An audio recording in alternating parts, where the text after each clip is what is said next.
up at the front of the field. Welcome. Good morning, everyone, to the part 3, the final portion of this broadcast, full-length race coverage of the Lifeline 24-hour classic at VIR, carrying all the way till noon when the checkered flag will fly. I'm Paul Veltum, joined by an exhausted Bill Strong, David Haynes, and it looks like me. Yeah, Brian stepped away for a bit. Brian will be back a bit later. Yeah. So, gentlemen, good morning. I trust it's been a long and arduous evening for the broadcast crew as well as for the teams. Now, we pretty much slept the whole time, Paulie. It was nice. Don't remember much of it. So it looks like I was noticing a post this morning when I rose around 5 that Chris Huggins had mentioned an incredible number of cars still circulating on this 3.27-mile road circuit this year. Not as much attrition as we're used to seeing. It's been incredible. Tiffany's there too. Yeah, I went and walked through the paddock about, 3 a.m. or something, and there was a couple of cars being worked on. Those cars got fixed and back out, but the really crazy thing was I probably didn't find 5, 6, 7 cars total that were done. Amazing. Isn't that crazy? Out of 80 cars. Yeah. Yeah, it's incredible. I'm going to share my post over on the garage to make sure we've got everybody aware that we are broadcasting on a new stream. Yes, thank you. And so far, so good. We are getting some people beginning to trickle in as we begin this final stint, if you might call it, in broadcasting as we take it to the end here. So temperatures today, again, expected to be in the 90s. High humidity, that's never gone away. Possibility of showers as we get near the checkered flag. So we'll have some dramas there to be thinking about. Of course, the teams especially will need to be thinking about those things. And we've got Danger Racing shown in the pits. Sparrow Speed also not turning laps. And Bliss Racing. Everybody else, the top 35 are in the race, are still running. And there's still teams behind them that are still running. One of those is the OFIC team, the Rodney Earwood team. Now remember, this is the team that had trouble very early yesterday in the race when things began with a differential bolt, I guess, that decided to depart. They had to get that fixed. Then there's Money Shift Racing, who blew an engine and swapped in a spare crate engine, and they've been going strong ever since. So tip of the hat to those guys for working in the heat as it was getting dark out. They got it finished up, got out there, did a few recon laps, and now it's full beans, as they say, for that team. It was on our screens. I just went and I checked it poorly. The lap previous to the one just completed was RPG's fastest lap of the race to this point. It was speculating as the sun started to rise, but it didn't heat up just yet. Would it get quick? Would we see some interesting lap times? Well, for RPG, the answer is yes. So we have... All right, we've got the Flagtronics marching ants up and working, part 3. That's over on our YouTube channel as well.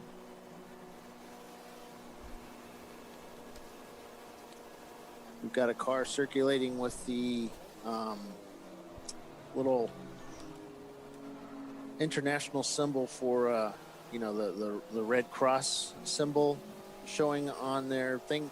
They have to hit reset in the car, but I think what they ended up doing was they hit a curb pretty hard and set off the G meter. Oh. So they're not looking at their Flagtronics, and it's still showing the plus. It's the 502 car. A Money Shift Racing car? Yeah. They did have an impact early, like somewhere in the night. Yeah, right? they actually impacted a wall, crunched the front of that car up pretty good. Hood was sticking up in the air. They took it back to the to the garage area or the paddock area, pounded it out, did some grinding and did some other stuff, got it back out there, and they're running pretty good.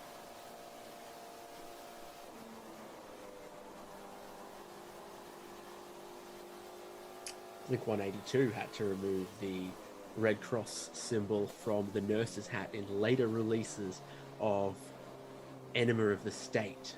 Oh yeah, I do remember that. I knew you would. Yeah.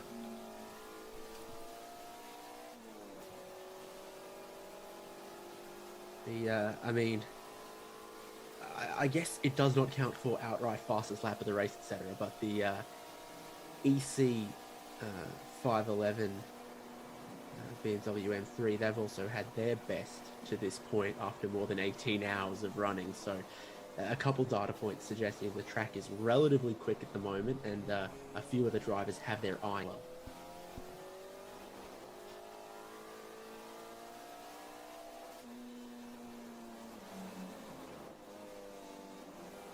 Team Bruce Innovations have entertaining morning themselves, lapping around 2 minutes 11, which again is only about a second and a half quicker than the time I had seen from RPG, who have just about backed it up with an identical one on the last lap as well. So in this stint, a couple of 2:12.8 out of a B class Mazda Miata that sits in that fourth outright. Oh, so Bliss Racing, they blew an engine. So they said, we're obviously done. That's a shame. Yeah. Such nice guys. That's kind of sucks.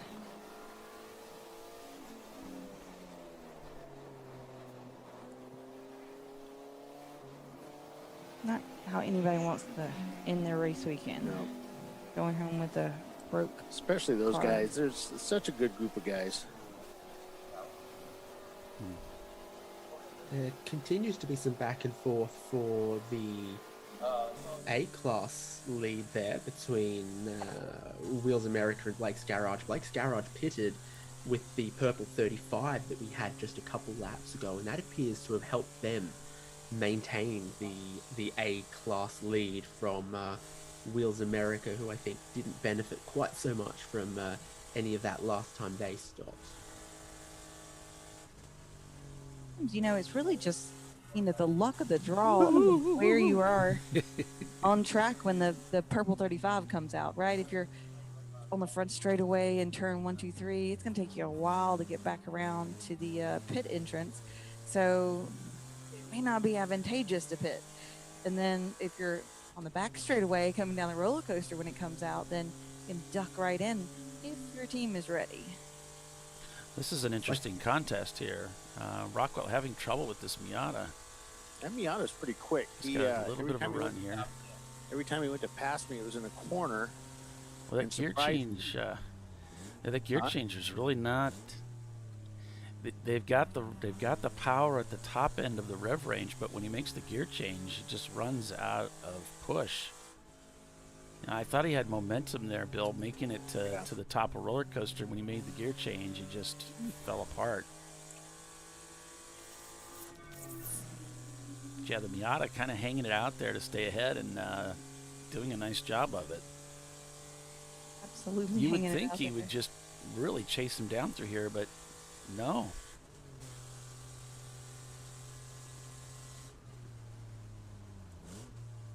Tiffany, on your previous point, it's like, trying to roll a 6, and then when you roll a 6, rolling it again and trying to get a 6 again for 2 in a row, where it's not just where you are on the track, on the lap for when Purple 35 comes out, but also then where you are in your stint. So for it to do you a lot of good, you got to be at the right point in your stint when the Purple 35 comes out, and then hopefully be not too far away from the pit entry as well. You need both of those little windows to align. Then you need your team to be ready to take advantage of those opportunities, right? Correct.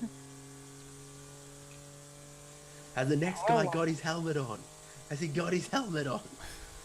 Wait, where's the driver? Where's the Is he ready? He's in the bathroom. Somebody get him. You know that's happened. Oh yeah. Once. Oh, yeah. And it's not a question the driver asks who's in the car. It's just, I need to get out. I need to get out. Mm-hmm. Are you guys ready? I need to get out. Then it's everybody else on the team saying, "Where's Billy? Where's Tony? Why isn't he here?" I'm habitually ready and sitting in the pit box maybe 30 minutes earlier than I ever really need to. So Yeah, that's right. But then there would come a day eventually where it's like, no, dude, you're in 5. Oh, better get my boots on. Yeah. That day will come eventually, I'm sure. But No, I mean, because if you're doing it now, you're going to continue doing it. Because I'm like that. Yesterday, I was there 45 minutes before, only because I knew that something could happen. Yep. And sure enough, I went in 15 minutes early. I think it was 15 or 10 minutes early. The driver on deck should be basically ready as soon as the driver ahead goes in. Because you never know. Go ahead and I get ready. agree to Yeah. that. I do agree with that. He could be sick there in is 2 something laps. to be said for always having the next driver ready for Yeah. whatever happens. Having someone, ready. Yeah. Suited up. Kind of Helmet sucks, but at the ready. Yeah. that's one of the nice things about the Stilo is you can put that on pretty quick if you need to. You don't have to worry about earbuds and all of that. You just pop it on, strap it, you're good to go. And I carried I had with me my own little cool shirt system. I have a car battery with a cooler, so I can plug in and sit there and just wait until it's time for me to get in.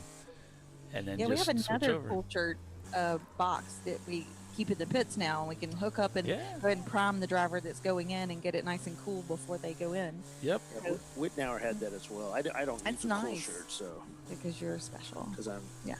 manly. He said 30 minutes after complaining how sick, sore, and sorry for himself he was after just one stint. That's what you were saying just a little while ago. Yeah. Yeah. No, it's just I'm out of shape. And here we go. Yeah, I found out that I don't need all that stuff. It's just nice to have it. Yeah.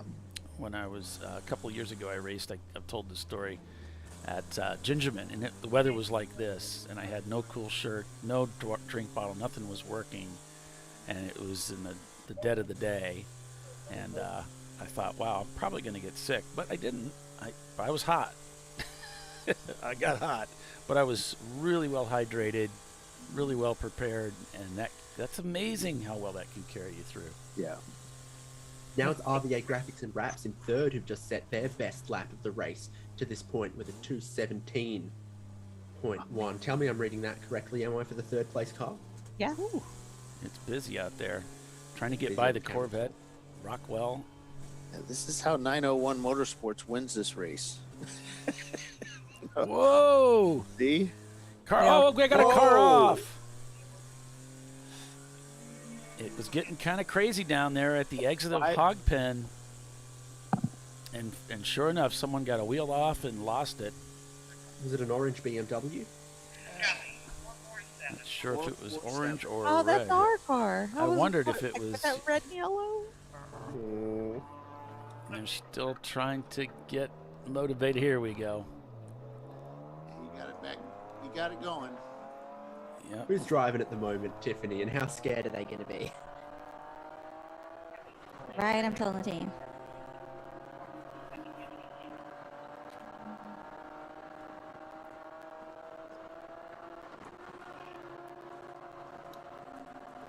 Probably a little late to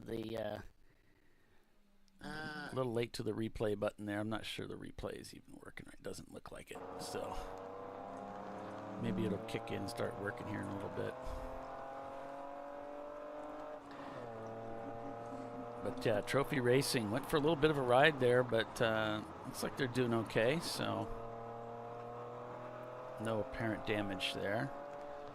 Rockwell Looks like one of our continues new on. drivers. First time to ChampCar. Oh, okay. I had to guess. Being baptized appropriately. Mm-hmm. By fire. And red clay. Mm-hmm. Welcome to Hogpen. Yeah.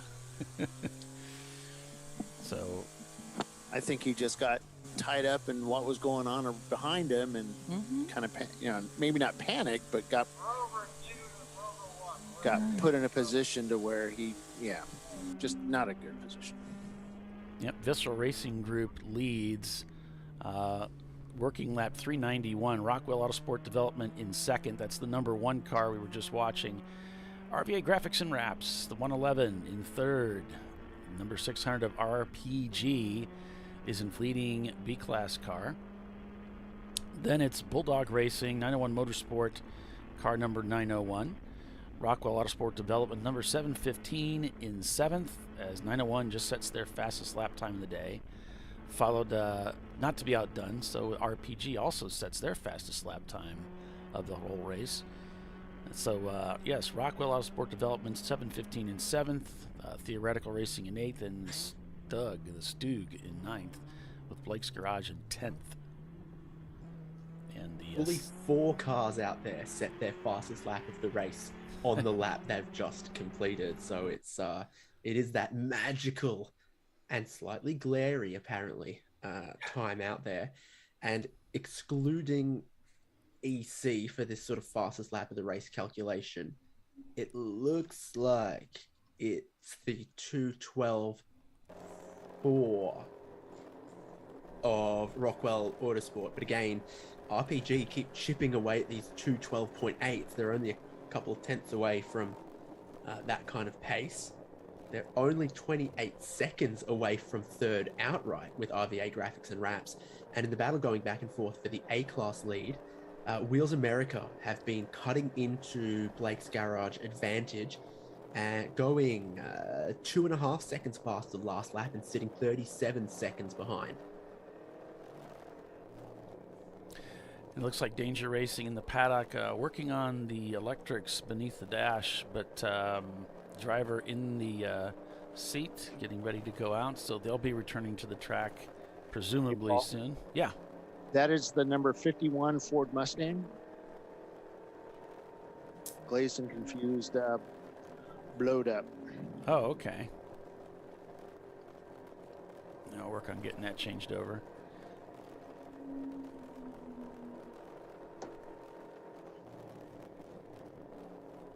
Oh, is that the green one? Yeah. RTR? Okay. Yeah, RTR. Like a neonish green.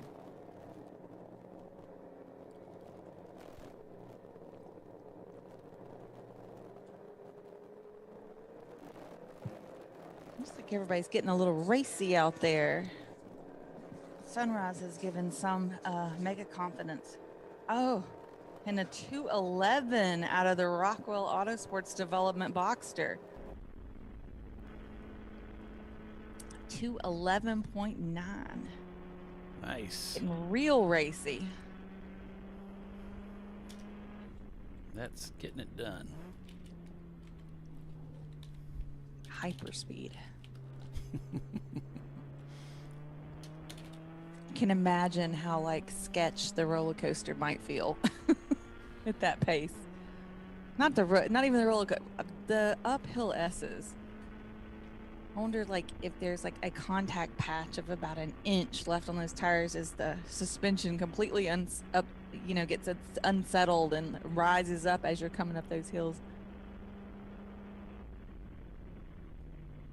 You like get these, mini crests multiple times. I remember I was here, a while back. One of the first times I ever came here to drive, and I was doing check rides with Chin, and they're like, "Will you go out and give this guy a red check ride?" Sure. I don't know which way the track goes really, but like I can usually tell if somebody can drive or not, right? Mm-hmm. And it's in a GT3 RS. Holy moly. On slicks. Oh, going nice. up the uphill S's. My rear end, I'm in a racing seat with a harness. My rear lost touch with the seat. I raised up so much in the seat, even with the harness. I was like, oh. Nice. But he had it very firmly in control. I was like, okay, that's what I need to do, but like a little more toned down. Because I'm in a Boxster. It doesn't quite do all the things that the GT3 RS does. But I was like, okay, well, that's it's always a fun way to learn a track, too, to go out with somebody who's got a ton of time on the track and let them scare the hell out of you. And show you, Queensland where you're going to be. Raceway earlier today, sticking my head in the window of lots of cars and going, oh, this GT4 has got 2 seats in it, interestingly. Okay. And then I went and I stuck my head in one of the drift demonstration cars. I was like, this has got 4 5-point harness race seats in it. Wow. Like, okay, right, you can be the backseat passenger in a, like 800 horsepower drift car. Okay, I guess that checks out. You can still see where it's going when you look out the side window. It's a drift car. Good point. And you have like a 1 out of 3 chance of getting in that one. Yeah. So They can take so many people for a ride.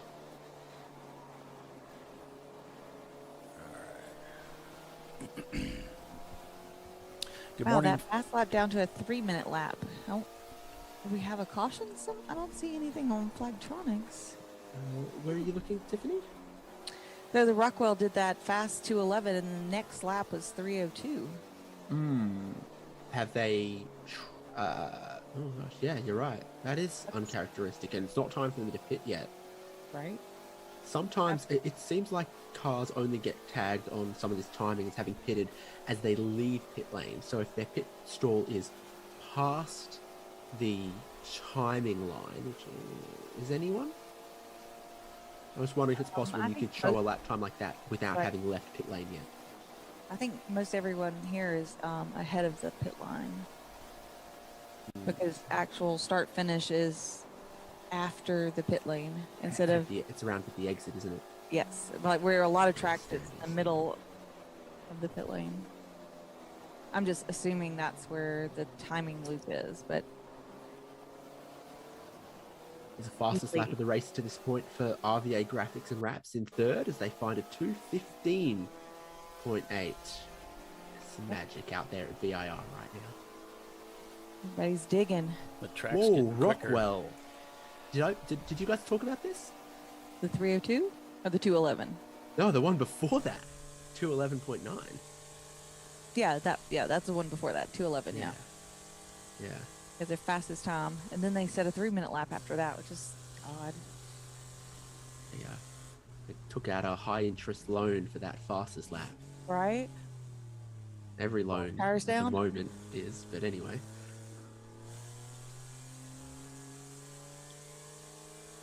Kind of really want to nap, but I also really want to shower. Nap in the shower. Oh no. No, Shower and a shower nap. and a nap. Yes, in that order. So coming up on 7 a.m., Vissel Racing Group leads the race over Rockwell Autosport Development in the number 1 car. RVA Graphics and Wraps in the 111 is in third. RPG fourth. Bulldog Racing is in fifth. Welcome everyone and good morning. It is the TireRack.com ChampCar Endurance Series race at Virginia International Raceway. The Lifeline 24-hour classic ChampCar Live presented by AutoZone. I'm Paul Velton with David Haynes and Tiffany Alexander as we're calling the race for you and heading towards the checkered flag at noon today to put an end to this 24 hours of endurance racing. Right now on board with Rockwell Autosport Development, the reigning national champion who took the series champion earlier this year at Road Atlanta. And putting on a clinic today a bit for us as we're seeing some amazing lap times continuing to fall as the morning hours are upon us, and apparently the track may be getting a little bit better, and vision improving as well. Yeah, That's what it is. It's a combination of conditions and driver confidence, because in the heat of the day, you might have confidence, but the track's a little bit slipperier. During the middle of the night, it might be quite grippy, but you'll never have the same confidence because you just don't have all the same reference points and information. And this is that magical window in the race where you have both. And as Tiffany mentioned, although we started the race with 80 cars, still the majority of them are out there, including Brew Crew Racing. We had Kyle Lockrow on the show yesterday helping us call the race for several hours. Yes, And, that was very helpful. Did a yes. great job, and he's racing with the Brew Crew team in Yeah, the he was Lager on one of the car. overnight shifts, like at 12:30 to 2:30 or something like that. Yeah. Now, they had some mechanical issues yesterday. They were out for quite a while, but then they had the car out on track by the time his stint began. So he's been able to go out and enjoy racing out here at VIR.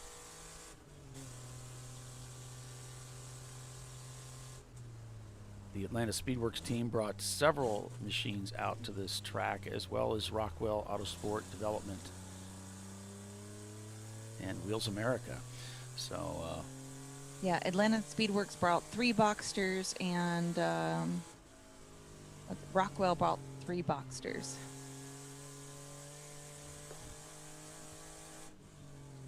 I don't want any more crap about me having 2 Boxsters. is that your You know, justification? we But have look at that guy. 3 race prep Boxsters that showed up, yeah. All looking very nice. Both teams. Lots of blue Aaron Foster Boxsters here. shirts. Just saw Brew Crew go by, and then the trophy wife right behind them.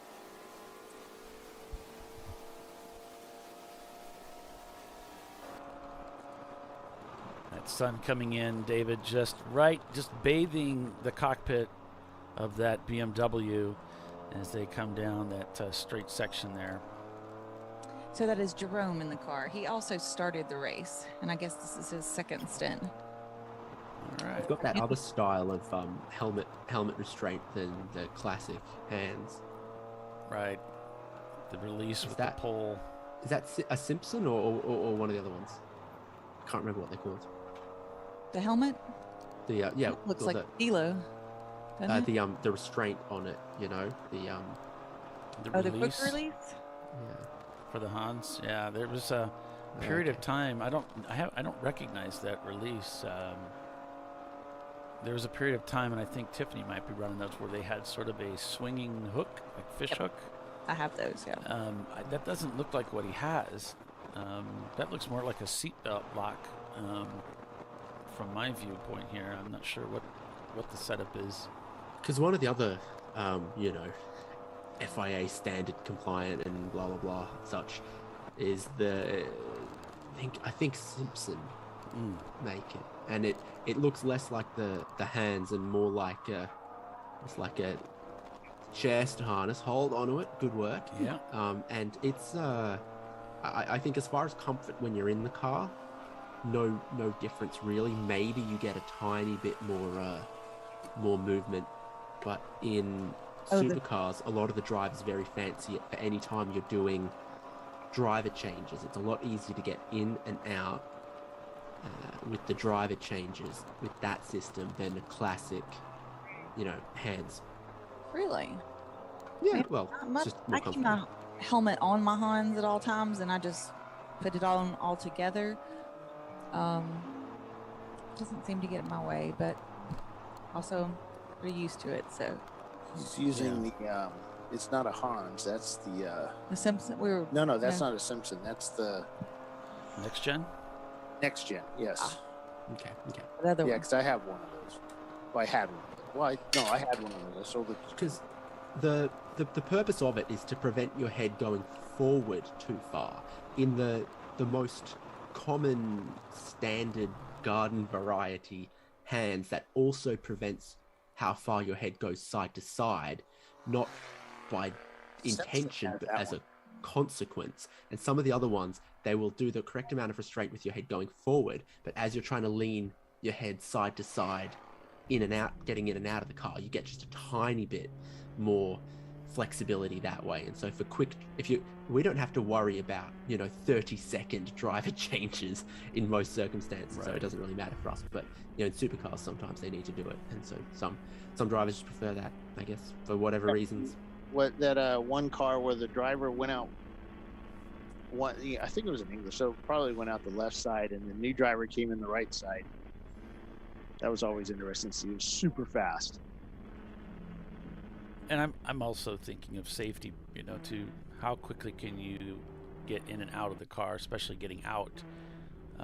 We've seen some horror stories of drivers that couldn't get out in not in ChampCar, but in another series where couldn't get out of the car, just didn't have the flexibility to get out of the window when the car was inverted. So That's not good. Yeah. some scary things with that. So That's what I worry about with, on track days, everybody brings their track car, also their daily driver, and, just whatever their toy is. Not the same standard of safety as like what we do. In those newer Camaros, the window is so short that you cannot get out that window with a helmet on. You have to take, there's no way you're getting out of it, anybody. The Challenger's the same way. And that just makes me, old school makes me nervous. I'm just like, I don't like this. yeah, they've lowered the roof line to the point where you need to do something with the door. And so many people are tracking those cars. And as we've established with the second set of brake lights, Tiffany's not someone who plans to fail, but if it is going to fail, has a plan. Yeah, I want to be able to get the hell out of the car if it's not good, right? Like, Yeah. No. Speaking of not good, it's time we take a quick break from this show. So we're going to do that and then be back in a few minutes. So you're watching ChampCar Live, presented by AutoZone. We're at Virginia International Raceway. Stand by, we'll be right back.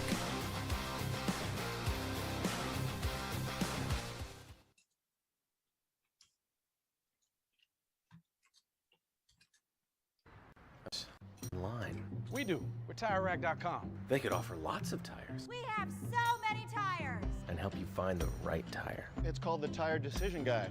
Oh, and they could ship them to a nearby mechanic. We shipped over 7,000 independent recommended installers. This is an amazing idea. Sorry. TireRack.com, the way tire buying should be.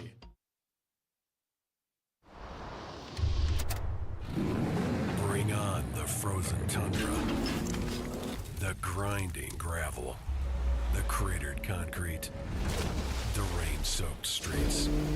Come on, road. Do your worst. We'll be at our best. Reliable performance in unreliable conditions. Designed to meet or exceed original equipment performance. That's why more auto technicians choose Duralast parts. Exclusively at AutoZone.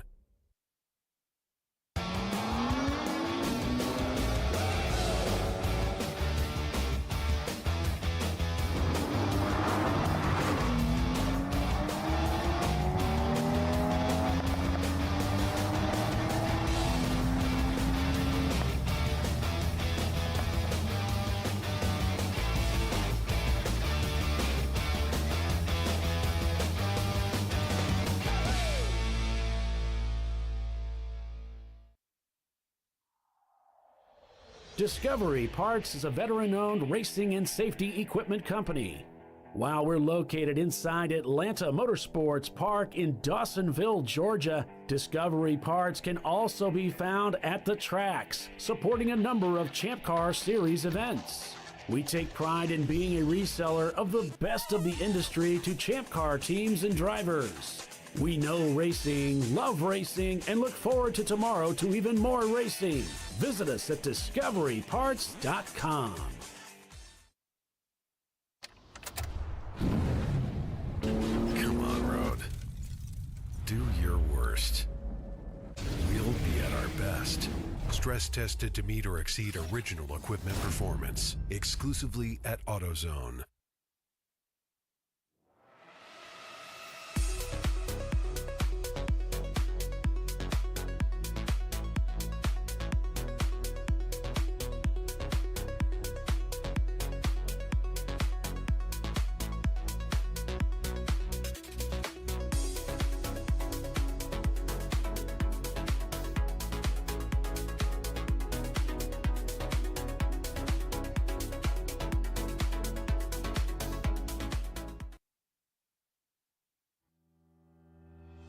Lifeline USA is a leading manufacturer of onboard fire suppression systems.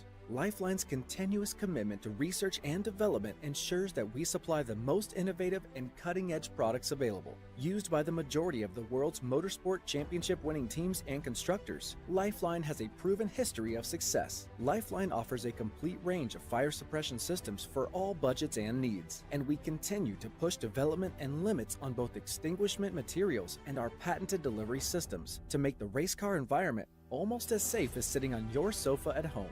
Every kit has been designed for a professional and simple installation. For more information and to purchase your ChampCar fire suppression system, go to www.lifeline-fire.com. Located in Northeast Ohio with 40 years of combined experience, Money Shift Racing knows how to deliver performance and safety, offering everything you need to get your vehicle and drivers ready for race day. From safety equipment to full engine assembly and repair, in-house fabrication, 3D design, and rapid prototyping. Money Shift Racing. Performance done right. Frozen rotors from Diversified Cryogenics deliver increased performance and a higher level of safety, while significantly reducing braking system costs. So to tell you a little bit about the durability of this product. So we have seen an incredible extension of the life of our brake rotors using frozen rotors. We've gone from brake rotors every other weekend to 6 weekends on one set of brake rotors, and I think they can go farther. The durability has been amazing.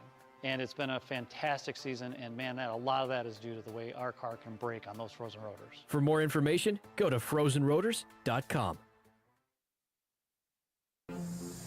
I did it. You see how it's... That's it. We did it. You did it. You can do it. The path to I did it starts at AutoZone. Get in the zone.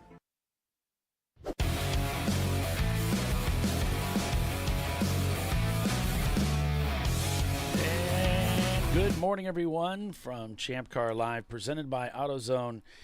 It is the TireRack.com ChampCar Endurance Series race, the Lifeline 24-hour classic at VIR. I'm Paul Veltum, joined by David Haynes, Tiffany Alexander, and Bill Strong as we're continuing to follow and count down this race till noon when the checkered flag will fly. Vissel Racing Group leading this race. They pitted shortly after we took this stream live, I should say just before rather, as 400 laps showed completed on Race Hero. Rockwell Autosport Development in second, back about 3 laps. Then it's RPG in third, the lead B-Class car. And then it's RVA Graphics and Wraps, Bulldog Racing, 901 Motorsport, Rockwell Autosport Development, the 715, Theoretical Racing in 8th, the Stug in 9th, or Stug, I believe it's actually Stug, and then Wheels America Racing, the 998 in 10th. So, looks like Atlanta Speedworks number 718 has crossed the pit loop. So they may be in the pits or just leaving now as Money Shift Racing. I hear air guns going, or maybe it's I guess it'd be electric. Removing a tire, so working on the right front. Nice little wipe of the windshield there, because it would be a horrible time of day to be, having that too dirty, picking up too much glare off the low sun. Yeah, we can see they have the anti-fog system installed on that windshield in case the VIR fog were to come across. Well, it would be condensation inside the window to avert that, but I don't think they had to use that so far this event. 901 set a green lap with a 218.1. RPG continued to just chip away at their times down to a 2-minute 12.1.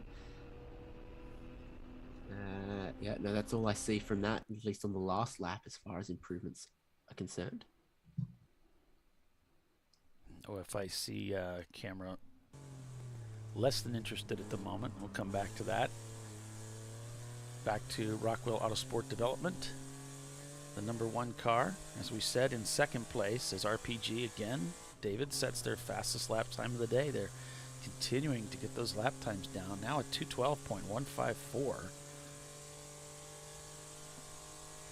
on their 395th lap. Simply amazing. It's lowered it very progressively across this stint as well, because it was sitting at a 2:13 or a 2:14 or something, and then they got to a 2:12.8, and then they got to a 2:12 point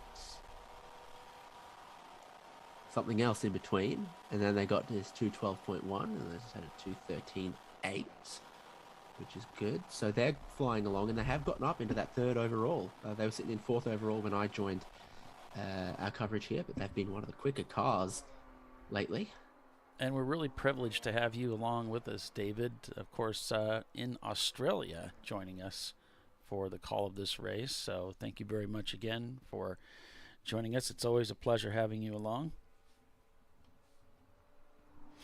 And Wittenauer Motorsports, the team that Bill will be driving with, I think, again today. We'll see how things go.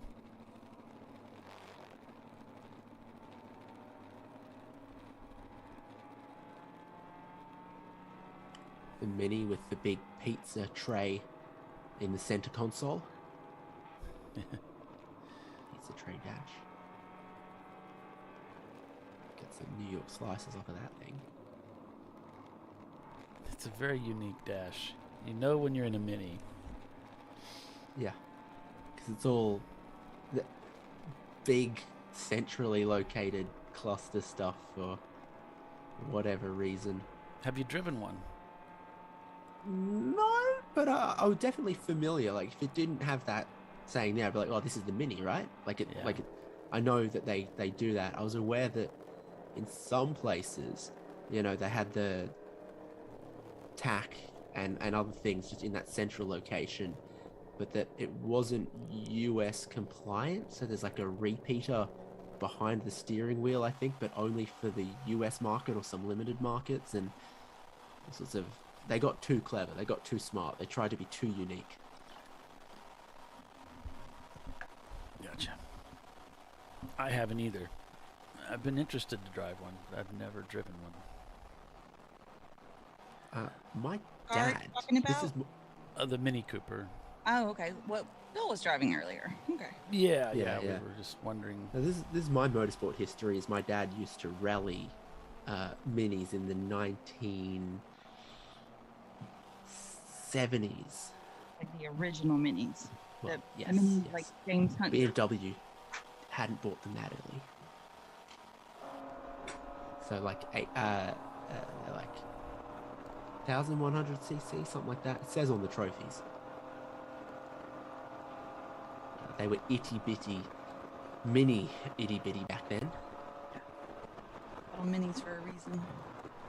They were kind of the, in some parts of the world, they were kind of the Miata of that era.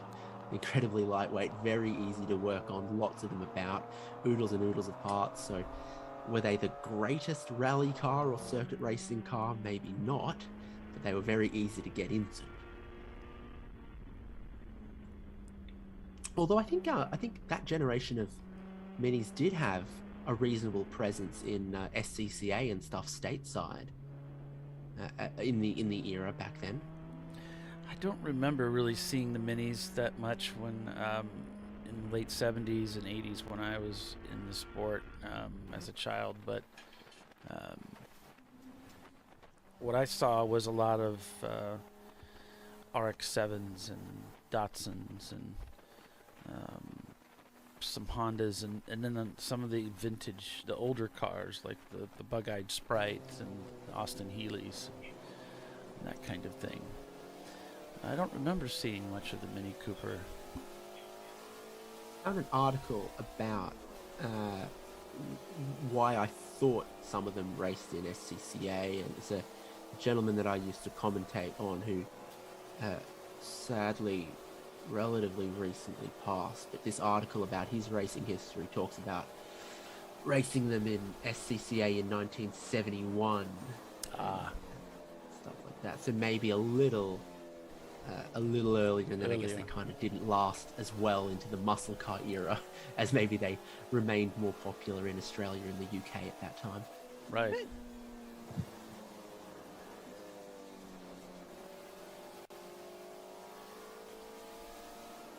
Really enjoying the ride on board with Money Shift. Just feels fast, and I just enjoy seeing this this car running through the corners and the sound. That I know I don't have it shared. That's because we have some audio issues. Sharing the audio over a long period of time, we can run into trouble. But it is enjoyable to see them out there, and of course they're friends of ours too. So that adds to it. But we do have some other teams here. Let's see. We've got Bent Over Racing's been working on their machine, and we've got Fuse 15. I've been showing them. Danger Racing is emerged from the paddock, and they've got their car out now. Let's see if we can improve anything on the quality here. Here we go. I've got one of those a little pricier but nice, full service aim dashes with the shift lights and the full tachometer in it. I think it's called an MXL2. Okay. Or something. There's the little ones that just contain the timing and maybe a warning light or two that log your data, and then there's those larger units that fully replace everything that you'd traditionally have in your dash cluster. And you have to be running an OBD2 system, right? I guess so, yeah, because it has to pull the information about your rev counter and your wheel speed and all that. Notice So the I've got a 901. guest up here for a minute. What's that? I've got a guest up here. Oh, okay. I was A just few minutes before he gets back in the car. Chip, typically with the Pinkies Out team that just kind of run away with the field, but today you drove the Bliss car yesterday, and today you're driving, or tonight, last night, and today you're driving with 901 Motorsports? Yeah. Okay. Can you hear me? Can you turn it down a little bit? Screaming Is it in my loud? ears. Yeah, it's really on my ears. But I think it's, he's got it cranked. Is that better? Yeah, Bill's deaf. We established that earlier. yeah, that's better. Yeah, Okay. Bill's old and deaf. Yeah. So I drove since Pinky's Out. We're not doing it this year. A bunch of us tried to find some rides, and I've been doing this since 2011, and I didn't want my streak to end. Yeah. So yeah, I did the second stint of the race with Bliss Racing in their little Red Rocket Miata, and that was an experience. 5-time? What's that? You say 5-time? What's that about?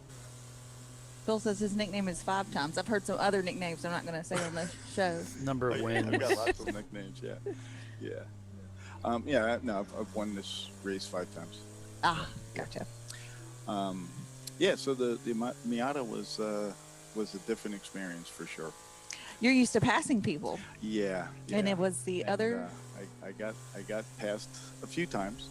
I asked him, I was like, do we see each other on track? Because we were out at the same time. He goes, yeah, I think you probably passed me like 5 times. But It's a different experience for me as well. Yeah, it is. It was fun though. I mean, the Miata, it is. I mean, it's, Chris's cars, the Pinky Out cars are usually on the faster end of the track. Mm-hmm. So a lot of times you just find yourself out there just trying to stay out of trouble and just really not racing anybody. Whereas, Just playing frog hop around the field. Yeah, with the Miata, you get into some nice little battles and actually get to, go back and forth with a couple cars. So that was fun. It was a lot of fun. Kind of a different style of driving a little bit, or just more heavily leaning on the momentum. More heavily leaning on the mirrors. Yeah, on the mirrors. Yeah. But it was a lot of fun. I had a good time. And good. About 8 o'clock, I'm going to hop in the 901 car. That's I think currently in 6th place. So Yes, sixth yeah. place. So that'll be a little more familiar turf for me. And then Chris Huggins is in the Bulldog racing. Yep, Chris is in Bulldog. So they're in 5th place. So go past Chris. Yeah. Yeah. I think he's done driving. I think he did 2 stints, and this last one was I think at midnight. So they've been doing well. Yeah, they're doing really well. Yeah. So Chip, Paulie here, and I'm noticing. I was just getting ready to mention before you joined the show. Thank you, by the way, for coming up and joining us. It's good to have you, as always. That the steering wheel is indexed to the left about 10 to 15 degrees. Is that due to an accident, or is that just, I don't know, it's just the way it is? Oh, I'm seeing that now. I have no idea. I'm sure I'll be told about it. Oh, okay. All right. I didn't know if the steering wheel goes on, if it's one of those spline style that could go on any old way, and they just stuck it on there and drove out, or if there was maybe some issue with the car. But, no, I haven't heard yet. Okay. I just showed up at the track not too long ago. So. Did you go get you some sleep? I went home. Oh, you went home. How nice is that? Yeah, that was nice. Sleep in my own bed. No, I drove on Friday. I drove the 903 car, and the steering wheel in that car was turned about the same amount, and so you don't even pay attention to it as long as the car's driving straight. Yeah. Mm-hmm. If the wheel's a little bit down one way, but it's not pulling on your hands that way, you can forget about it. It doesn't matter. Exactly. Yeah, and that's what was going on Friday with the 903. It was tracking straight and everything was good. It's just the wheel. They actually popped it. Kind of popped it off and just moved it over. I know with Chris's cars, when a wheel is out, it's usually some adjustment that we would make to bring the wheel back straight. Gotcha. But the car seemed fine. Looks like they're towing in the 623, which is Team ACP. Just FYI. Okay. Tell me. So what's with this little Miata? They are laying down some laps. Oh, the 600 RPG. Yeah, that thing is quick. Yeah. Look at that, 213, 212. Yeah. So who knows about them? Because we were talking earlier and we were like, who are these guys? Where'd they come from? I have no idea. I saw a number 600 car leaving the track yesterday. I'm pretty sure it was 600. And I was like, oh, because somebody's weekend's done early, and then there's a 600 car here. So I don't know if they had 2 cars or what, but I don't think they've been sending me any information. So. Okay. But the car is quick. It's a B-class car, so my guess is it's probably like a swap car. Probably. Yeah. It wouldn't have to be, because it's an NC Miata, which is a 2-liter, which would be B-class by default. Right. So it's not an NA or an NB like a classic Miata. It's the slightly newer generation. It's a 2006. It would be an NC1, which is a 2-liter, but that doesn't rule out the possibility of a swap. Okay. Yeah. It's fast. Of course, you could still K-swap, Ecotech swap, other swaps, one of them, as possibly as you could an NA or an NB. So in the Blake's Garage 248 car, Michael Blake, the car owner, is driving. Okay. Go enjoy your stint, Chip. Thanks, Chip. Getting ready to go get dressed and get down to his team at an early time, not to be missed. He'll come back and talk to us later, maybe. Have a great time. Good to see you, Chip. Always enjoy seeing Chip. And here's my theory, Tiffany. Okay, what you got? That the RP stands for Roger Penske, and that's why they're quick. Roger Penske Group. You know what? I can actually. Speaking of which, it looks like they're I'll tell you what, he's not laps. one of their listed drivers. Well, they're not turning laps, so they may have pitted. Yeah, I wouldn't be surprised if they pitted. And they've dropped to 4th as RVA has passed them. And Opal Throttle Racing, the Kermit car, they're not turning laps. The Blake's Garage folks say that the marching ants feed is frozen. Maybe. Do we have a new one when we restarted the? Yes, we're on to part 3 of marching ants. But the they are correct in that it is frozen, because I noticed that the my feed is there and that's current, but the marching ants in the background is not working. So we'll get that back rolling. Most likely. At some point in time. We don't want to make any promises, but we'll try. We're very trying, as you know. Money shift in the pits.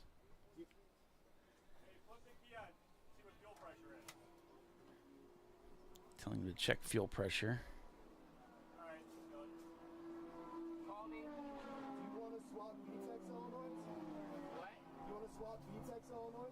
I don't know that we got one.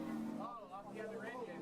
So they're having some concerns about the VTEC solenoid, and one idea was, do you want to swap it? And the response was, I don't know that we have another one. Oh. So they may be having some problems getting VTEC to kick in, which would make it really disappointing on the racetrack. Basically not a Honda at that point. Yeah. You're just driving a glorified Daihatsu. So obviously some performance issues that they're looking at there, and they probably swapped it over from the other engine when they did the engine swap, because you don't normally get all your solenoids and everything. And they have one and only one. Oh. More like a solo-noid then. No, I regret saying that. The words left my mouth and I realized the mistake. Oh, believe me, worse has been mentioned on the show. It's okay. Yeah, it's par for the course, really. Just checking that everyone's still awake on the stream. Yeah. They'll be, groaning. Yeah. It's either switching off or realizing they've got something better to do. So that's definitely an open throttle car in front of us in this view. They got, 2 or 3 green Miatas out there? Some a little more bare and naked than others. That one's relatively simple.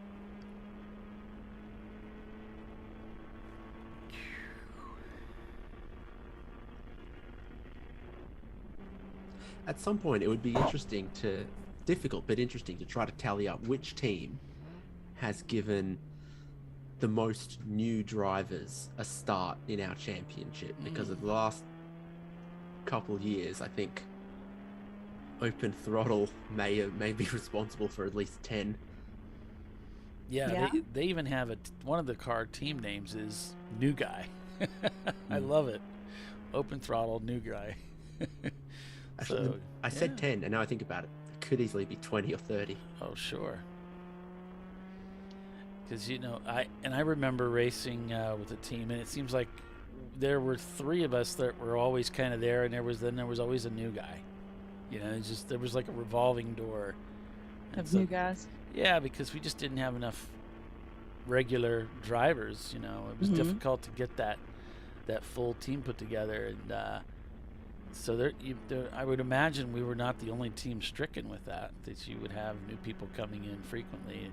Now, they didn't always have zero track experience and new to ChampCar, but yeah, you would imagine that's quite a few. Because I know that when I think it was it last year, I think I was doing a lot of tracking, and we were putting 10 new teams on the track on average at every race. That was the average.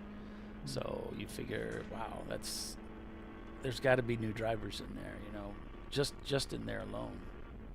RPG still not circulating the B class leader. Uh-oh. It's been quite a few minutes. They were, when we last saw them moving, they were 3rd outright. As you can see, they've just dropped behind Bulldog Racing, who, as a C class car, have snuck into 4th outright, surpassing that RPG Miata. Yep, and this would give 901 Motorsport an opportunity to move up if RPG has woes in the pits. As Money Shift Racing as well, still working on that machine. Actually, as the bonnet goes back on, Wait a minute. Saying that because I'm here, or would you normally say that instead of Hood? I'm saying that. I'm not really thinking. I correct myself. The hood is not on. They are still working on the underneath that hood. Because if I'm being a bad example, I'll take that as a compliment. I'm always willing to be a bad example to follow.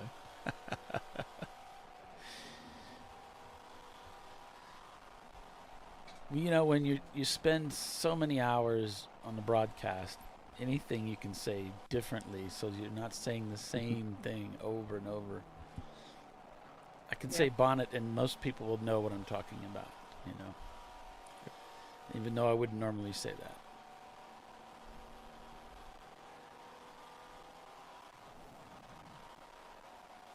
But then, with this delay to the RPG 2006 Mazda Miata, looking like the next fastest classed car on track is second place Rockwell Autosport, and we know they pulled out the fastest lap of the race within this most recent stint, so they've backed off a little bit from that 211.9, but still, you know, on average, most laps 2 or 3 seconds faster than Visceral, and likewise, you know, a second or more quicker than RVA behind them.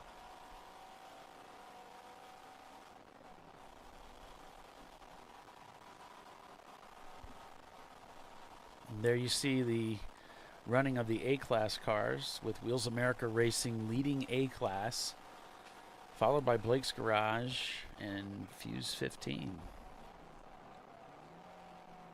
Now, Blake's Garage haven't pitted, so that would mean that Wheels America caught and passed them out on track, having hunted down a 40-second gap.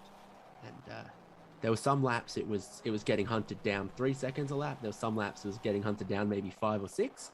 So I guess that tracks out that with that kind of pace, you can close, you know, half a lap in not too many laps. Ooh, 901's coming in now. I'll tell you, I don't think Chip could have cut it any closer.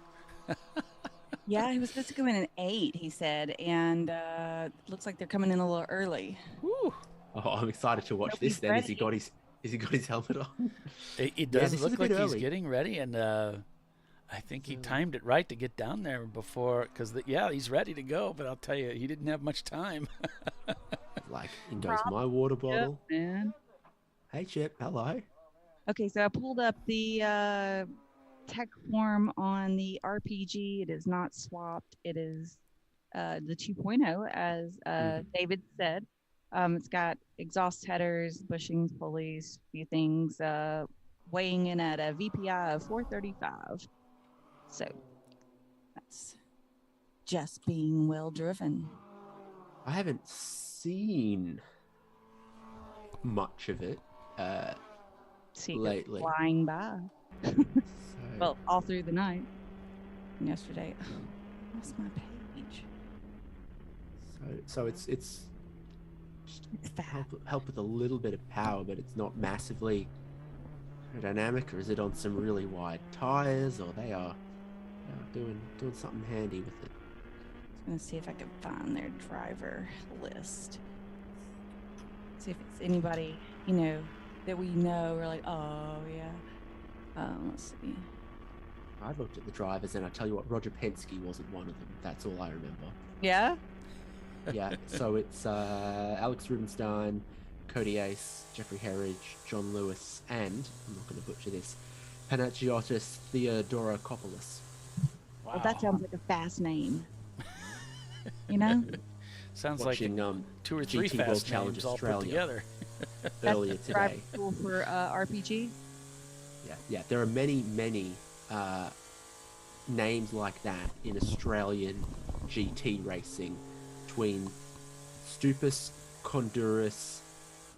I'm missing a couple, but I think half the field is Greek. Yeah. Oh, really? Okay. Yeah. RPG still has not returned to the racetrack. Still shown not turning laps. I haven't received any words about what might be going on. The 715 is leaving the pit lane. They're headed to pit out. And Tiffany, since you're in the tower, if you see when you see Bill vertical, mention to him about, or try to remember to mention to him about the Flagtronics, please. Oh, will do. Thank you. Did we want to do a 7:30 break? Yeah, we need to do that real quick. So we'll take a quick break and be back in a few. You're watching ChampCar Live, presented by AutoZone. Visceral Racing Group is your leader. Stay with us, folks. Lots of racing on tap this morning. We'll be right back. An important decision is afoot. This man is about to buy tires on TireRack.com. Tire Rack is the leading online retailer of tires in North America and a repository of advice and expert reviews. And it's done!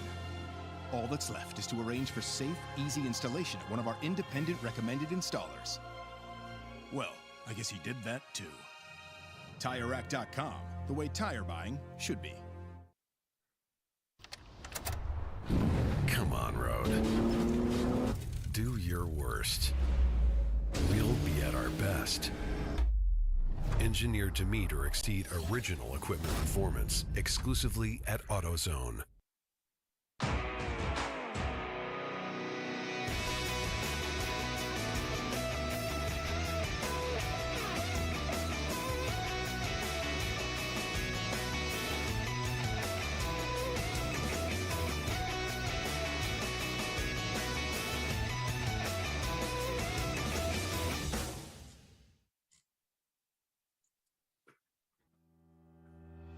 Lifeline USA is a leading manufacturer of onboard fire suppression systems. Lifeline's continuous commitment to research and development ensures that we supply the most innovative and cutting-edge products available. Used by the majority of the world's motorsport championship-winning teams and constructors, Lifeline has a proven history of success. Lifeline offers a complete range of fire suppression systems for all budgets and needs, and we continue to push development and limits on both extinguishment materials and our patented delivery systems to make the race car environment almost as safe as sitting on your sofa at home.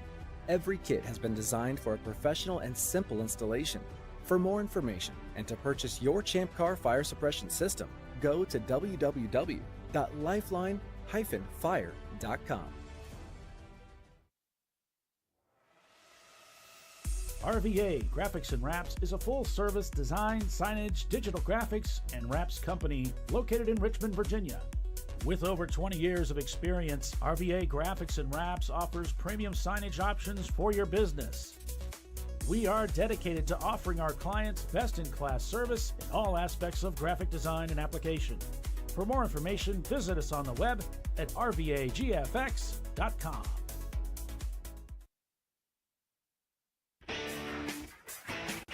Located in Northeast Ohio with 40 years of combined experience, Money Shift Racing knows how to deliver performance and safety, offering everything you need to get your vehicle and drivers ready for race day.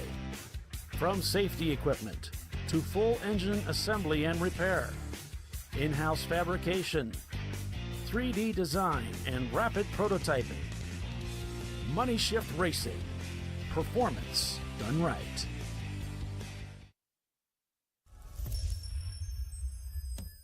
Frozen rotors from Diversified Cryogenics deliver increased performance and a higher level of safety, while significantly reducing braking system costs. So to tell you a little bit about the durability of this product. So we have seen an incredible extension of the life of our brake rotors using frozen rotors. We've gone from brake rotors every other weekend to 6 weekends on one set of brake rotors, and I think they can go farther. The durability has been amazing. And it's been a fantastic season, and man, a lot of that is due to the way our car can brake on those frozen rotors. For more information, go to frozenrotors.com. Nice. Yeah, I heard about this. So I would actually go with the full synthetic. Ceramic pads for the Duralast rotors. I did it. You see how it's... I did it. That's it. We did it. You did it. You can do it. The path to I did it starts at AutoZone. Get in the zone.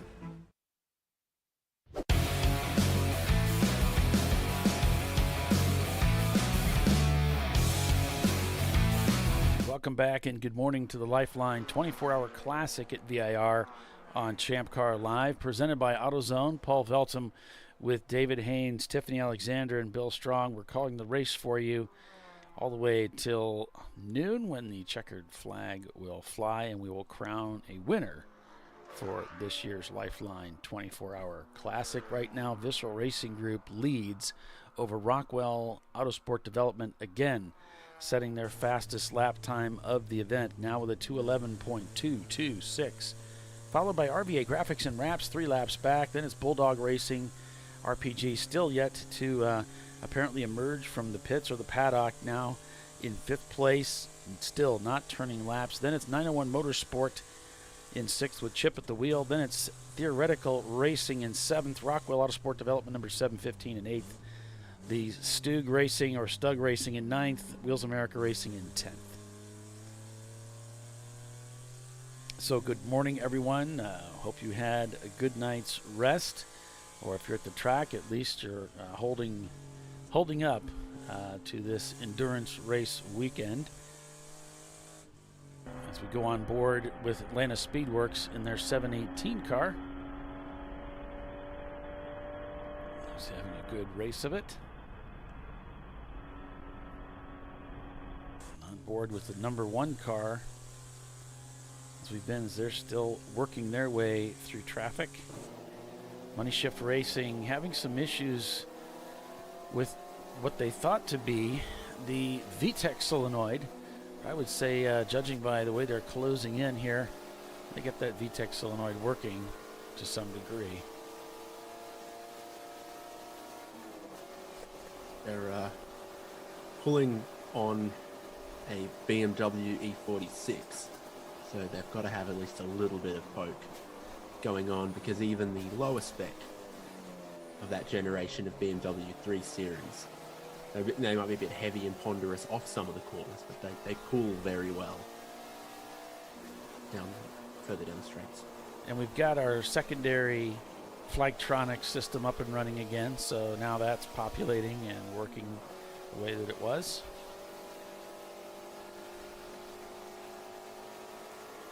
Still no RPG, Paulie. Still no RPG.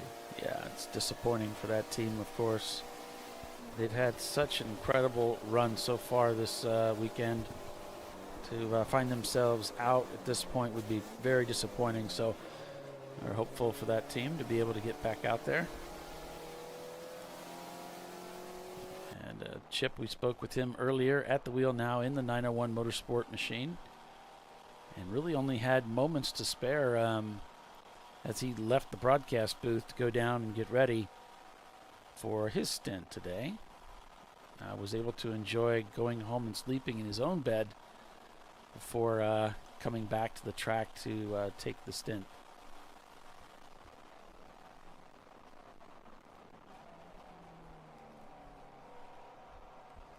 I've had thoughts of that when I raced at Mid-Ohio. It's like, and Gingerman's like, I could probably go home and make it back. It wouldn't be, especially if I drove later in the afternoon, it would be fine. There's always that sort of awkward in-between distance, and this was a conversation I had with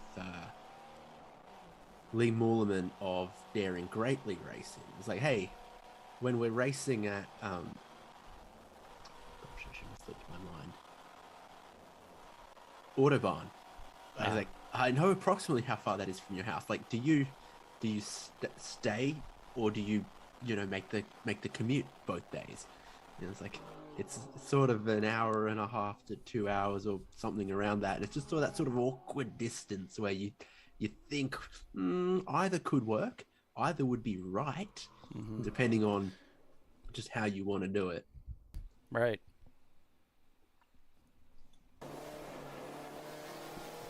Gorgeous sun coming up over the Alton, Virginia racetrack here as the morning is upon us. That chicken bone got 70% of the way down my throat before I realized there was a bone in it. Oh, careful. I'm alive. Yeah, I'm alive, don't worry.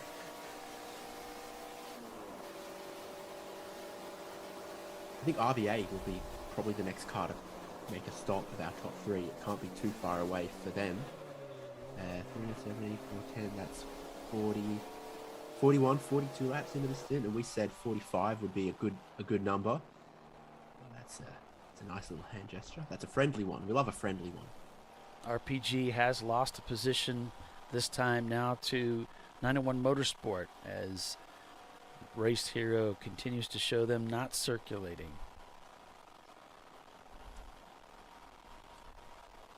This could end up being a job for Detective Tiffany. Right, but they're like one of the very few teams that's like not communicating with me via text, and I didn't see them in the. I'm not sure. I didn't see them in the pit or paddock today. We could have Bill go down there. Like, but, well, I already sent Bill on a mission, and he successfully, Well, he nailed needs the mission fantastically. So, but he needs to go down and set up a camera for me for the start-finish line anyway. So he can go down and set up the start-finish camera, and then find out what happened to RPG. Did the 51 stop circulating as well? 51 is our. 51 is being black flagged for leaking fuel. Oh, they were leaking fuel like crazy yesterday. The second stint, it was just pouring out of there. At these prices, in this economy? Right. It's America, man. You just throw gasoline away. Well, apparently, but you still get a black flag for it. Yeah, yes. But, it really means nothing. There's no monetary value to it. Especially not when they're on the track. Once it's paid for by the other team members, no it becomes meaningless. You have no spare cameras? You said the RoboCam's not working? Or the... Well, he can't aim it at the tower from his location to stay at the flag stand from his location is what he told me.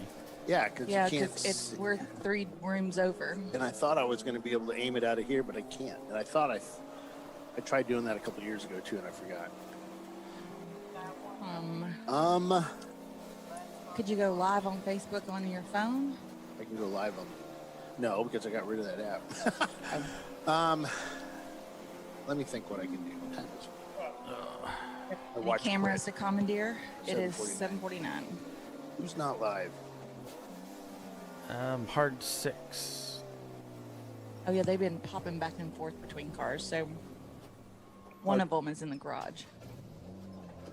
Which one has a camera in it? That's CCL3 that's not being used. It's dark. That's the hard 6, right? Yeah. So money shift coming in. You know where they're at? And the roller coaster camera, and then 11 that never started up. So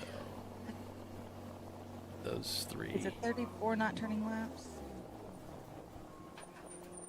Roller coaster is non-accessible during a hot track. Fuse 15 just set their fastest lap time of the day at 2:18. Fastest lap of the race. Not just the day. So they're third in A class. A class is the most competitive at the moment as far as the gap between first and second. Blake's Garage have it at the moment. Wheels America have just made their pit stop. They are 1 lap down to Blake's Garage at this point. But I think Blake's Garage themselves may be only 30 minutes away from their next stop as well. So it's kind of going back and forth. Pardon me again, between those two at the moment. So the 51 of RTR, that Ford Mustang that was reported dropping fuel, they've come into the pits right now. I just saw them pull in. Also, Visceral just pulled in. I believe that is our lead car, maybe? Yeah, should be. If it's the 918. Yeah. Money shift still having some mechanical woes with that Honda. Again, concerns perhaps about the VTEC solenoid as they're working on the right side of the engine there. I saw the Science Project number 27 heading out pit lane towards the pit out. There goes Trophy Wife. Headed to start finish. And I believe that is what's his name? Paul is in there. He is new to ChampCar, his first ChampCar race ever. Doing pretty well. Stayed out of trouble so far. Put down a few laps. 2:27 last time by. So each lap he's taking a little time off of there. Getting it done. It absolutely is the leader on the lane at the moment. Yeah, now it went salmon. Rockwell can't be too far away either from second. This has been a longer stint from Rockwell than it's been from Visceral.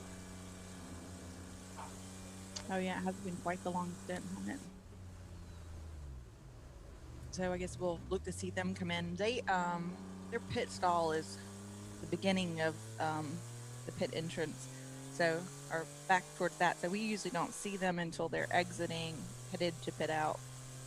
Can you see RVA? They must be also ready for a pit stop soon.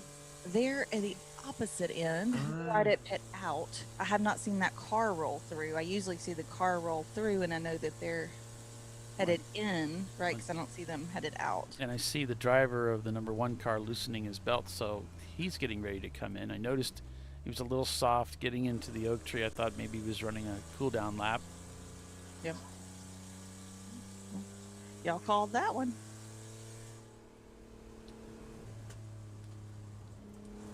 Now we just wait to see it on the in-car camera too. I was thinking, you do this Sure long enough. enough and you get like good. No, you get lucky. Right? Sorry. I shouldn't have spoiled, the illusion behind the curtain and just made everyone think that you had some sort of precognition. I'm sorry. Polly totally has precognition. Think like the driver that is in the car. Yeah, that would be great. It's like, That'd be I'm great if it was channeling that true. driver. This is what he's thinking. Oh, the one Wait, that I like is when they think, because I talk about, if you talk about rain, rain happens, or because you talk about a car doing great at brakes. If I had that kind of power, I could bottle that up and sell it. That's what my Heck yeah. colleague Bob Varsha would say every time we came to that talk.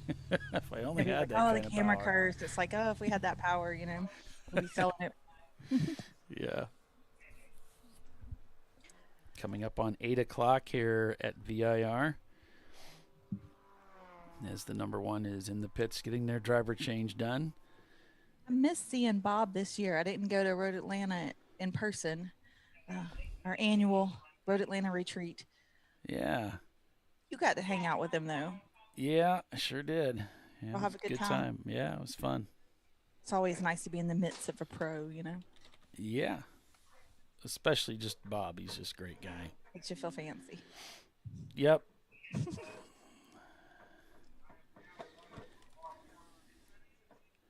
Okay, we are showing Rockwell in, but I will only see them when they're on the way out. So I will let you know when I see them go by. And we just have a camera before on. they stopped, Rockwell managed to go even faster than the 2:11.9 and improve the fastest lap of the race to this point to a 2:11.2. It's just sick. Let's see if their drivers want to drive for me.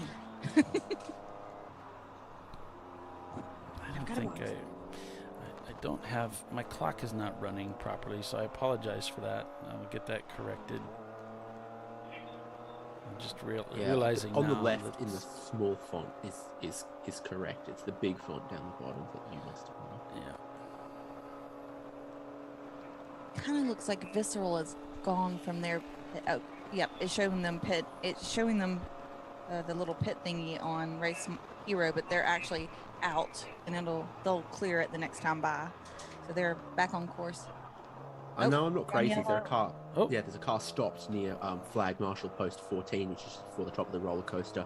Looked like a blue BMW E30, just as we saw it from the perspective of Trophy Wife Racing. There, it is who is it? Not us. Okay. The 981 just came to a stop in front of what looks like the wrong pit stall. Yes, actually about 2 pit stalls down from the correct spot. We're 3 down, so they're pushing the car back to the correct pit stall. And the 718 just passed the 447 on the front straightaway under yellow. Everybody in the whole tower saw that. Oh, congratulations! And their mamas. Trophy wife just got passed under caution. On the front straightaway. Yeah, right in front of everybody. That's the way to do it. Right in front of God and everybody. 585 is headed out of AOA. Gave the position back, and that's a rookie maneuver there. Never give your position back when they pass you like that, because then you're passing. Right, and you get we busted. do have a rookie in the car, so he may Didn't know. not know that. And to my point before, if the driver we're on board with maintained 35 the miles an 111 hour, is being pushed in. They're being pushed down the pit lane. They Who's may be this? out of gas. The 111. Oh, RVA. RVA. I think they run out of gas. They're pushing it to the pit stall. And money shift. Heading back out here as we're under caution. And there we can see it's flag station 13. Okay, the number 1 is headed back out. Headed to pit out.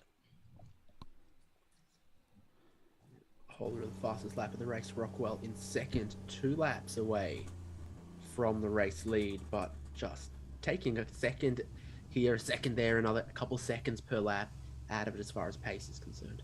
You would think that And would- also managing that really good long stint as well. So Visceral came in, I think, while we were still green, correct? Yes.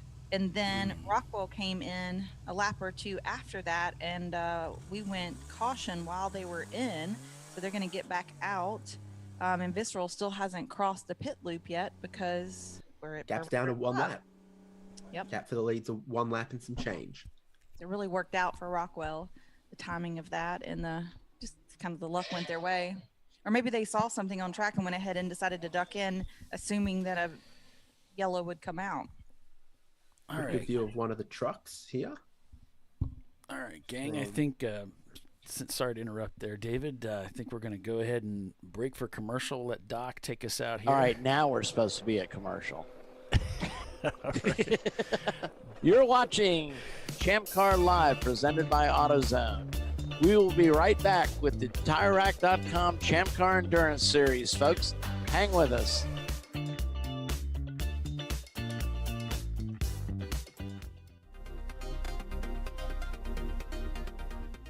Welcome to TireRack.com, revolutionizing tire buying since 1979.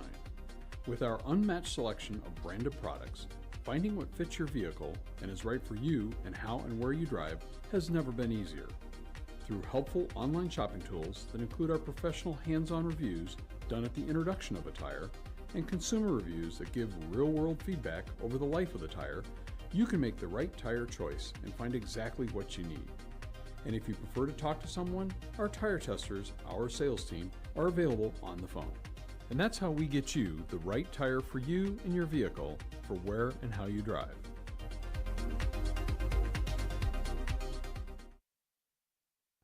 At AutoZone, you get what you need when you need it. Got a today job? Pick it up free same day at your local AutoZone. More of a tomorrow project? Order as late as 10 p.m. with free next day delivery. Getting the job done just got easier.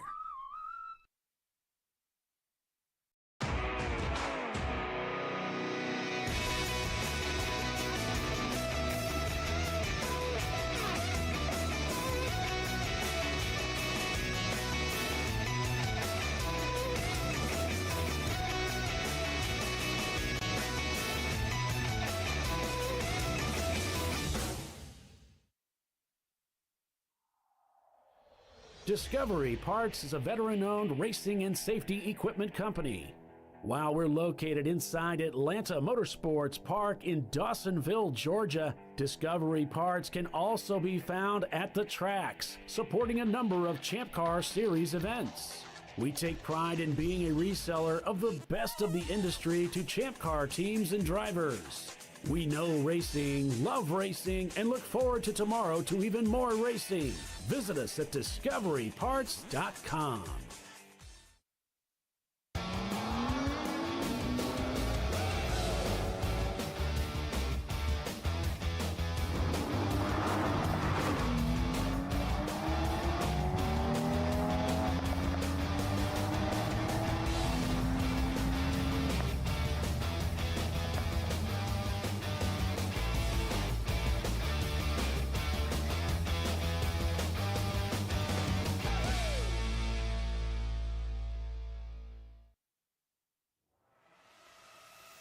RVA Graphics and Wraps is a full-service design, signage, digital graphics, and wraps company located in Richmond, Virginia.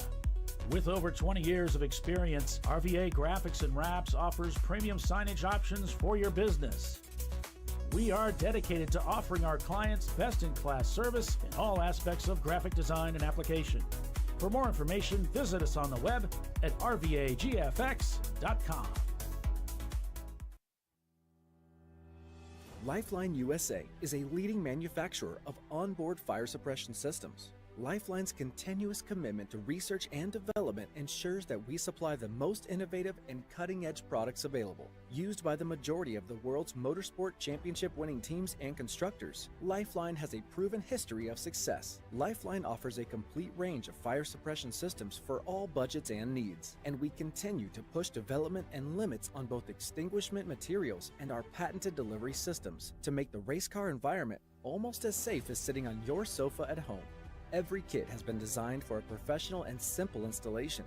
For more information and to purchase your ChampCar fire suppression system, go to www.lifeline-fire.com. Located in Northeast Ohio, with 40 years of combined experience, Money Shift Racing knows how to deliver performance and safety, offering everything you need to get your vehicle and drivers ready for race day.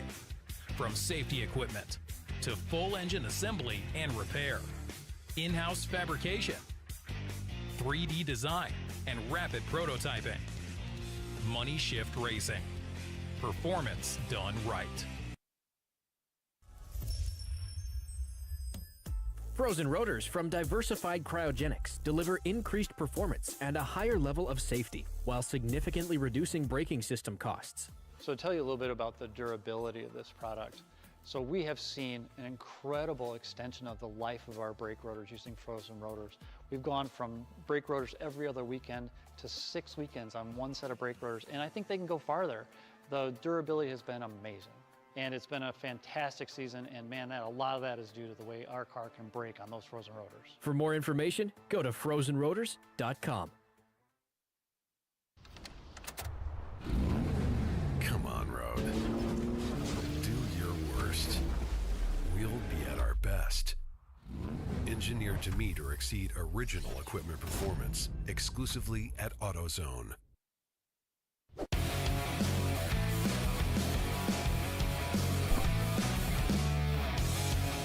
All right, welcome back everybody to ChampCar Live, presented by AutoZone.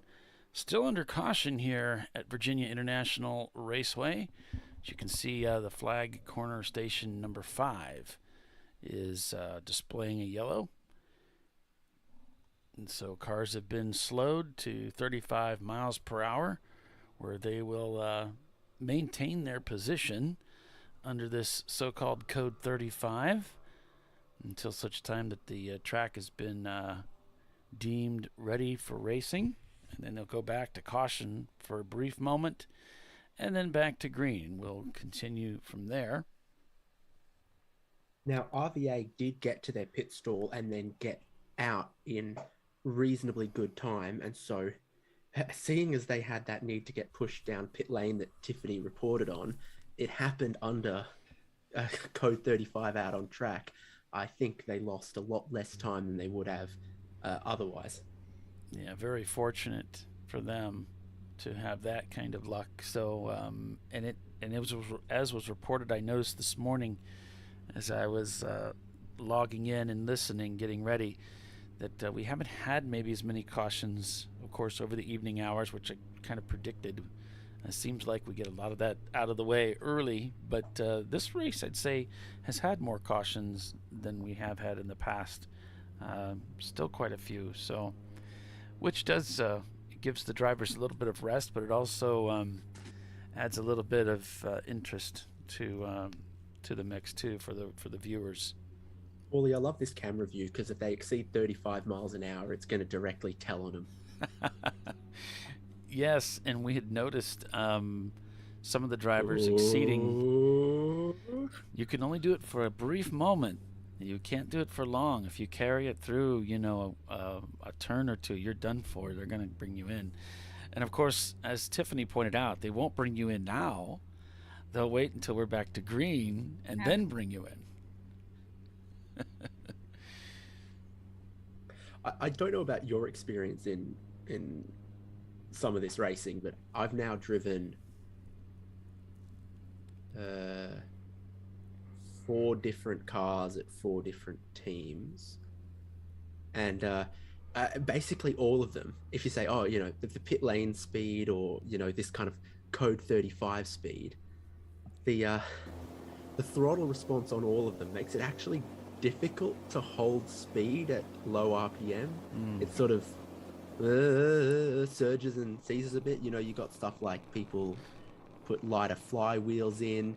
You're tuned for, you know, power at the top of the range, not, you know, direct and linear throttle application at low power and low RPM. And so it is quite easy to go up 32 miles an hour, up 37, 32, 37. Just going downhill. Yeah. Well, and Tiffany have had this conversation because that was something that she too observed, because I've never driven under the Flagtronics rule, so I'm not familiar with the experience. And but Tiffany, you noticed that as well as difficult. Yeah, I don't like it really. I mean, I understand it completely from controlling the race and getting us back green and all those things. It makes 100% sense, but just like as a driver, it's not something I really enjoy. I'd rather have I know it sounds terrible. I'd rather have a full course caution. Not 97 of them like we have had of the purple. So maybe I would have a different perspective if all of these were full course, because it would be even more yellow laps. But I like it when it bunches them back up. I don't know. So David, I want to get your opinion on this, because I floated this idea to Tiffany. She likes the idea, and of course, anything that you like, Bill will dislike, because that's just the way it works. So I'm considering, and Tiffany's on board with us putting in a cruise control, an aftermarket cruise control in the Honda, so that we could just set it and forget it. Just let the cruise set it on control 35. manage it. And I'm wondering what you think that would be like as a driver. Do you think you would prefer something like that, or do you think, no, I don't want that? Well, it's something that is already done in racing in other categories, like in IndyCar, for example. At some ovals, they have 2 pit lane speed limiters. They'll have 50, 60 miles an hour in the pit lane, and then another limiter for like 80 miles an hour, 100 miles an hour at some of these short ovals, where the main pit lane speed limit ends, but then they're held to a second, slightly faster speed limit on the apron on the way out or in, so that on cold tires they don't, you know, spin and spear up in front of fast racing cars.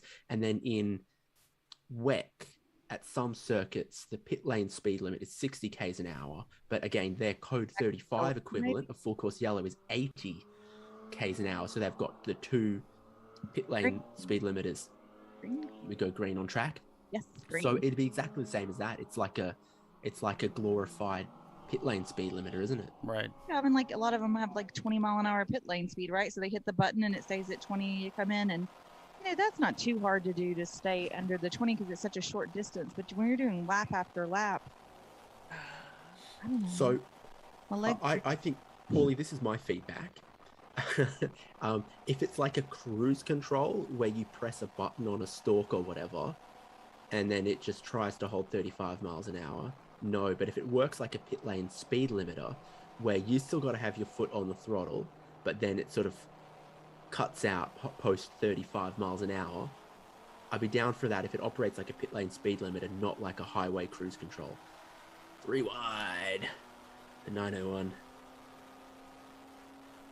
Yes, with the I believe it's the 918. I believe it said right next to them as they head up the hill here at roller coaster. There'll be a bit of a dip here, and then they'll finally come to the highest point of the racetrack before they make the dive down into one of the lowest parts of the racetrack at the hog pen. Isn't that it's a Boxster? I think it's one of the Rockwell. Yeah. 718. I mean, yeah, that's what I said. Sure, okay. 718 is also 718. But it couldn't work like the standard cruise, right? Because I wouldn't. If you're going downhill and it's picking up speed and going over the speed, then you'd have to hit the brakes and then it'd kill the set. You'd have to reset it, right? Right. It depends. The Toyota that I drive, the cruise control within some limits will decelerate you down a steep hill to hold it. Really? Yeah, Okay. it kind of leaves you in the gear, so you get some engine braking and. No, it's. I mean, this is a hybrid, so it just regenerates. But yeah, similar thing. It's doing something there, and I've noticed modern cruise controls will try to do that too when I'm on the highway. An aftermarket, I don't know that we would have that kind of advantage. Ooh, lots of dust thrown up there as a car ahead lost control. So for a moment, some blinding smoke, unable to see, but gets through that just fine. Yeah. So my final word is I'd as a driver, I think rather it is something that limits the throttle past 35 miles an hour, not something that holds the throttle for you. See, but you don't want to be under 35 either, right? Yeah, well, that's why I'm saying you'd keep your foot on the throttle, and then it'd cut at 35 like a pit lane speed limiter does. So you could be like full throttle and it'd still just stay at 35? Yeah, it'd probably go pop, pop, pop, pop, pop, or whatever they do when they sort of cut ignition like some of them do, or like some traction control systems do. So you'd probably, be going around like a third throttle or whatever, and it'd hold you there. Yeah, it's almost like you need something like a governor when you're driving by wire, where it's just holding you there. And that's because I had a minivan. I'm kind of thinking the same thing. Like, it would be nice to just set it and kind of forget it, kind of ish, and back to yellow. Yeah. And be able to like kind of stretch your legs in the car, Yeah, we're showing a debris flag over here, and we've got, looks like a vehicle stopped over there as the cars are coming by. For start finish, Bill. Start finish. Okay, he's gonna put CCL 11 at start finish. Oh, okay. All right. Thank It's you. live right now if you want to check it out. Yep, I got it. The Blake's Garage live feed, they said it's back online, and Jim Bist is driving for Blake's Garage currently. All right. Bill's Team Danger's got a new stream too. I'll send you that one. Make sure you got that. Race flag. Just want to also compliment one of our drivers. He's brand new, first ChampCar race ever. First time, I'm pretty sure this is his first time ever driving our E36 within 6 laps. 6 laps. He did a 2:24 in the car, which was pretty much quicker than like half of us. Best time. That's good. So, Paulie, is the yellow on the sort of TV graphics just picking up because of the debris flag at one corner, or is it code 35 everywhere? Because I'm seeing this. I think it's just a one local debris flag.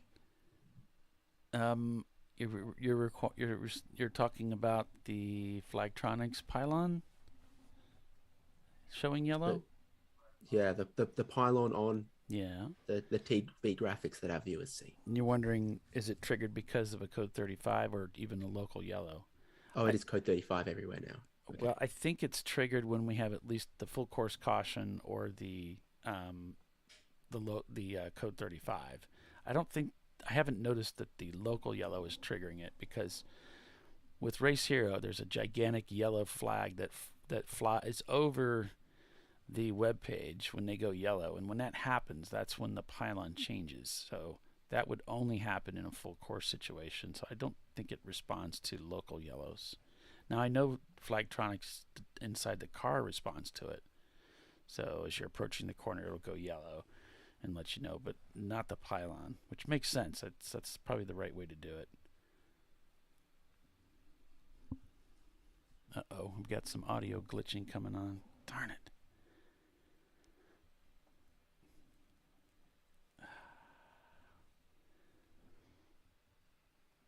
I don't know. Are you guys able to hear me? Doesn't sound like it.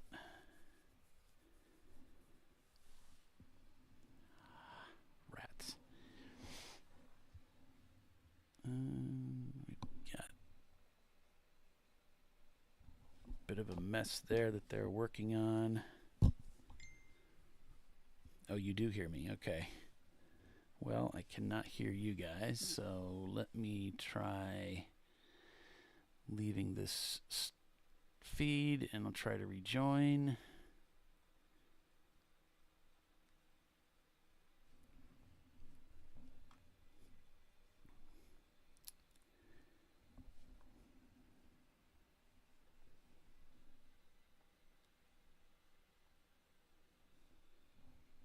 Having some audio trouble with the crew here, so I'm trying to resolve that issue as we are under caution here at VIR.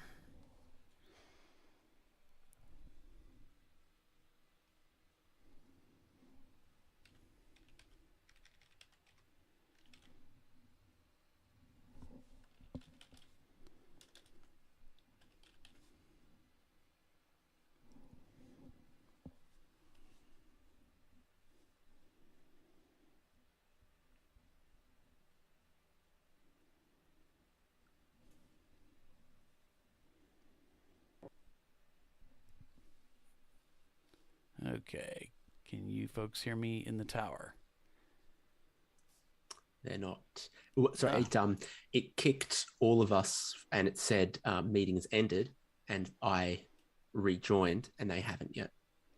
Okay, so I can hear you just fine. So that's good news. And once I get this launched, I can share the screen with you again. So sorry about that. There we have it. And then once, unfortunately, I'm not sure Tiffany knows how to join the broadcast, so we'll get her back in here as soon as she can figure that out. So, Polly, what angle are we looking at there where they were very clearly putting down oil dry for the... This is supposedly going into turn number 1. Oh, yeah, so it is. Of course it is. Yeah. See the dip there, and so this looks so like... it's on the racing line there on the left-hand side where they were most worried about the fluid down. Unfortunately. A couple of cars are staying off it now, but eventually people are going to venture across there and disperse a little bit of it. And yeah, looks like some of the cars are taking that line to help work that off, and then we'll be back to green here hopefully before long. Before not too long. Is there a black flag out for 981? Let's take a look here. Oh, I see. Yeah, Marching Ants has it colored that way. I don't know if that is a slam dunk or just a... Well, I think that's the box is at least for the leader, but I don't know about the black outline around the dot. No, so near corner 15. Okay. Sorry, there's somewhere here. Number the 1? The 981. The sister car 981 is instead of in a purple blob, a black blob. I'm not seeing that. I see the. Well, I think it's stopped behind flag 15 on this graphic now. Oh, okay. Yeah, it might have been the car that was putting the fluid down, and therefore has been instructed to stop. Could be that they're stranded there, and yeah, they're black flagged maybe. And we have debris flags now showing it turns 1 and 4. That's where the trucks were putting down the stuff for the oil. Oh, yeah, you can see it very clearly. The line of I suspect the car that has left that much fluid between turns 1 and 4 and potentially further around, would probably be given a black flag. And there is only one that I'm seeing that look like they have one. I'm putting 2 and 2 together. I'm getting 4. It's not necessarily the whole truth. But if they've made it all the way around to turn 15, this could be a lengthy yellow. Especially, you tell me if you think you smell Porsche oil. Well, I've been thinking the BMW E36 that we used to campaign held somewhere of 10 quarts of oil, so you could oil down an entire racetrack if you were really talented.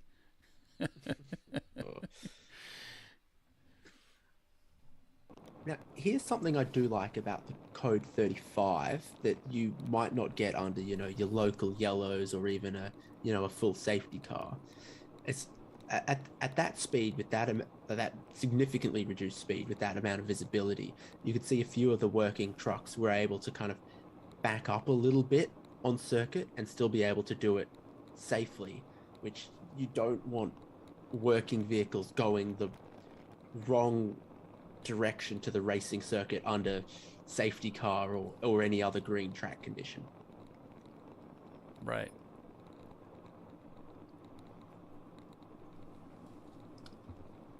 With now a lead Class F still? Question? Answer, yes, by 11 laps over open throttle racing's 1994 Miata. Yeah, while we're at break, well, we're not really at break, but we're under caution here. I'll cycle through the various classes so that you can get a bit of an idea of where the cars are at class-wise. So you can see Blake's leading A class, followed by Wheels America Racing number 998. Fuse 15 is behind them in third. Then it's two open throttle racing machines, Misco Motorsports, Sparrow Speed, etc., etc. Does that make you happy, Paul?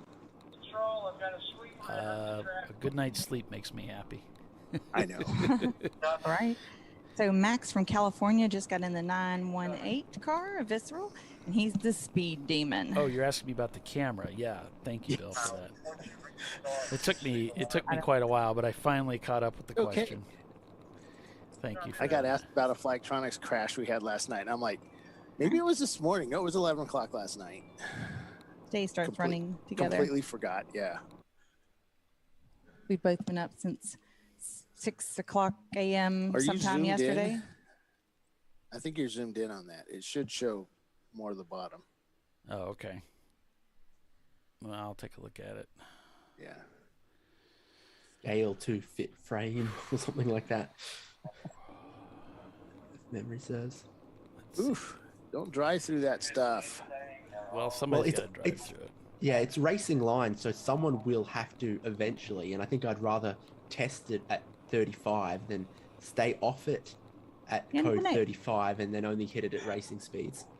And then you kind of grind it in and get it absorbed. Sucks it up into your air cleaner. Well, as long if they're leaving it on the second pass, if they're they've putting left that it on down the in track, that area. There's not much that can be done.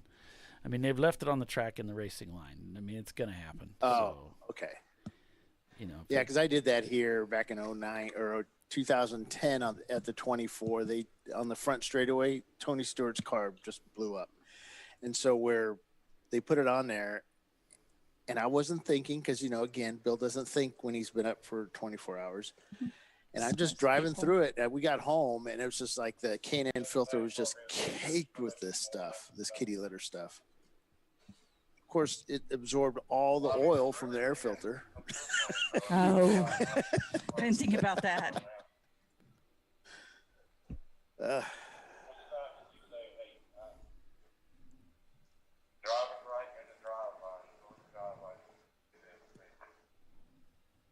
Well, VIR is really good at picking up this stuff. And do they know who did it?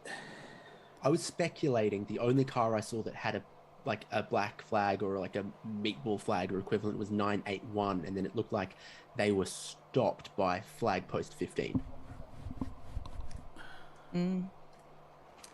Yeah, because that's going to be a bill. We pass on those types of bills to the racers. That would be the Atlanta Speedworks group. One of their drivers. It picks up right here coming into the south pit. There's a big state line that's going into the south pit. Is this where you say money shift? Because it was between, what, 3 and 4? That's from that previous car, the 600. So they just said 600. So they might know something about why the RPG Miata stopped circulating. They were just talking about that number on the radio there. So that would suggest that at least one corner worker saw maybe a mechanical problem for the car that is still leading B class by laps. What have they got? They've still got 45 laps to the RTR Honda S2000 in B class, but you'd need to get back out to defend that in the time remaining. And just as a reminder, there is a significant amount of kitty litter down on this racetrack, stretching from the entry to turn 1 all the way through 4. So just make your drivers aware of that if they aren't already. And then the trucks are obviously still past corner marshal post 6. If the white flag's displaying there, I think they'd be dropping down the kitty litter post that flag. And the 981 that's black flagged is circulating. So it might be... They just sent out the big sweeper with the blower and stuff on it, so that'll help. Yep, the 981 that one expensive is coming in. 981, yeah, he's on the flatbed. Mm-hmm.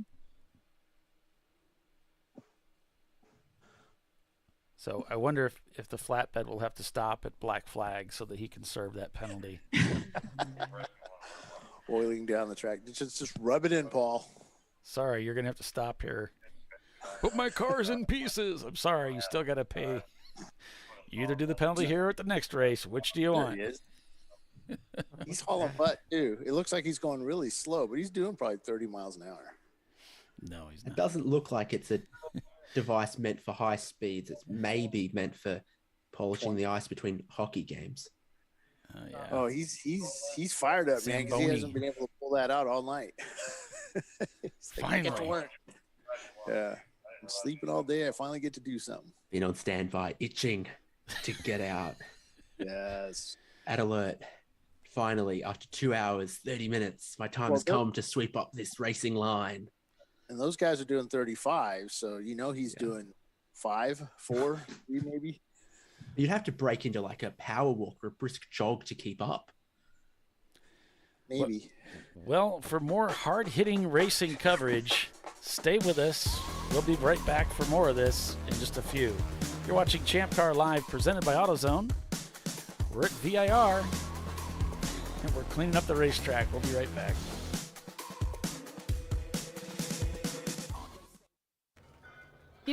I'd buy tires online, but then what? We've thought about it. We're TireRack.com. They should let you ship directly to a mechanic. Actually, we call them independent recommended installers. They should have like 1,000 mechanics. Try over 7,000 installers. Then you just make an appointment. At a time that's convenient for you. This could change tire buying forever. TireRack.com, the way tire buying should be. Come on, road. Do your worst. We'll be at our best. Engineered to meet or exceed original equipment performance, exclusively at AutoZone. Lifeline USA is a leading manufacturer of onboard fire suppression systems. Lifeline's continuous commitment to research and development ensures that we supply the most innovative and cutting-edge products available. Used by the majority of the world's motorsport championship-winning teams and constructors, Lifeline has a proven history of success. Lifeline offers a complete range of fire suppression systems for all budgets and needs, and we continue to push development and limits on both extinguishant materials and our patented delivery systems to make the race car environment almost as safe as sitting on your sofa at home. Every kit has been designed for a professional and simple installation.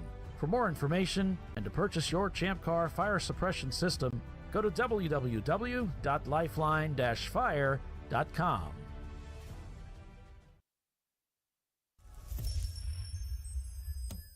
Frozen rotors from Diversified Cryogenics deliver increased performance and a higher level of safety, while significantly reducing braking system costs. So to tell you a little bit about the durability of this product. So we have seen an incredible extension of the life of our brake rotors using frozen rotors. We've gone from brake rotors every other weekend to 6 weekends on one set of brake rotors, and I think they can go farther. The durability has been amazing, and it's been a fantastic season, and man, a lot of that is due to the way our car can brake on those frozen rotors. For more information, go to frozenrotors.com. Located in Northeast Ohio with 40 years of combined experience, Money Shift Racing knows how to deliver performance and safety, offering everything you need to get your vehicle and drivers ready for race day. From safety equipment to full engine assembly and repair, in-house fabrication, 3D design, and rapid prototyping. Money Shift Racing. Performance done right. Discovery Parts is a veteran-owned racing and safety equipment company. While we're located inside Atlanta Motorsports Park in Dawsonville, Georgia, Discovery Parts can also be found at the tracks, supporting a number of ChampCar Series events. We take pride in being a reseller of the best of the industry to ChampCar teams and drivers. We know racing, love racing, and look forward to tomorrow to even more racing. Visit us at discoveryparts.com.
No.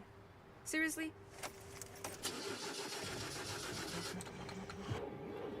Come on. Oh, no. You for real? Dale. Really? Wow. So maybe just a cable? We can help you. Welcome to America's #1 battery destination, AutoZone, your battery solution.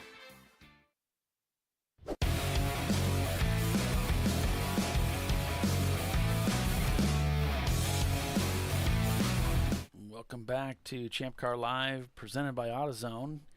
It's the Zamboni 24 hours at VIR. Just kidding. Now, my Australian's going to be on show here, Paul, when I say a few of the instruments we've seen out here cleaning up the track look like they could be used to prepare a cricket pitch. I like it. And Bill was confirming while we were at the break with me. He said they're oil drying all the way back up to 17. And I said, yeah, if you're gonna do it with style. I mean, if you're gonna oil down the track, just do the whole thing. Just blow it for everybody. So yeah, the 918, not the most popular car. 981, not the most popular car in the paddock right now, unfortunately. But it bears, I'm joking about it, but really it is a problem. When you notice that, you should know when you're dropping oil, you usually can smell it. If you're a new driver, and a lot of our drivers are, that's a sign that you're probably dropping it. It's unlikely if you smell oil being burnt off on a header, if you smell that odor, that it's just being burnt there only and it's not dropping onto the track. They want you to bring the car to a safe, controlled stop off the racetrack. Hopefully not in tall grass, because you don't want to start a fire. But stop it there, and they'll come get you and put you on a flatbed, and they'll keep that oil from getting on the track, so we don't have these situations. So, yeah, obviously we've seen cars, come to a stop, get put on a flatbed, and get taken back to the access roads, and us get racing a lot quicker than than this, where it's a little more protracted.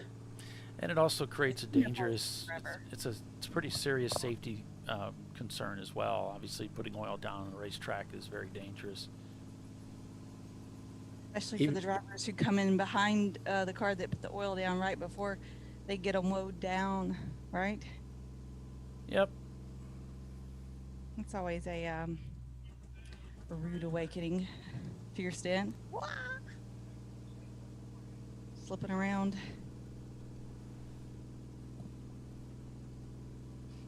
And even after all of this best attempt at cleanup, the track will still be away from its best grip for a little while. Yes, Frank, the race control log is going to be spotty. We just don't have the staff to cover that for 24 hours, plus run this show and everything else we're doing. So for today's event, it would be spotty. So thank you for your understanding in that. Yeah, sorry. We just kind of dropped the ball. Actually, we just ran out of arms and hands and heads to do it. Yeah. So I had one of the radios and went for a walk to check on teams. I kept the radio where I could, hear if they brought anybody in and that sort of thing. And Bill had the other one, I think, the race control. I don't know. He only had half the story, and plus he needed a nap. I had to walk or I was going to fall asleep. But I got all that beautiful intel about, who's done and who's working on the car and how close they are to getting it back out. Yeah. Well, thank you for doing that. Nice to kind of walk around at 3 in the morning.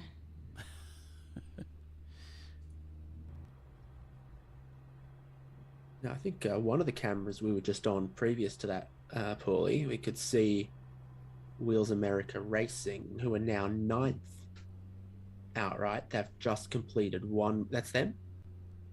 Is the question? Looks like it. I don't Could know. be. I don't know. Regardless of whether that particular vehicle is 998 Wheels America Racing, it remains factual that Wheels America Racing have gone into 9th outright, having gained positions from Stug and RPG, and therefore that puts the A-Class leading Blake's Garage, Miata, to 8th outright, and there is apparently a lap between them in that class, 2 laps between the outright leader and Rockwell Autosport, and now it scores it back to 1. So we'll see what that shakes out as when we get green flag racing again. Yep. And as we mentioned, looking at a lengthy caution here as the officials work to clean the track, at least get some oil dry down to restore some of the grip to the racing surface where that oil was put down. And as they work through that, they follow up behind it with a sweeper to that's a blow machine, I believe, like a jet blower to blow the excess off, so that we don't have all that stuff getting into the eyes, ears, noses, and throats of all the drivers that are out there. I should never doubt myself. I'm pretty sure checking against the marching ants that the car I was looking at was 998 Wheels America Racing, because they are just at Hogpen-ish or a tiny bit further around now.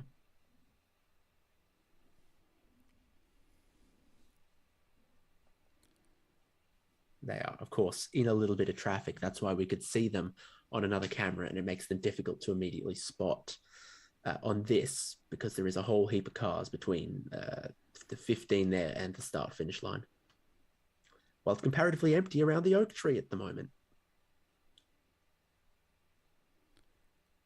See 998 just crossing the start-finish line here. It's underneath 119.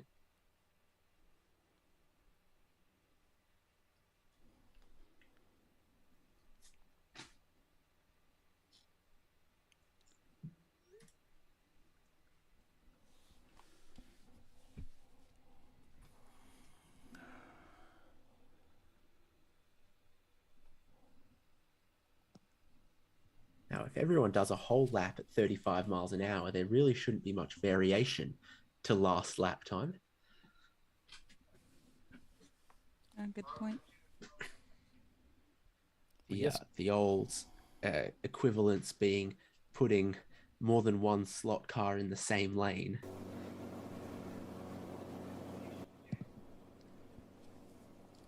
And as we mentioned, and if you're just joining us, welcome to ChampCar Live, presented by AutoZone. We're under an extended caution, purple 35, as the crews are working to clean up an oil spill that seemed to stretch nearly, if not the entire distance of the racetrack. So they're working on that, and probably about halfway to 2/3 of the way through that process right now.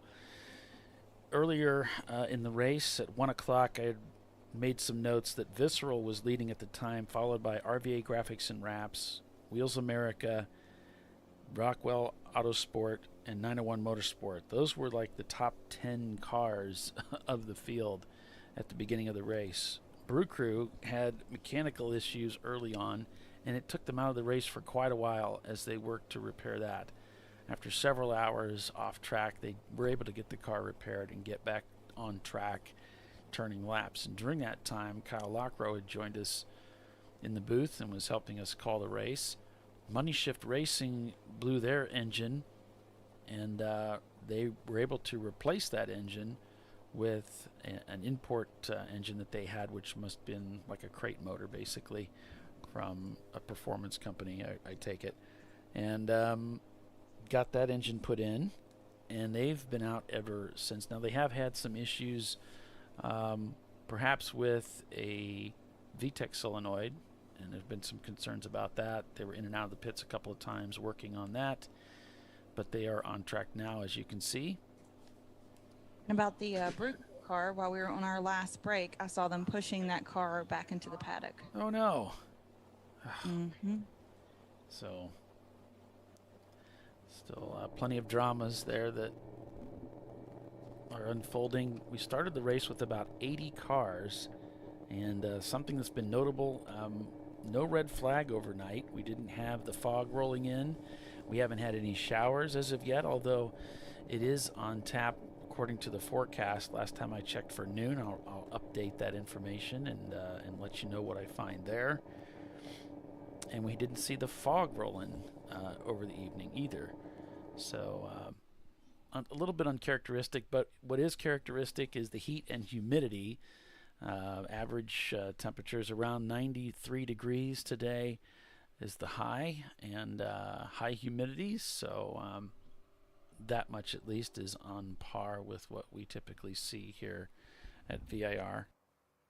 Yeah, at 8:45 a.m., it's already getting hot and sticky outside. During this lengthy caution we're under, the WT Florida team went ahead and took advantage of that and pitted and put the team owner in the car, Tyler, which is Ed from Team Infinity's neighbor and buddy. So he's in the car now. I'm like, what about great neighbors, you know? Neighbors, everyone needs good neighbors. Right? If Bill was awake, he'd laugh at that. And to see RPG, where we're gushing over them for so long, they've worked so hard to gradually pull themselves up to the front of the field. They were even in third place, and for the majority of the evening, they found themselves in third place. And then suddenly they were no longer turning laps, and they're continuing to tumble through the standings now in 11th place. Yeah, something definitely went wrong with that one.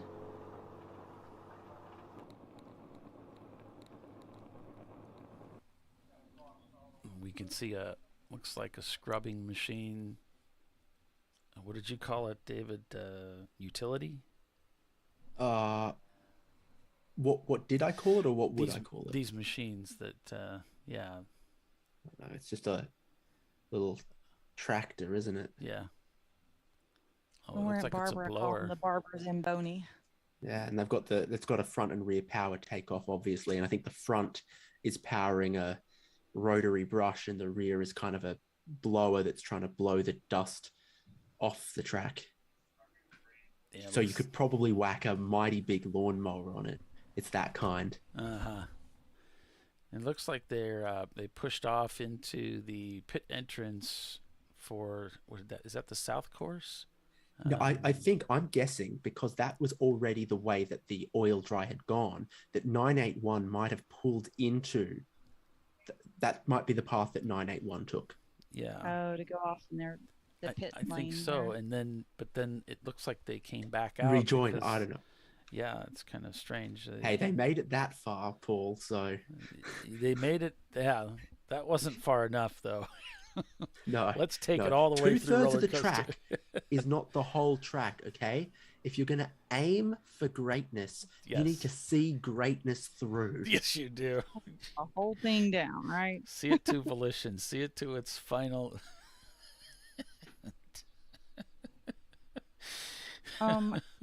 Blake's Garage is asking if you got the live feed that I sent you.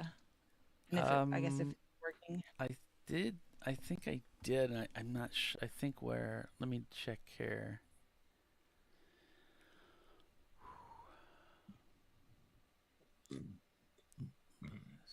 Currently our 8th place car and lead A-class car. I have it. I do have it. I'm seeing the feed not rolling for some reason, but I do have it.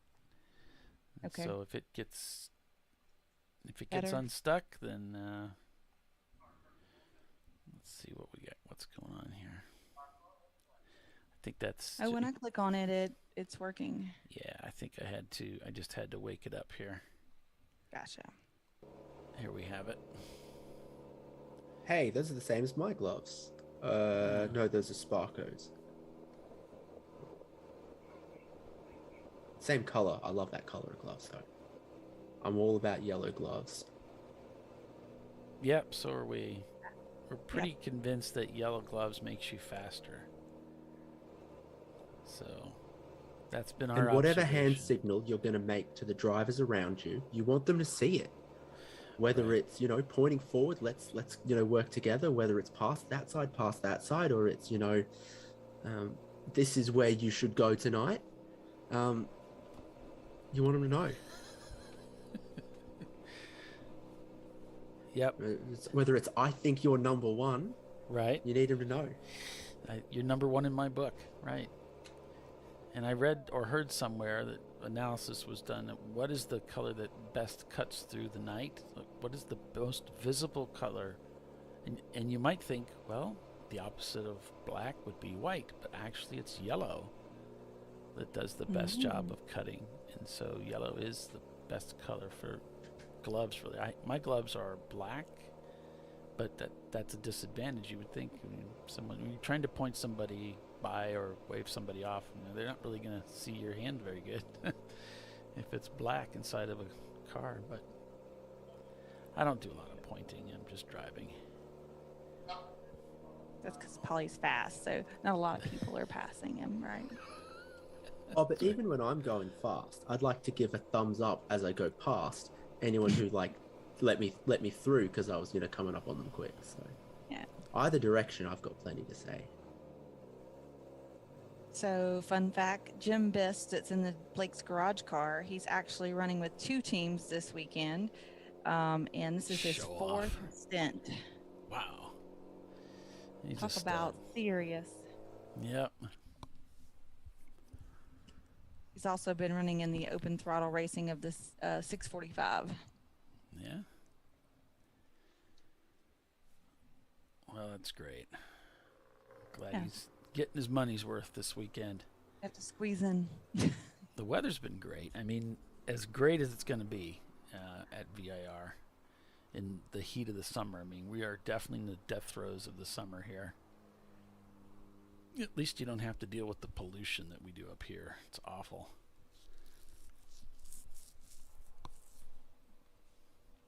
Those Canadian fires pretty much ruined our summer. It's I'm sure it's much worse for the people in Canada.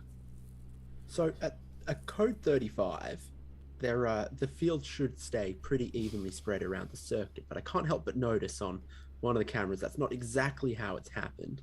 And you see here, doing about 30. You see some different lap times, don't you? 6:05, 5:53. Yeah, I think there's got to be someone doing closer to 32 or 30. And obviously, everyone else sort of just kind of ends up there in a couple of these little groups. But it probably doesn't hurt the track workers to, have a little bit more clean space to keep doing their work. You saw that those cars were just going past where the Zamboni / tractor was at the top of roller coaster. So that's got to be more than 3/4 of the track at that point. Goodness. That's a good sign, I'd say. I'd say that's a good sign.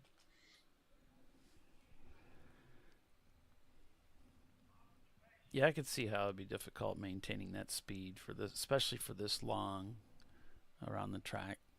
And everyone's got a different risk tolerance, don't they? I mean, you're not supposed to go over 35. It'll tell on you if you go over or stay over 35. So some people are going to do 34 and then back off a little bit if it starts flashing at them. Some people are just going to do 32. Exactly. That's what you're going to... It only makes sense that you're going to be breathing back and forth. Because what happens is, David, I think you see the car ahead of you and you very naturally just track with it. I mean, when you're here, you're thinking, well, we're all going the same speed. And you just lose focus of it. You're not really looking at it anymore. You've been driving around for 25 minutes. You don't care about it anymore. So you almost need to have a nanny to help protect you. Or you get to a turn and you just want to naturally accelerate through the turn, Well, true. That's true. Yeah. And then the thing starts flashing at you and you're like, crap.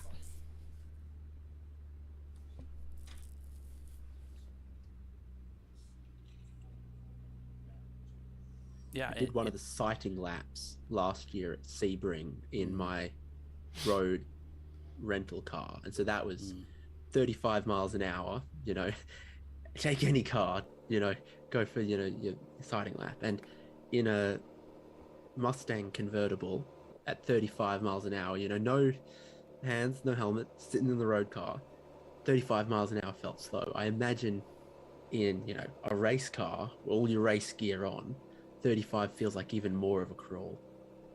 Feels like somebody just put your life on slow-mo. Like you should have to talk slow. Like you're buffering? Yes. It's just pretty miserable. When it goes quickly and it comes back, it's, you deal with it. But when it goes on for a couple of laps, that's when you're like, uncomfortable in the car. You're not getting good airflow in the car. The car's hot. Yeah. Got any camera cars that are around the sort of tail end of the lap? Because I think, it was, again, a minute or so ago, I said, I think that tractor, which looked like it was the last thing out there, just sort of sweeping the oil dry that had already been put down, was top of roller coaster, probably not far away from... Well, yeah, and that's where the oil stopped, because the car stopped just there. They didn't even complete the whole lap, did it? So, I think, those drivers with their life on slow motion with Tiffany should hopefully be able to resume normal speed soon. I'm sure they're ready to. Especially as it's heating up outside. They're wanting to get going with it and get that airflow moving back through the car as well.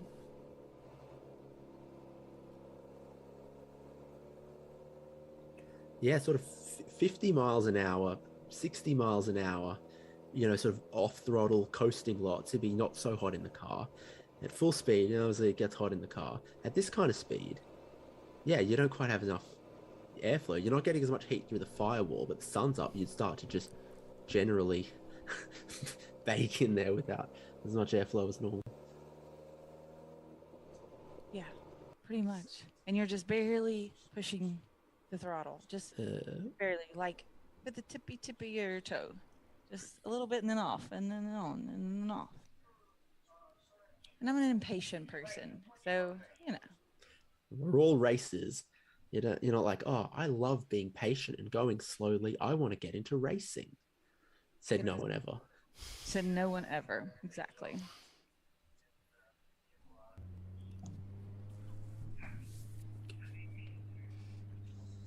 Come on, driver, we're on board with. Get a little bit closer so I can definitively read that car number. Is that 998? It's 3 digits. Well, if we look at Flagtronics, yeah, he is in that area, isn't he? Yeah, it's in that area, yeah. So that must Who were be we it. on board with again? So this is Fuse 15. Okay. Yeah. That's the 524. So were they just behind 998 on the I can look at it myself, but yeah. It's a little congested over there, so it sure is. It's difficult to make out. Is it the 64? Maybe that's behind them. 998 is car. The Fuse car is 524, but there's a lot of congestion there. So 524, I'm showing all the way up at the top of roller coaster. So I'm not sure. Yeah. What? But it's not moving either, so it's a bit confusing. It could The be number 27 of the science project is headed back out, and the tractor is coming around for its second lap. It looks like. Well, Put someone. a transponder on that guy. I was about to say exactly that. Let's go beat some other cars. I mean, so as we're finishing, how many up... VPI for that thing? I'm just saying, if it's F class. Yeah. Well, I wonder what the fuel load's like. How many laps can he go in that thing? Can he make 2 hours? All right, we're gonna have to break for another commercial. All right, here, now so we're supposed to be at commercial. Doc's taking us out. You're watching ChampCar Live, presented by AutoZone. We will be right back with the TireRack.com ChampCar Endurance Series, folks. Hang with us.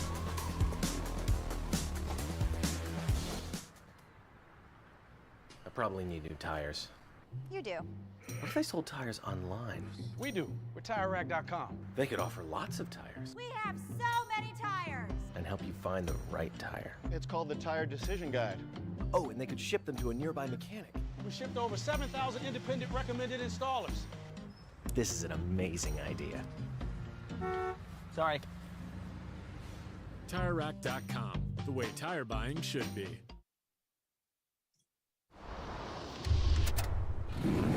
Bring on the frozen tundra, the grinding gravel, the cratered concrete, the rain-soaked streets.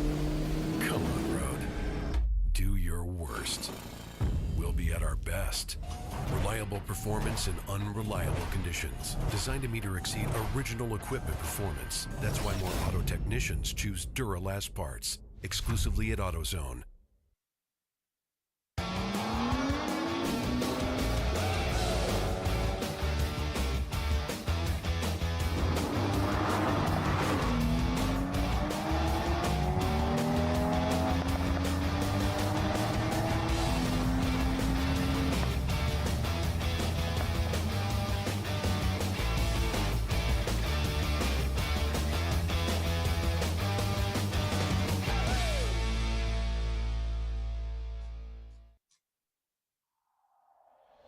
Discovery Parts is a veteran-owned racing and safety equipment company.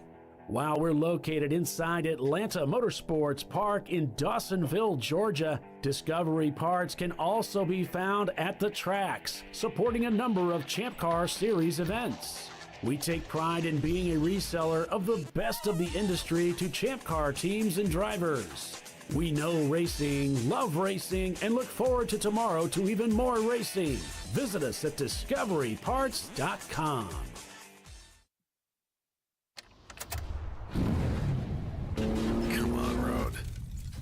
Do your worst. We'll be at our best.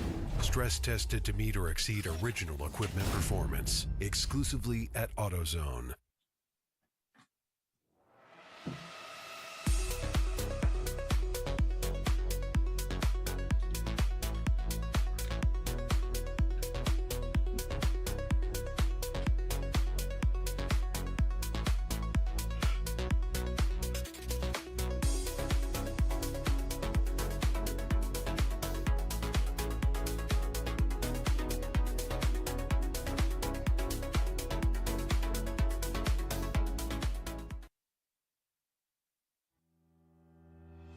Lifeline USA is a leading manufacturer of onboard fire suppression systems. Lifeline's continuous commitment to research and development ensures that we supply the most innovative and cutting-edge products available. Used by the majority of the world's motorsport championship-winning teams and constructors, Lifeline has a proven history of success. Lifeline offers a complete range of fire suppression systems for all budgets and needs, and we continue to push development and limits on both extinguishment materials and our patented delivery systems to make the race car environment almost as safe as sitting on your sofa at home.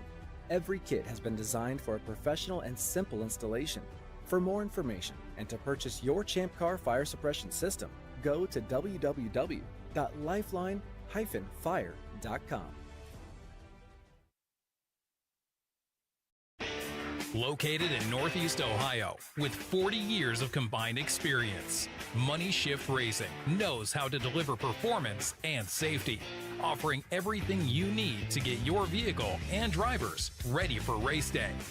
From safety equipment to full engine assembly and repair, in-house fabrication, 3D design, and rapid prototyping.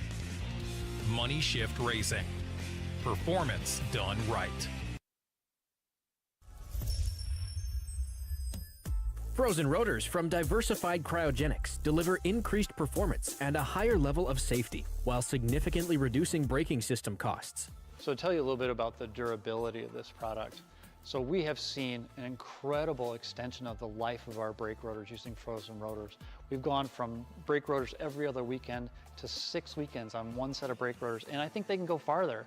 The durability has been amazing. And it's been a fantastic season, and man, a lot of that is due to the way our car can brake on those frozen rotors. For more information, go to frozenrotors.com. I did it. Do you see how it's... That's it. We did it. You did it.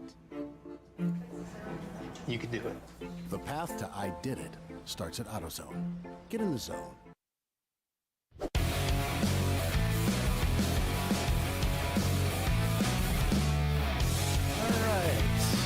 Welcome back, everybody, to ChampCar Live, presented by AutoZone, the Lifeline 24-hour classic. Just under 3 hours remain in this 24-hour race as we are back to green again, finally. On board with Whitnauer Motorsports in their Mini Cooper. Getting all choked up, guys. I'm just so emotional. I said I wasn't going to do this. You're so funny. But yeah, here we are on board with Whitnauer, back to green. How about that? Well done to my favorite driver in this race, the guy on the tractor. Just his talent, his dedication, his preparedness, never say die attitude, yes. Brought the right tools for the job. I mean, once we have more cameras, give one to them. I put a camera on the tractor. He does serve as an inspiration to us all. He kind of looked like he was having a good time, I have to say. Worst ways to spend your Sunday morning, I'm sure. Then eating 500,000 tons of rock dust. Yeah, there's probably nothing more he'd rather do. Maybe the rock dust is mostly behind him. Yeah, I hope so. What do you think? He'd be blowing that out of his nose for a while. Wear a mask or something. You know? So they've had a minute or so in some of green flag racing here. I use that sort of euphemistically rather than literally. And it is one lap scored the difference between Visceral and Rockwell right now.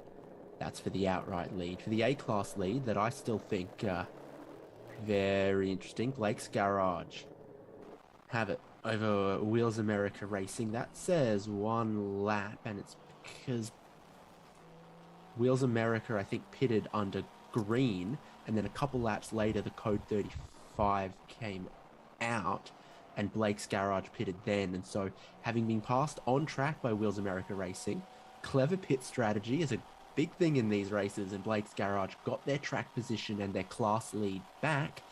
But again, they are up against a very quick and very feisty competitor, and it's underneath one lap, the gap between them at the moment. It's 2 minutes 13, which is just underneath a lap, but it is underneath a lap. Yep, and we got about a little under 3 hours to go to finish this one off. Roger Cohen of Birmingham and also runs with Pinkies Out was asking me what happened to the trophy wife car overnight, and the shift linkage broke. So they had to source that and find that, and then they repaired it, and it's been back out ever since. And you put the F back into shift linkage. Shift linkage? And I'm glad he asked that question, because as soon as we got done with that little segment, I was going to ask you that very question. I just had to think of a tactical way to put it where it would be funny, but I didn't have to say the other word. Gotcha. And my Mimi is back watching this morning. Talk about dedication. So, good morning to my grandmother. This is the only racing she watches. This is it. Just us. Ooh, that's a bit spicy in turn one. Again, those Mustangs slow through a corner, pick up a little bit of torque, a bit of revs, pick up a bit of dirt. And so for the car in second place, Rockwell Autosport, they've been one of the quicker cars of the top three. Their last lap, quickest of everyone in the top three, and it's got to be a bit of a cheeky dive and twisty stuff to try to get through. Oh boy. Get busy. Hope there wasn't contact there, but I'm not sure. Trying to get down the inside and hold it there. And it was a bit of a late move, but hoping that the other drivers saw him go in there.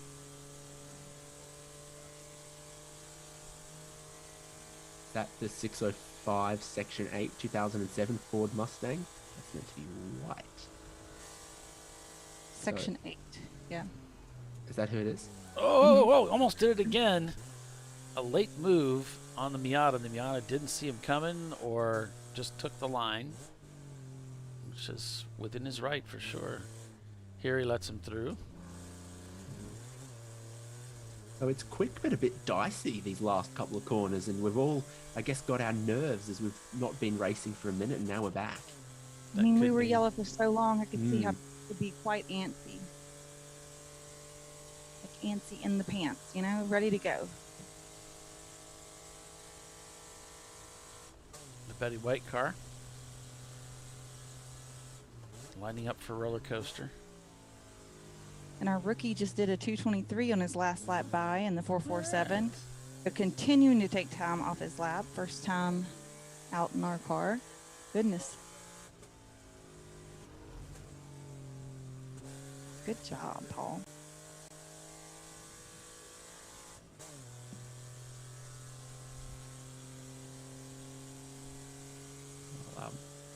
Shout out to your grandma Tiffany, but shout out to my fan in the YouTube chat. Yes. Yeah. Timothy's just great. He says he loves the Australian accent. I mean, who doesn't? Yeah, it's fun. It's one of our best exports we've had going for us for a while. So. Put a tax on that and sell it, baby. You're not going to get it from the milk and cheese. Going to have to get it from something interesting. All right, well, it seems that the track does have some good grip through this area that was so laden with oil. It seemed to be getting with it nicely. Yeah, the first flying lap for this car after we went back green was a 2 minutes 14, which would have been near enough to the fastest lap of the race a couple hours ago. So, yeah, right back into it, and the lap times don't look like they're 5 seconds away from where they ought to be. In fact, based on the weather and the time of day, I'd say it's right bang on. There might be at worst, one corner is a little slippery, but it's still quick. It's just, sketchy. You're just a little more nervous about it. The balance is just different. I really enjoy how he works from the top of the S's down towards Oak Tree. Just a brush of the brake and immediately into the corner. That car is working so well. Must be a joy to drive like that. It definitely makes it look easy when he's driving like that. He's laying down some very quick lap. Yeah, he looks like he's very comfortable out there and enjoying maybe just having some clean lap, without the other competitors around that were sort of crossing him up quite a bit Mm-hmm. in that mid-engine car on this very technical racetrack.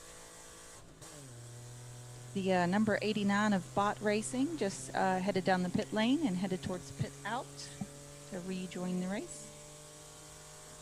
2:12.8 that lap just there from the car we were on board with. So, woof. Told you he was getting it. He's getting it done. Mm-hmm. He's in the office and he's, sending emails. Got to come up with some sort of euphemism to tie into that. I'm not sure what it would be. Sending emails, I suppose. Like constant contacts at that point in time, button and get them all done at once.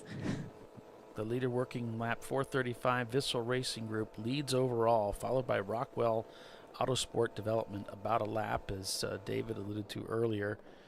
We've got RVA Graphics and Wraps behind them in the 111, followed by Bulldog Racing, 901 Motorsport. That's your top 5. If you'd like to follow your favorite teams in timing and scoring, you can do so on the broadcast or with one of the 2 of the apps that are used to send out unofficial timing and scoring, racehero.io or race-monitor.com. Both of those also have a web version, so if you happen to be having a laptop nearby or don't want to use your phone data or whatever, you pop that on as well. Timothy's been doing some of the math, and he's reporting about 50 minutes to go till you're in that last pit stop window. And so if you can make 2 hours, if they can string it out for another 50 minutes, they can make it into that window. And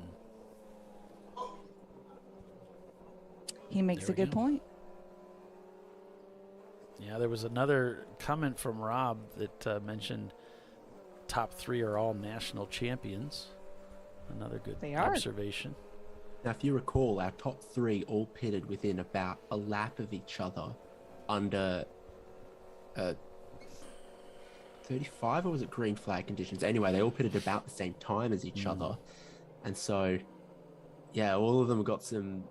actually pitted when it was still green. Yeah. Games. Everybody else got in under yellow conditions, it looks like.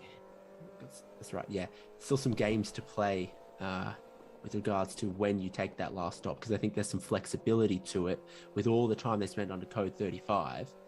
A lot of them getting 2 hours, and that means that they've got a wide window to make that final stop.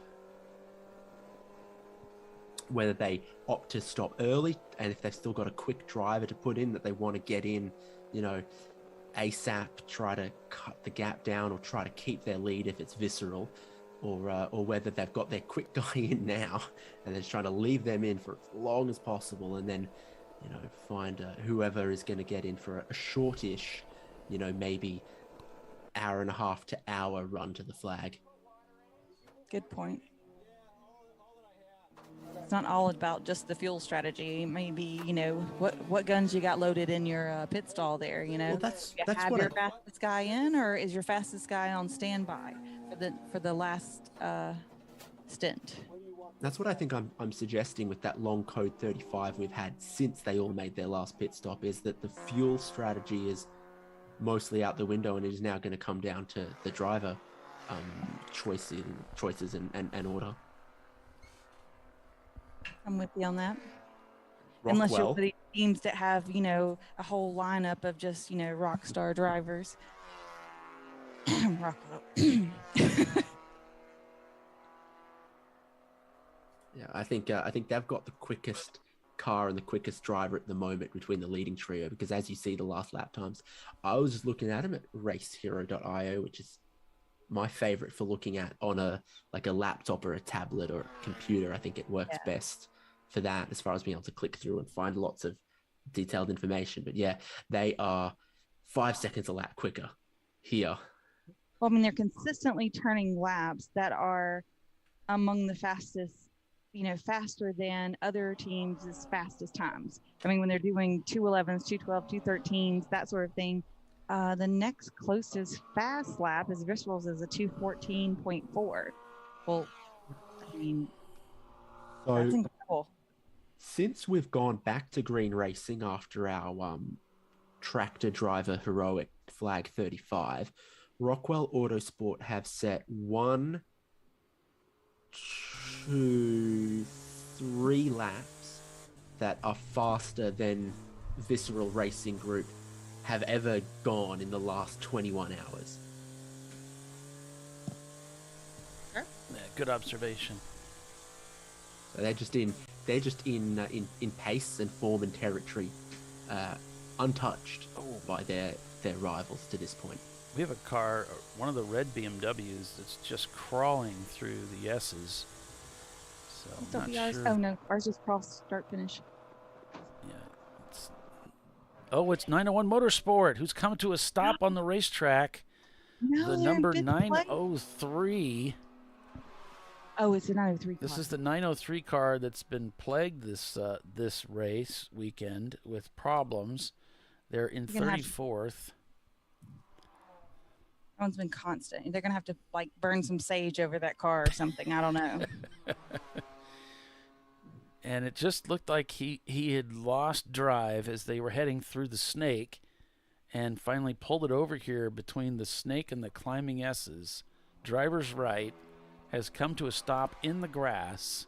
Is 901 Motorsport car number 903, and we are full course caution here once again at VIR. And hopeful, of course, that it has nothing to do with fluid on the racetrack. I've got a guest up here. You ready for us, Polly? Yeah.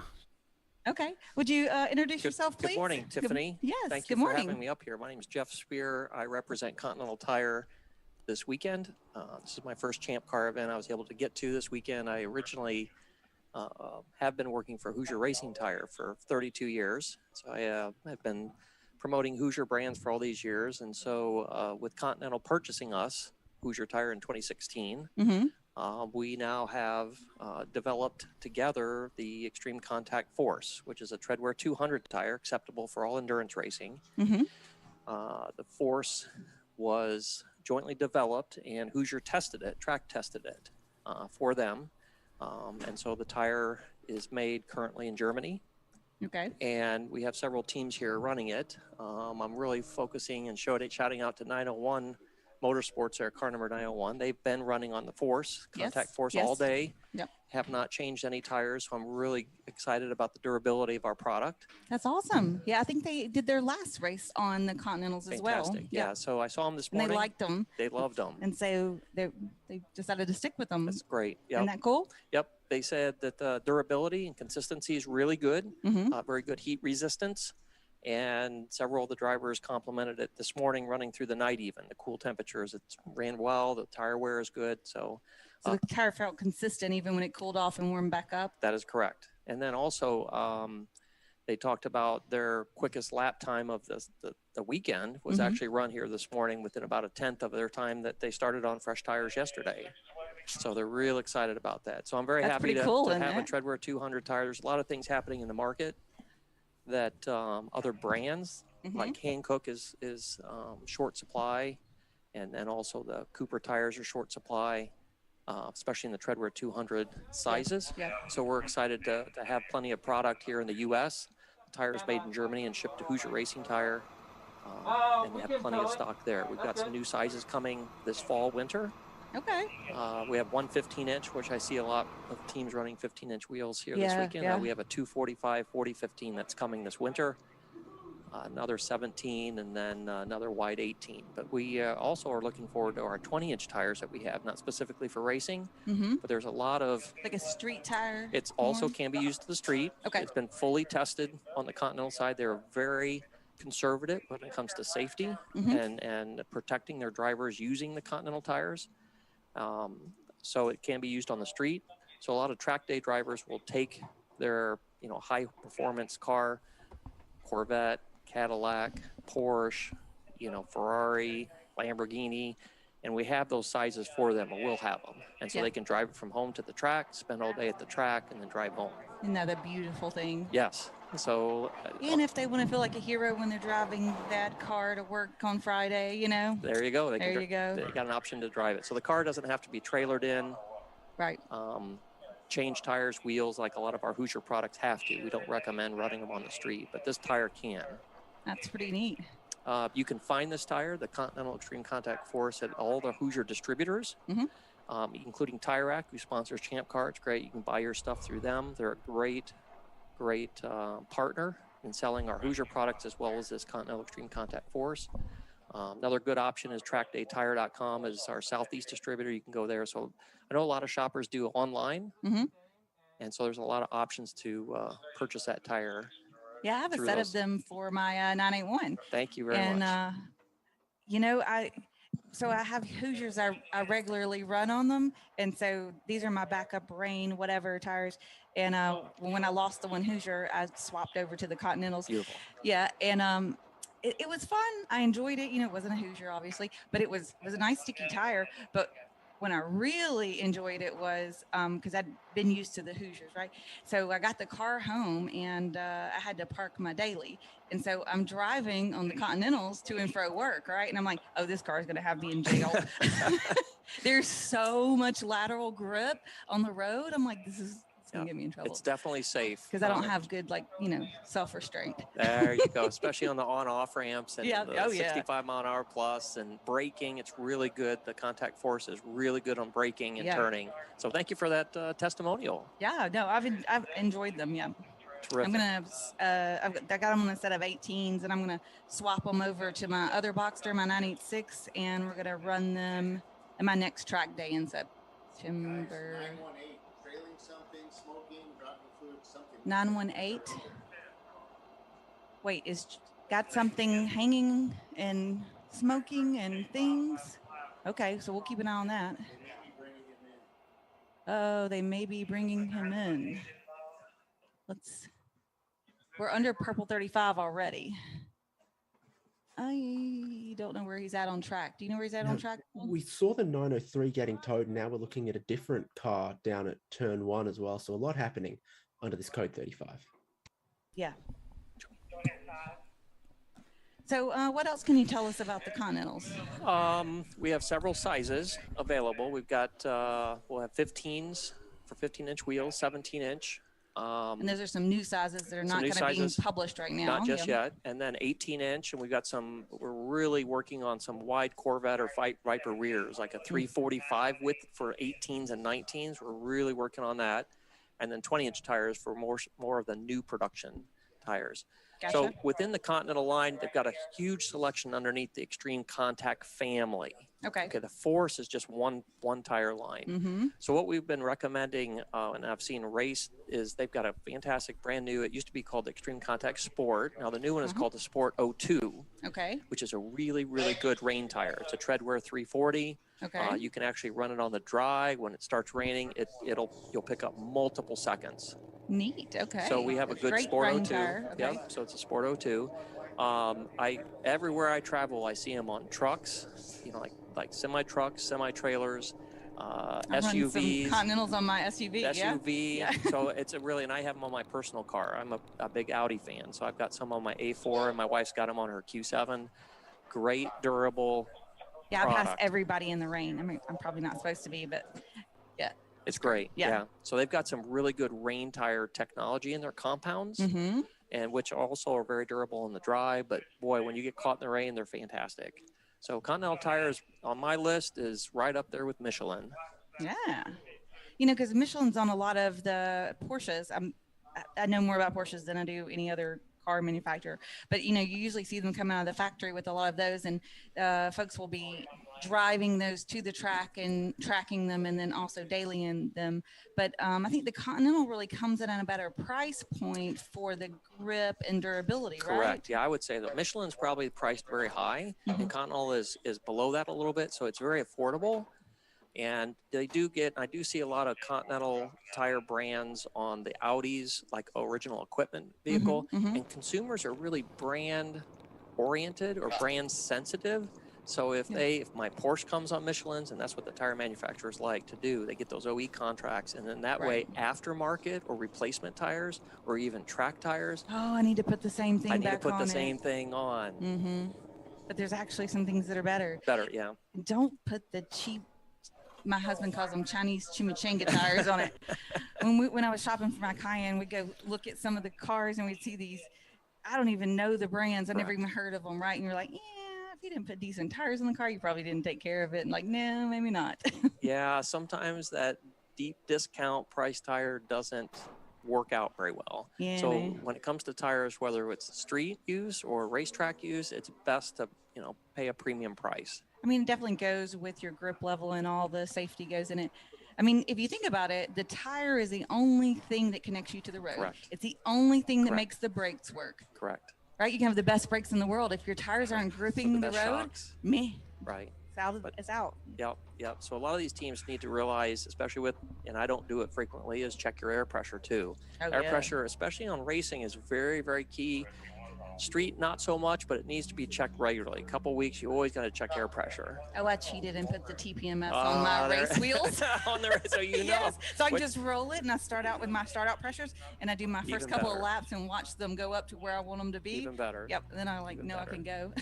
Even better. So I get the question about back at the racetrack is, should I check my tire temperatures or pressure? I said, listen, priority is pressure. Yes. And then you can move on to your tire temperatures and setting your camber up. But you don't want it too low. You don't want it too high. Correct. What kind of pressures would you recommend on this new Continental we're talking about? So most, this is really a street tire. So a lot of the technology is street tire, but we have given them some, they have kind of gone outside their box and put in some, let's say, our recommendations of tread compound and lies and all that. But it really is designed as a street tire. Okay. So it really needs to be in that high 20s to start, 20 depending on car weight. So if you're in a 3,000 pound or less, you need to start about 24 cold, 25 cold. And then with that 3,000 pound car, you need to run between a 30 and 34 or 35. A lot of teams like to cheat and think if they can run low pressures, below 20 or around 20, that they're going to gain some performance, but they're not. So tire, especially with the Treadwear 200 tires, you need to start them higher than you would a typical Race Slick or Hoosier R7. Right. So you need to start higher. And you're looking for like a hot pressure of 34? Yeah, in that 30 to, so if your car is at 3 or above, then you want to be closer to that 35 pounds hot. Okay. Just like your, look on your door sticker of your car. Yes. And say, what does the car manufacturer recommend? And you should be in that range too. Okay. Because a lot of the Porsches, rear engine, high wing load or high load wing on the back, you've got to run close to 40 on the back on some of those tires, race tires, or the Treadwear 200 tires because of all that weight. But people want to cheat and say, hey, I can run 30 hot in these and it'll be faster. But in the end, it's going to bite you. Gotcha. And what kind of ways would it bite you? A lot of times I'll see an overheating of the tire if it's not running enough pressure. And so you'll see some tread chunking or the, outside edges. Outside edges. There's a lot of tread rubber on these Treadwear tread depth on these Treadwear 200 tires. So you see a lot of heat building underneath the tread and tread chunking, tread blustering. I hate to say sometimes you'll see a sidewall failure or something if you don't run enough pressure. Yeah, but if you accommodate the tire based on the car weight and run enough pressure, shouldn't have any of those problems. So let's say we started out too high, and so now when it heats up, we're over, Overinflation is not a problem, except it comes to performance, and so the drivers start to complain. Yep. And then therefore Car easily doesn't feel so great. The rear end's greasy, and then you bring the car in during a driver change or refueling, get the gauge on the tire. I saw some of that going on this morning. Get the gauge on the tire, pressure gauge, and reduce some of that air pressure down to our recommendation. So you get like a flat contact patch with the right. road track. The more air pressure that's going to crown that tread profile, overheat the tread a little bit. Not so much it's going to chunk, but it's going to overheat and get greasy. And so then you got to reduce that air pressure to flatten out the contact patch, and the driver next lap out with the reduction of the pressure by 2 or 3 pounds should be good. Okay, that sounds good. Anything else you can tell us about the Tiffany, tire? I really appreciate the warm welcome here this weekend. Absolutely. All the teams are great to talk to. I hope the 901 stays, car number 901 stays ahead in 5th place, and hopefully that'll be our top winner for this weekend. Yeah, and we have some buy 3, get 1 free kind of things going on. So if you want to message me on Facebook or send me an email, be happy to send that over to you as well. Very good. Well, Tiffany, thanks for having me. Lovely to meet you. Thanks for coming up and hanging out with us. All right, with that, we're going to take a break for commercial and be back in a few. Lots of racing on tap for you here. We're at VIR this weekend, 24 hours of continuous endurance road racing. Stay with us. We'll be right back.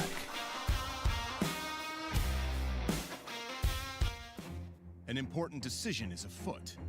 This man is about to buy tires on TireRack.com. Tire Rack is the leading online retailer of tires in North America and a repository of advice and expert reviews. And it's done! All that's left is to arrange for safe, easy installation at one of our independent recommended installers. Well, I guess he did that too. TireRack.com, the way tire buying should be. Come on, Road. Do your worst. We'll be at our best. Engineered to meet or exceed original equipment performance exclusively at AutoZone.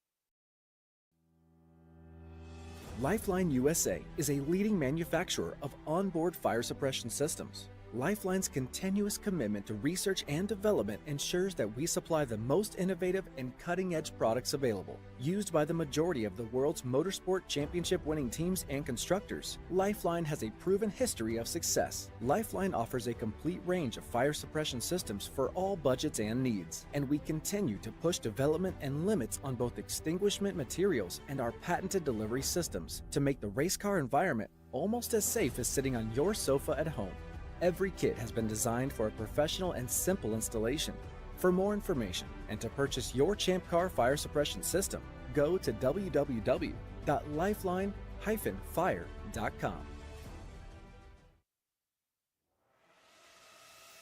RVA Graphics and Wraps is a full-service design, signage, digital graphics, and wraps company located in Richmond, Virginia. With over 20 years of experience, RVA Graphics and Wraps offers premium signage options for your business. We are dedicated to offering our clients best-in-class service in all aspects of graphic design and application. For more information, visit us on the web at rvagfx.com.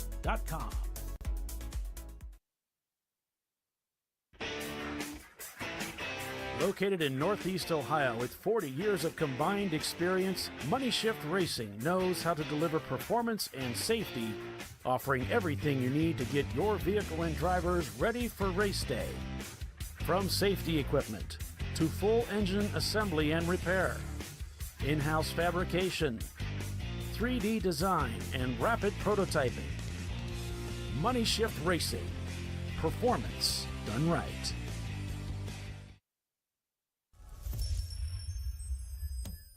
Frozen rotors from Diversified Cryogenics deliver increased performance and a higher level of safety, while significantly reducing braking system costs. So to tell you a little bit about the durability of this product.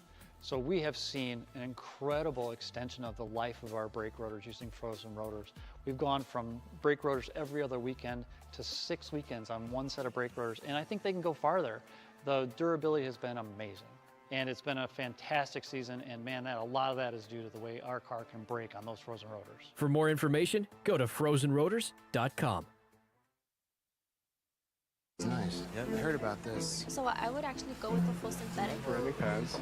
So for the Duralast rotors. I did it. You see how it's... Did it. That's it. We did it. You did it. You can do it. The path to I did it starts at AutoZone. Get in the zone.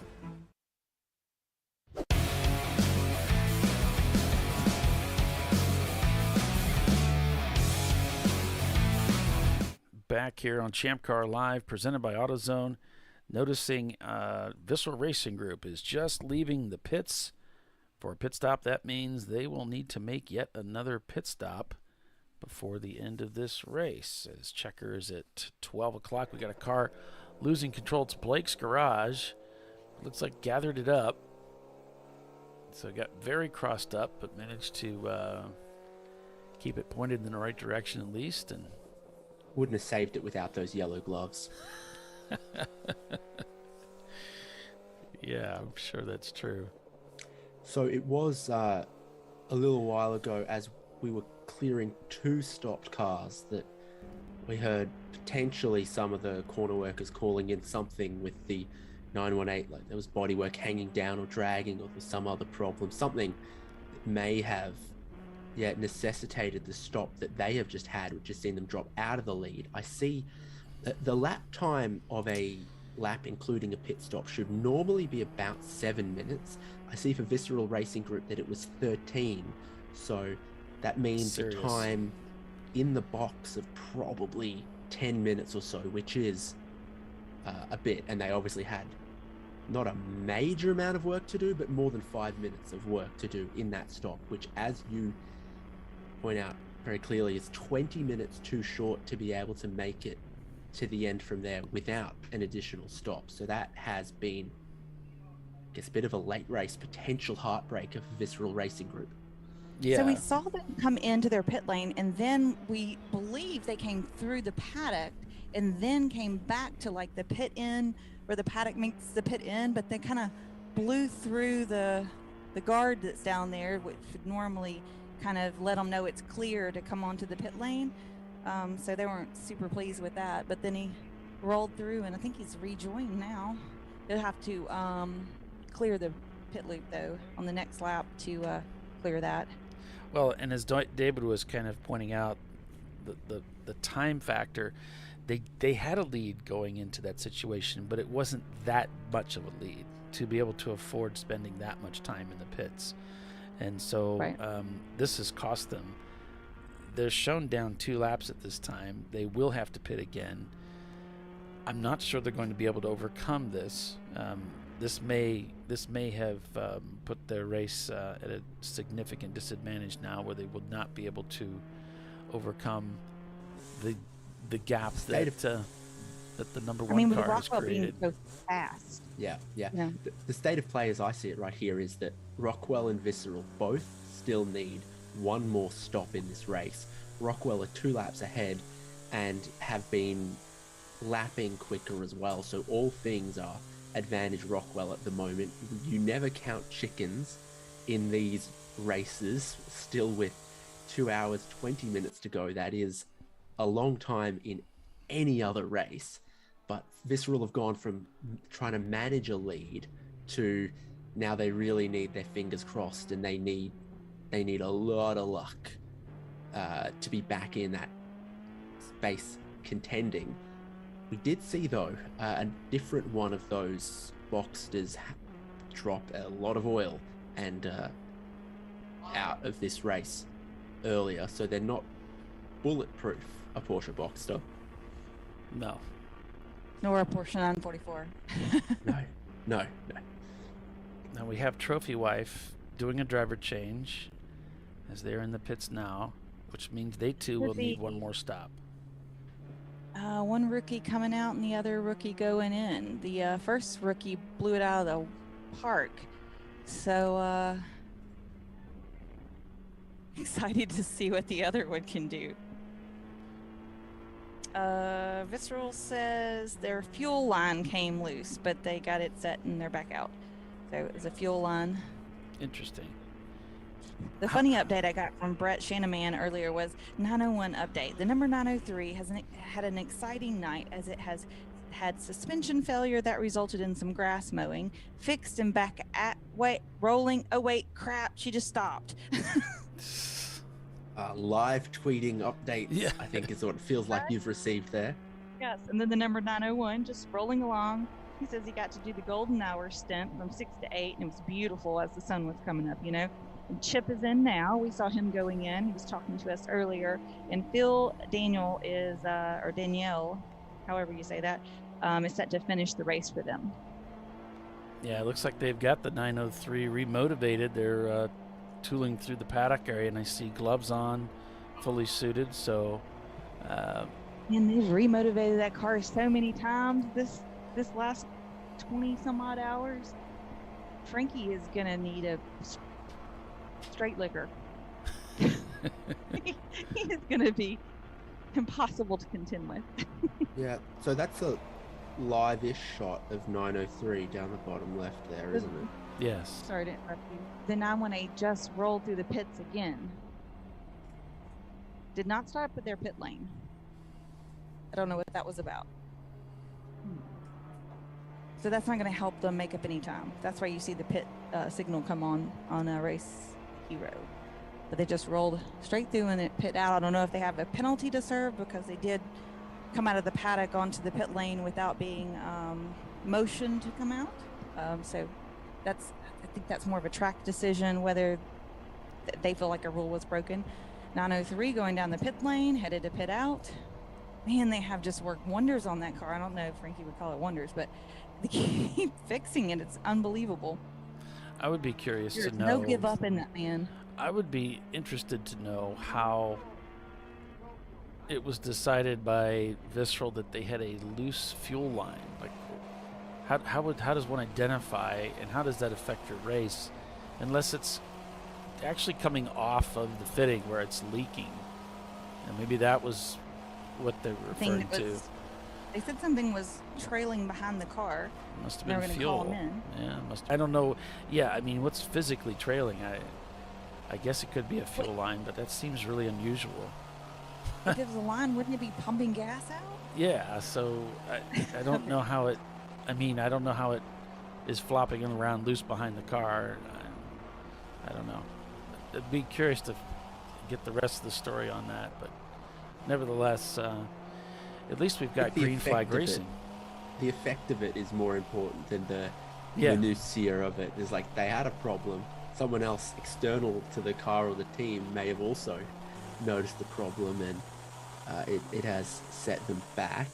I notice in A-Class, Wheels America Racing still in second there off the back of Blake's Garage, who we saw have a little bit of a moment, but Wheels America Racing had just set their fastest lap at a 2:16.6, which is not bad for A-Class at all. Not at all. That's impressive. So they've kind of got a mini battle there in A-Class that reflected what we used to have overall, which is a car with a little bit of a lead, but a faster car chasing. And it was 9 seconds that Wheels America pulled out of Blake's Garage last lap. And the lap before that, it was more like 2 or 3. So it kind of ebbs and flows between a little bite and a big bite. Just 10 minutes now before that final pit stop window opens up. So we should see teams beginning to dive for the pits around that time.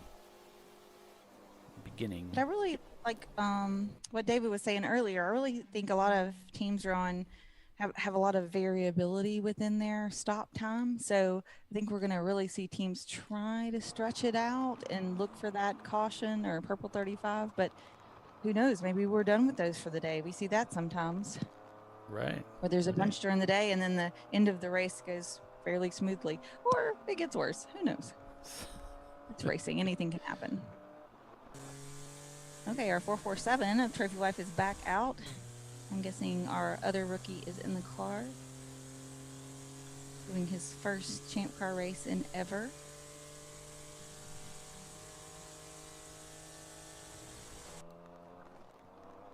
And his first solid lap is a 240. All right. Breaking that down quickly. One of the things I think about in racing is I'm very often thinking about sort of the comparison between racing as a sport versus, you know, other popular sports, all the variations of, you know, football plus baseball, etc. What are called your stick and ball sports. Yeah. And, you know, in a game of football or a game of baseball or whatever, if you're up and leading by a large score, and with a small fraction of time left in the game, you drop your guard a little bit.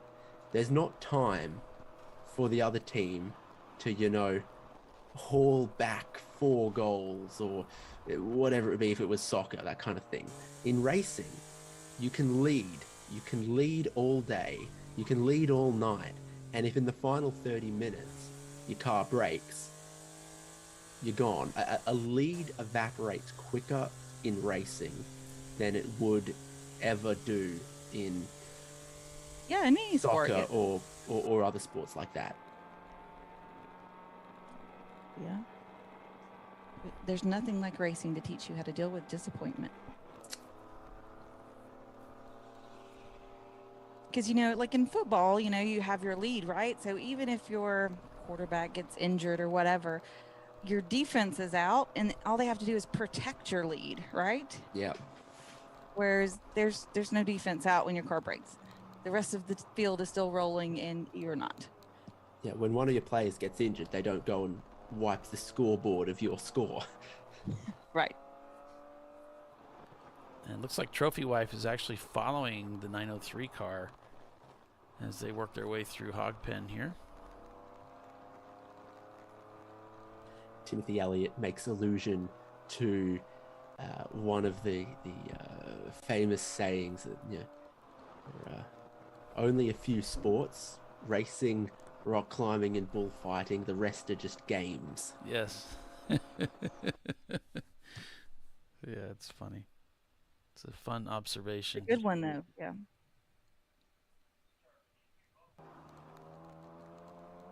I think the separation is you can get killed doing those sports, and the other ones you're much less likely to.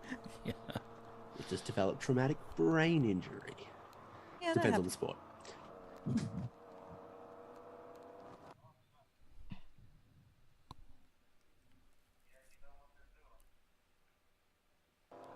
Oh, bent over has had some issues throughout the night. They spent 2 hours swapping a transmission for no good reason, he said. Oh, he said the shifter was out of alignment. Oh, that's awful. Once again, there's nothing like racing to teach you about dealing with disappointment. To humble you, yeah.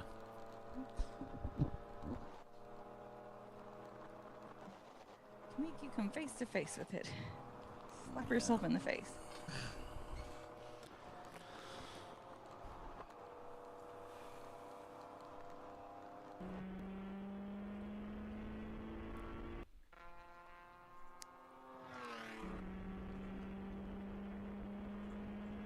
There goes 901. I'm wondering if Trophy Wife is not far behind.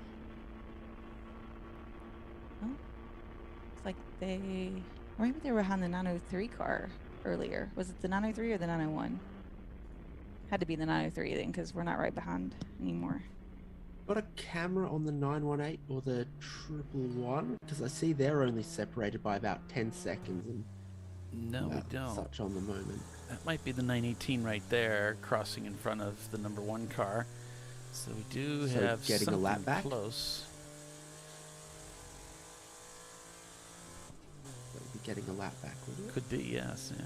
He hasn't made the trip around to catch him.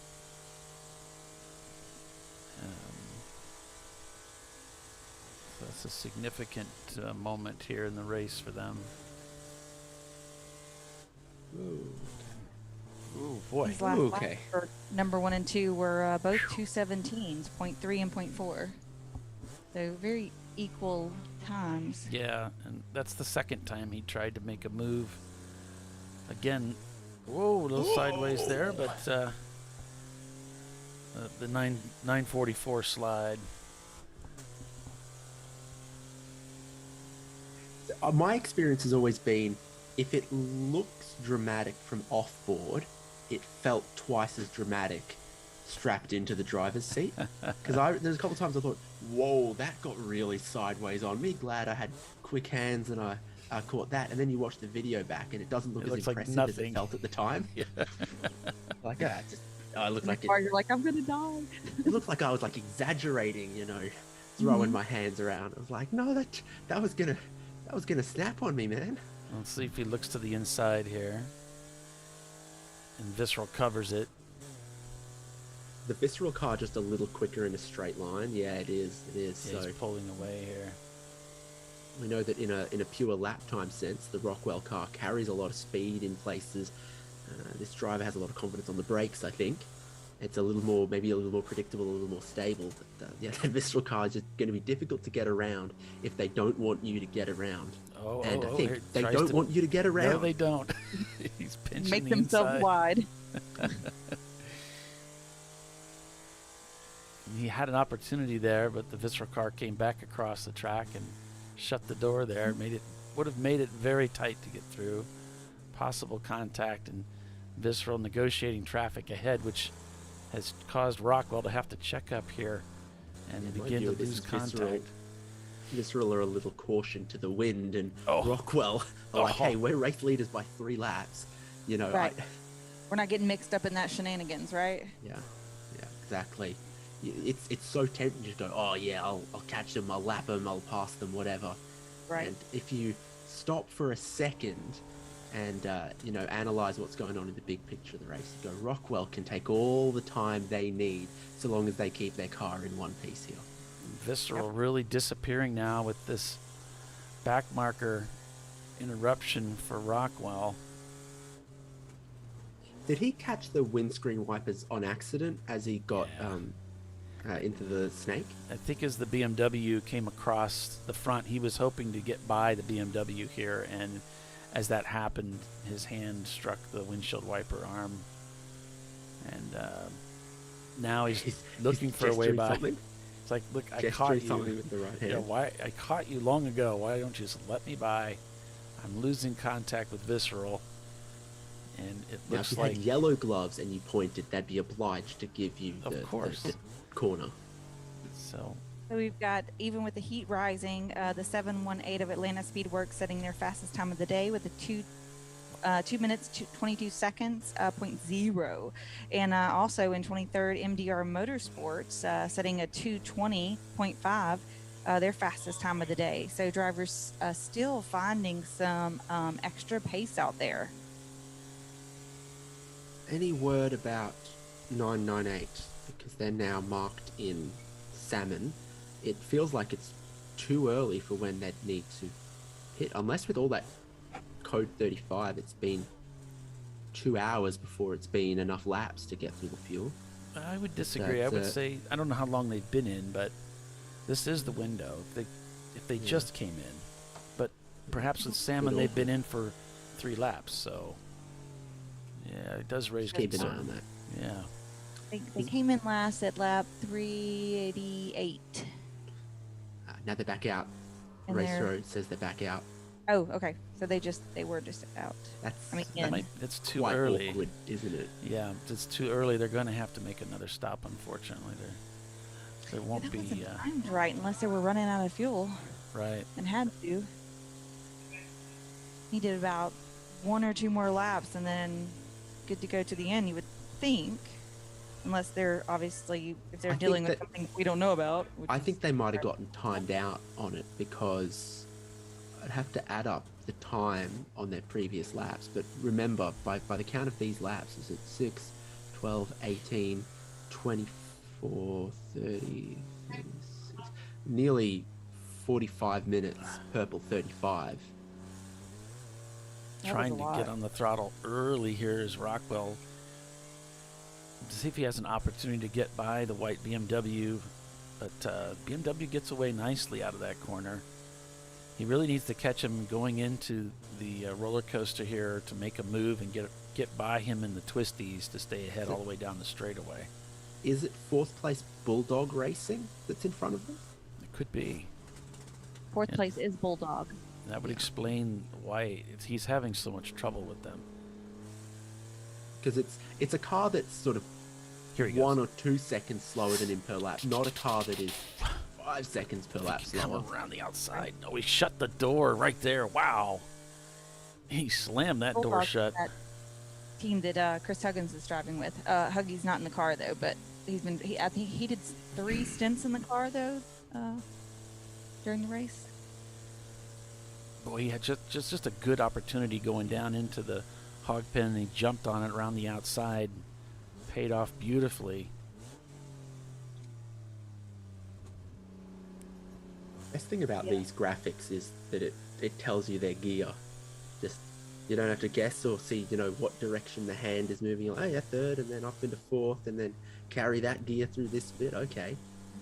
Very very instructive to have all of this information. So the 993 of Clapped Out Racing is in the pit lane right now, taking fuel, doing a driver change. They may have this timed right as long as they don't go out too early. They need to sit here for at least probably, I'm guessing, about 3 more minutes, but they just got in, so that might put them right out with 2 hours to go. Just pit in now. You're gonna come out sort of an hour 58 remaining in the race, which is about right if your car can do it. So me and some of the boys over at Bent Over Racing were talking about, we don't really care for the Purple 35 just as drivers. Yeah. So we're talking about in the overnight, going and stealing all the Purple 35 flags and setting them on fire. So they recently messaged me. He goes, in our efforts to capture all of the Purple 35 flags seems to have multiplied. We failed, they have multiplied. And then he has like 2 little rabbits afterwards. Multiplied like rabbits. Like rabbits. Yeah. It's not working. So after 451 laps of racing here at Virginia International Raceway, it is Rockwell Autosport Development leading after the dramas of Visceral Racing Group falling to second place. RVA Graphics and Wraps number 111 in third. And then we've got Bulldog Racing in fourth, 901 Motorsport in fifth, Theoretical Racing in sixth, Rockwell Autosport in the 715 in seventh, Blake's Garage in eighth, Rockwell Autosport Development number 10 in ninth, and Wheels America Racing in 10th. So with that, we're going to take another commercial break and be back in just a few minutes. So stay with us. You're watching ChampCar Live presented by AutoZone. We'll be right back.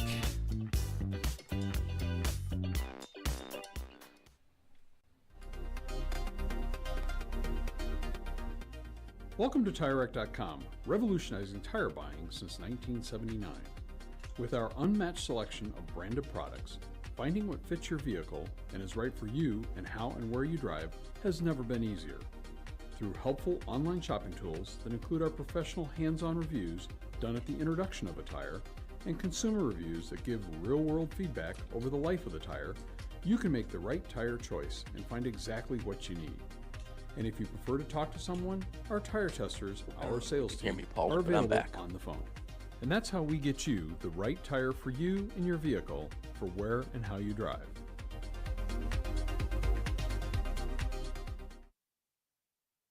At AutoZone, you get what you need when you need it. Got a today job? Pick it up free same day at your local AutoZone. More of a tomorrow project? Order as late as 10 p.m. with free next day delivery. Getting the job done just got easier.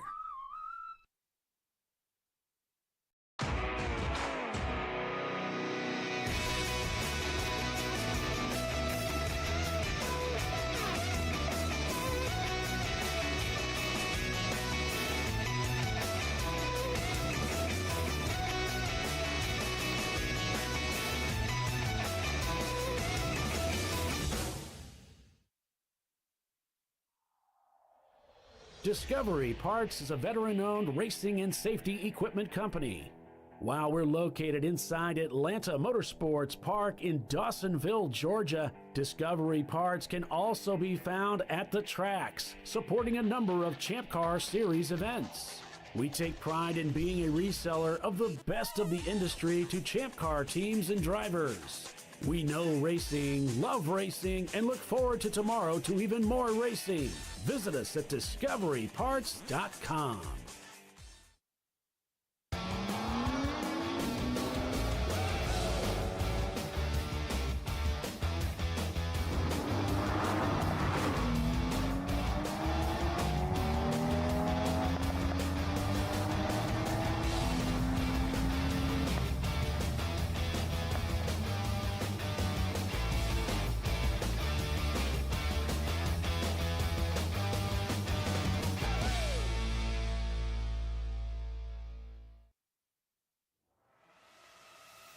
RVA Graphics and Wraps is a full-service design, signage, digital graphics, and wraps company located in Richmond, Virginia. With over 20 years of experience, RVA Graphics and Wraps offers premium signage options for your business. We are dedicated to offering our clients best-in-class service in all aspects of graphic design and application. For more information, visit us on the web at rvagfx.com.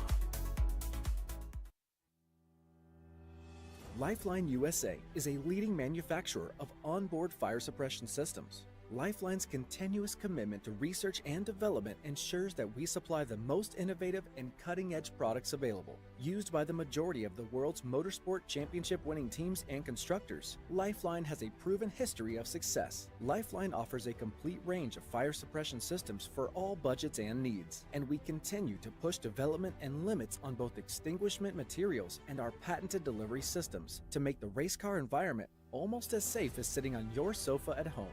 Every kit has been designed for a professional and simple installation. For more information and to purchase your ChampCar fire suppression system, go to www.lifeline-fire.com. Located in Northeast Ohio with 40 years of combined experience, Money Shift Racing knows how to deliver performance and safety, offering everything you need to get your vehicle and drivers ready for race day. From safety equipment to full engine assembly and repair, in-house fabrication, 3D design, and rapid prototyping. Money Shift Racing. Performance done right. Frozen rotors from Diversified Cryogenics deliver increased performance and a higher level of safety, while significantly reducing braking system costs. So to tell you a little bit about the durability of this product. So we have seen an incredible extension of the life of our brake rotors using frozen rotors. We've gone from brake rotors every other weekend to 6 weekends on one set of brake rotors, and I think they can go farther. The durability has been amazing. And it's been a fantastic season, and man, a lot of that is due to the way our car can brake on those frozen rotors. For more information, go to frozenrotors.com. Come on, Road. Do your worst. We'll be at our best.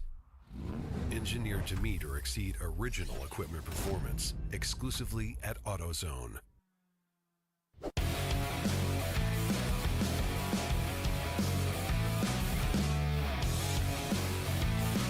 And welcome back, everybody, to ChampCar Live, presented by AutoZone. Rockwell Autosport Development brings the #1 car into the pits. And it looks like they've done their driver change already during the break, and they're just watching the clock run down. Whitnauer Motorsports also in the pits doing their required driver change.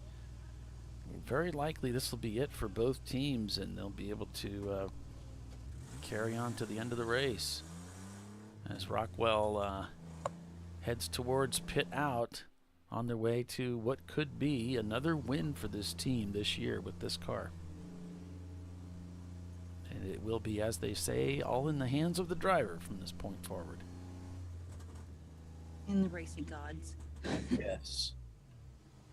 They've done all they can. And Brian, is that you? I am back, everyone. Hey. Good morning again. Good morning again.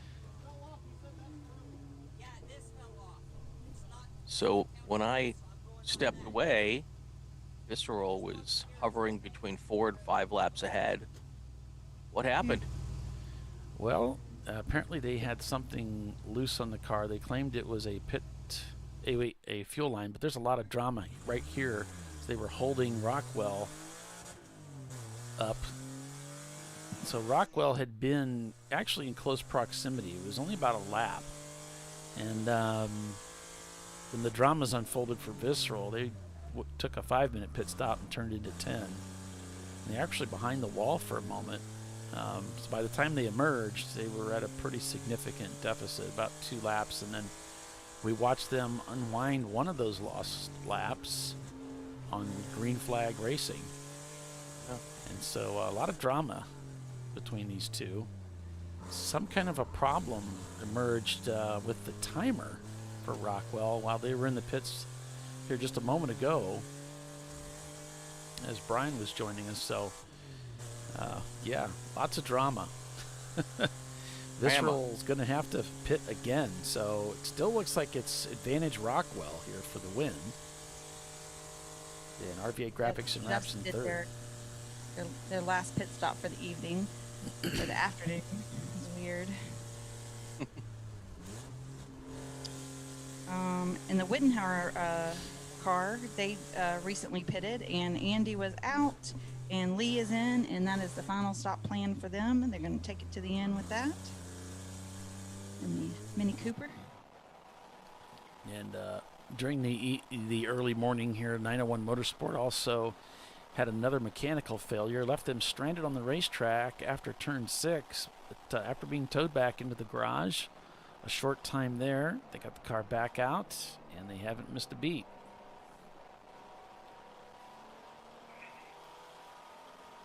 Trophy wife with a new driver in the car, new to the track, new to racing, I guess. Yeah, first ChampCar race ever. It's a very clean, unscratched helmet that he's wearing there. So it's yep. Yeah. His name is Mike, and his buddy Paul was driving a little earlier, so they were helping us crew this weekend. In exchange, we put them in the car. So 901 Motorsports rolling down the pit lane. Mike needs to be told to roll his glove sleeves down. He's not allowed to peel them back. I bet he pulled it back to show his wristband, and then oh yeah, it could be. Yeah. Yeah, because the other one's pulled down. So. Note to all drivers: have your name on the right side of your helmet so that all of us on the broadcast can tell who's in the car. Yeah, I did that because I liked. There's somebody, Matt Busby had that. I was like, hey, that's kind of cool. Where'd you get that? And he gave me a link. All it is like you can get those little labels for your race car where you have the names of and you have the flag, and I just had that made up and put it on the helmet. It's pretty cool. Nice. I need to do that too. It's kind of fun. My old helmet had some stuff on it. Had my last name on it, so I thought, I've got to do something with the new one.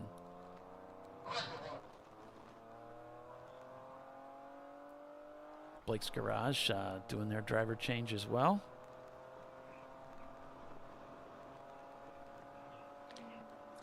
Okay, we're going full course yellow. Okay. So Kevin over at Money Shift says, we're still kicking. We had an incident where someone got into one of our drivers around midnight. A couple of laps later, the driver's rear wheel failed and broke, sent the driver into the wall at slow speed. They were off track for repairs for about an hour and a half. They ran through the morning fine. Last driver had a lack of full power, which we remedied by checking the VTEC solenoid. But the one that came out was clogged with metal chunks. Seems okay for now, but fingers crossed to the checker. So the VTEC solenoid is part of it is powered or switched by oil pressure. So there's a screen there that filters the oil. So if he's finding metal chunks in the oiling system, well, you can put that picture together as well as anybody. It's not a good picture. Okay. That's a fingers crossed to get me 2 hours.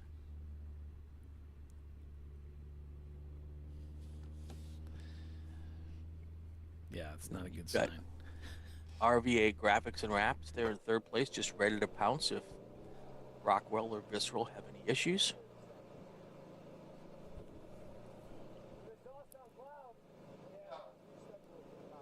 They've had a pretty stout 22 hours.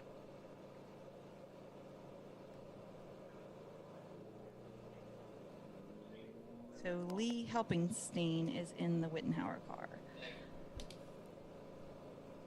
Okay, so Trophy Wife just hopped over the two Stug and MDR that are currently not turning laps.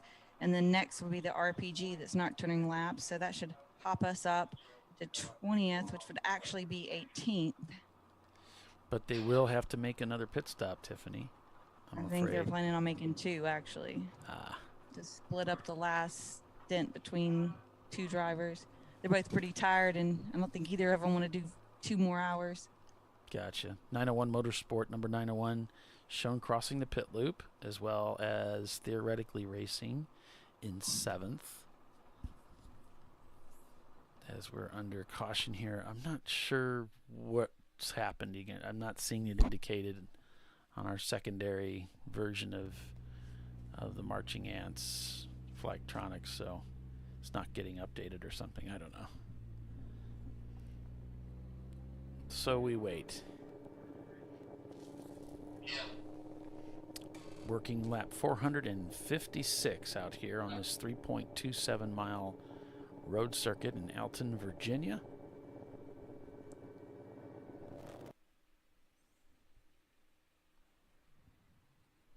As we're once again under a purple 35 condition. Looks like Lee behind the wheel of the Wittenauer Motorsports Mini Cooper for that final stint.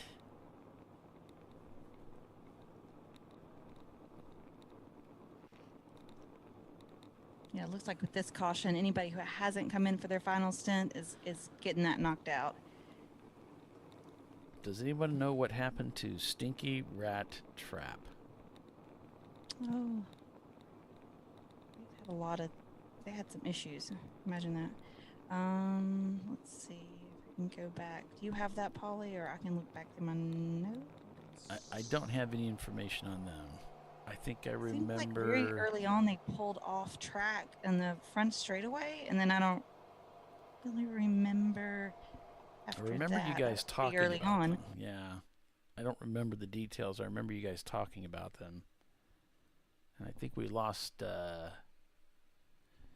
James.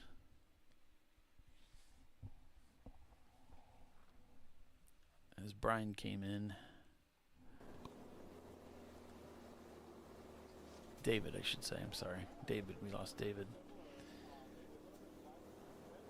Okay, so yeah, that's that Audi 200 TQ. I think they went out quite a long time ago, actually. But don't hold me to that. Let me see how many laps they turned. I don't remember if they fixed it and got back out. I remember them pulling off course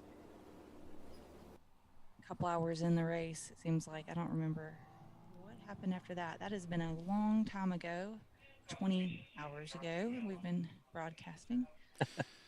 Yep. Visceral taking advantage of the full course caution to get into the pits. Back to green. So Visceral's come back in? Is that what you're alluding to? Well, I see them in Salmon. Oh, now they're back to not in Salmon. Yeah, that's it can throw you off a little bit because they that happens under caution sometimes. Since they've slowed down so much, it looks the machine thinks they're in the pits. Yeah, they throw those false, and then you think, okay, so what's happening? Understood. So Stinky Rat Trap is shown in 75th. They turned 42 laps. They had several pit stops within those 42 laps, and I believe then they were dealing with some kind of mechanical issue, and then finally pulled off the track. And then that was if memory serves me, which don't put any bearings on that. I think it was somewhere in the 3-hour mark. They pulled off, and apparently they never got back on the course. According to what I'm looking at Race Hero. And that's all I got. Yeah, and Timothy commenting, we definitely have a race here. Yeah, it's pretty interesting. It's definitely a hard-fought race up at the front. There's always some racing going on back behind that you're not quite sure, because there's so many strategies being played, so many scenarios. It's really hard to keep track of everything. We still have a jillion cars on the racetrack. If you just look at the Marching Ants, you see there's still a huge complement of race cars on the track, and that's something that Chris Huggins alluded to as well, who's racing with us this weekend with a different team. He said, wow, it really blows me away. I got up this morning, there's so many cars out there on the racetrack. We're usually seeing so much attrition where we're down under 30 cars at the end of the race, but not today. Okay, we had a cargo off past hog pen coming on the front straightaway, and that looks like that Crown Vic, the 281 of Lot Lizard. Took the grass detour over there. We kept it under control and brought it back on course. So if Visceral did not stop during that little caution, I think they still need to make one more stop. Yeah, and that brings up a good point. I wonder why they didn't stop. You think you would have jumped on that caution? Because you know you have to stop again. Maybe not to take fuel, but you have to at least do a driver change. Right. Maybe their driver wasn't the only one that's awake. There. Well, he's the only one left that has any energy. or the replacement driver was still in the motorhome taking a nap. Yeah, like Tiffany said, no one else wants to drive 2 hours, so yeah, we're doing 1 hour stints, buddy. That's all you're gonna get. Good point. I mean, it's getting hot out there again, right? It's hot and everyone's tired. Yeah. So tired. Money Shift just runs out of gear. Mm-hmm. And they just kind of hold the throttle, kind of back the throttle off from acceleration, just kind of hang it for a good chunk of that backstretch there. Even before the dip, they're done accelerating. They back off and just kind of hold the throttle at cruise. I've noticed they were doing that here on the front straightaway too. What if are you suggesting they lost a gear, maybe? No, it's been that way all race. I think they just run out of revs and they don't, rather than like right here, they're just not accelerating anymore. Just like, well, I'm not going to over rev the engine and I'm not going to get much out of standing in it all the way to the brake zone anyway. So the gearing gets them out of the corner and gets them up to speed, and then they just they run out of revs, and it's like, well,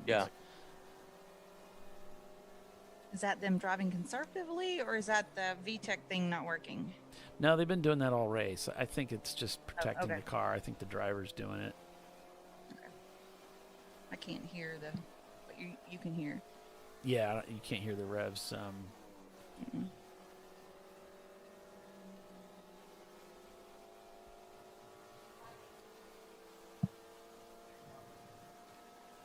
We've just got about an hour and 40 minutes to go. Yep. Didn't think we'd ever make it here. At 1 o'clock this morning, I was like, oh my gosh, I don't think we're going to make it. But you did. Lo and behold. Yeah.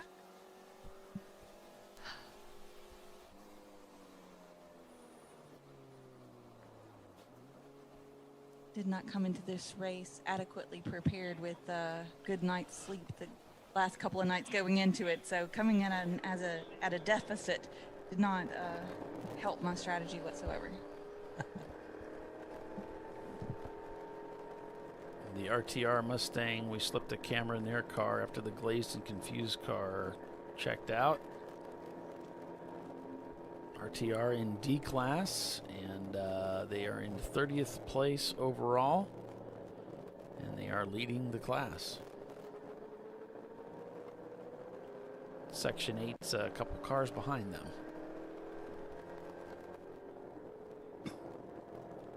And they're on a different lap, so...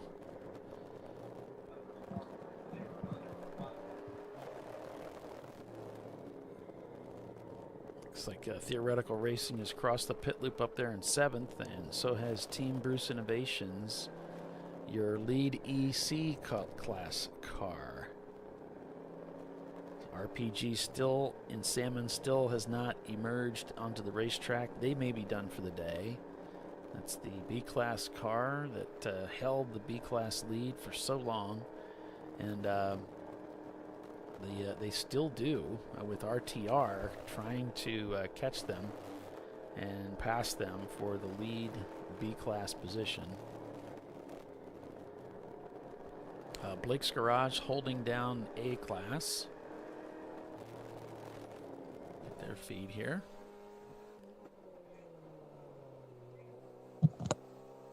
F class still being held by Whitnauer Motorsports.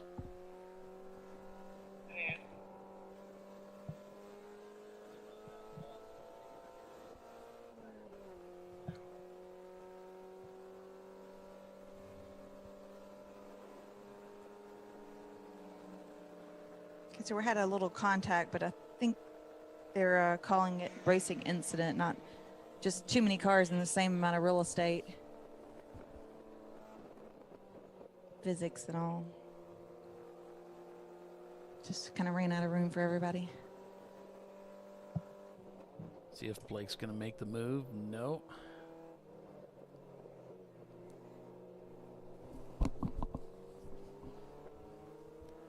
Ooh. Yeah, quick swing to get out of the way of the Miata. Here comes another car to make it 3 wide. As I saw them coming across the through the mirrors. The 998 Miata. Wheels America.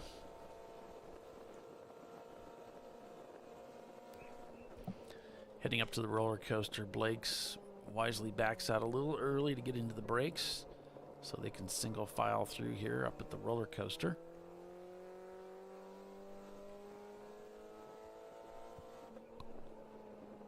Quickly closing in on that half hour here through Hog Pen and back up on the front straightaway here to begin another lap here at Virginia International Raceway.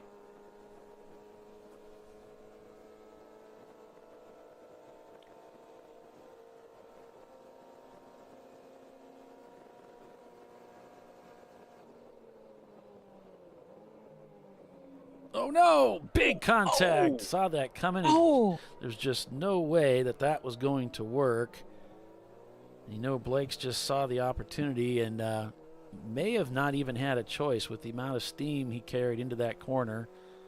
And well, and the car in front of him that he hit had no idea he was coming. Absolutely. 'Cause he came from way back. Yeah, he was actually, that was the second car he was going to. And we do have that in replay, so we'll go ahead and run the drum there. Here's some tire rub now, Brian. Some tire rub from the Blake's Garage machine. No doubt push that fender in a little bit. So you see he's got him lined up. He's braking, and I think he's just coming in with so much steam. Of course, the 993 had no idea. Got him in the rear tire there. The 993 is clapped out racing. Yeah. So and there's no way the 993 would have anticipated anybody coming from where he came from. Yeah. That was one of those where discretion was not the word of the day. Yeah, I mean, as a driver, what you're doing in those situations on the approach is you're having to do a couple different things. You're trying to time the cars ahead of you. You're looking at where you want to brake. You're trying to keep an eye on the markers on the opposite side of the racetrack, and you're trying to put all of that together to decide where you're going to brake and how you're going to handle this corner. And if you get it off by just a little bit, that kind of thing can happen. And all of a sudden, you're in trouble because you know the guy 2 cars ahead doesn't see you coming. And you can't hold it down to the inside anymore, and then you come together. Well, and you also have to think even a little bigger picture than that, because Blake's Garage is in a battle for that A-class lead, and the Wheels America racing car is not that far behind. So if they even have to stop for a minute to pull that fender off the tire to get rid of the tire rub, I mean, that could just throw the whole thing away. And I don't know, is that something that that car might need to get a penalty for? Is that something you guys are under? Yeah, that's what I would think. Yeah, they'll definitely get flagged for it. So that's probably part and parcel what he's doing. He's going to come in, sit in black flag, is where they should take him. If they just wave him on, now this is terrible because they'll have to come in a second time. Yeah, if they didn't flag him for it, they didn't get the flag issued in time. Now he's going to have to come around again. So he can stop here. They can take care of the tire rub. Yeah, the thing to have done would have been to try to hang out for another lap and wait for the flag and then come in. Right.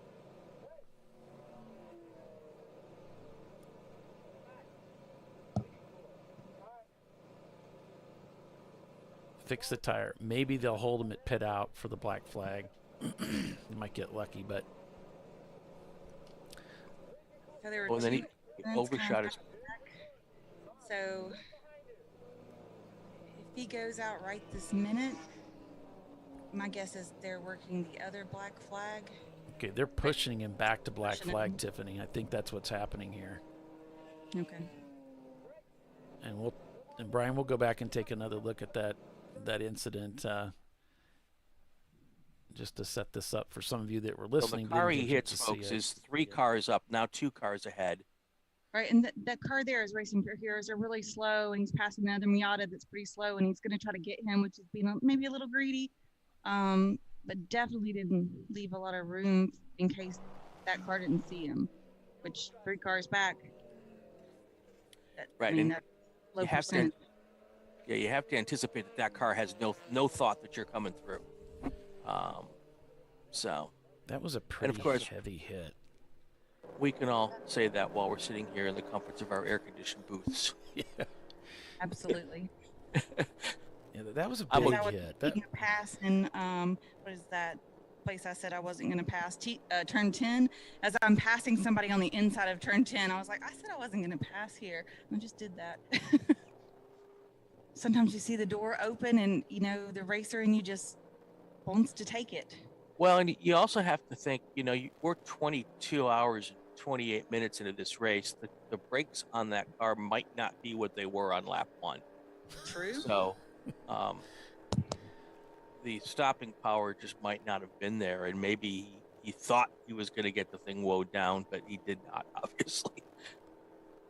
And remember, we had a lot of oil dropped in that area, and so he's offline, so that may not be as clean and grippy Right. as your online area. All of these things are true. Variables and factors and things and stuff. Variables and vectors. Oh my. I'm glad you got my reference. What is it? Bears and Lions and tigers and bears. Oh my. Yes, lions and tigers and bears. Oh my. Yes, that's the one I was going for. Forgot my own joke. All right. That was I'm a here pretty, for you, Tiffany. That was a Thank pretty you. heavy hit he took there, and I wouldn't be surprised if the BMW took damage. That was a big hit on that wheel, and it knocked the wheel out of the hands of Blake's garage as well. So I'm not. Yeah, that was nasty. They might have broke a wheel on that. Looks like they're just looking at the shock tower area and the damage that was done up in that corner. Well, those Miatas, though, are pretty stout. So they can take a lick and keep on ticking. Well, he kept going, Brian, Yeah. he still. And it didn't really seem as though he slowed down a ton. No. We heard a little tire rub, but I heard a little tire rub, but other than that, he seemed to be all right. Now, can you tell this is black flag? I'm confused. They wouldn't let him work on a car in black flag, so he must be back at his pit stall. Yeah. Are they doing? Did they have to do a full 5-minute pit stop? So they're doing that now? See, I don't know. I've turned up the volume a little bit. They're talking. Yeah. Because if you look at the time, is that a timer right there at 4:25? Oh yeah. 4:30.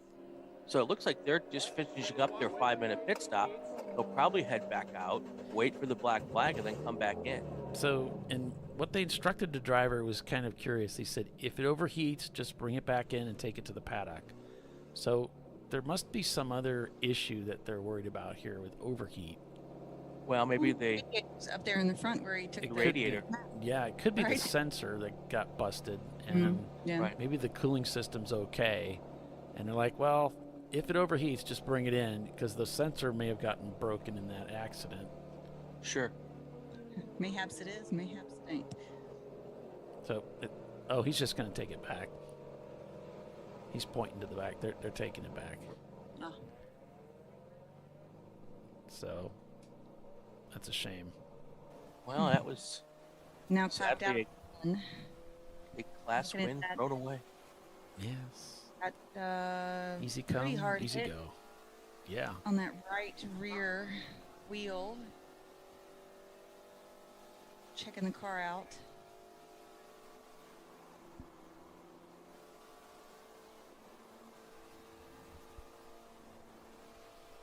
The passenger's door is still opened.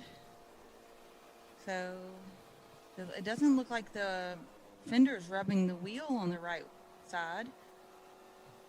Doesn't look broken yet. It's possible that the front left on the Miata is low enough where it may have just perfectly hit the wheel and nothing else. No, it definitely got the body work.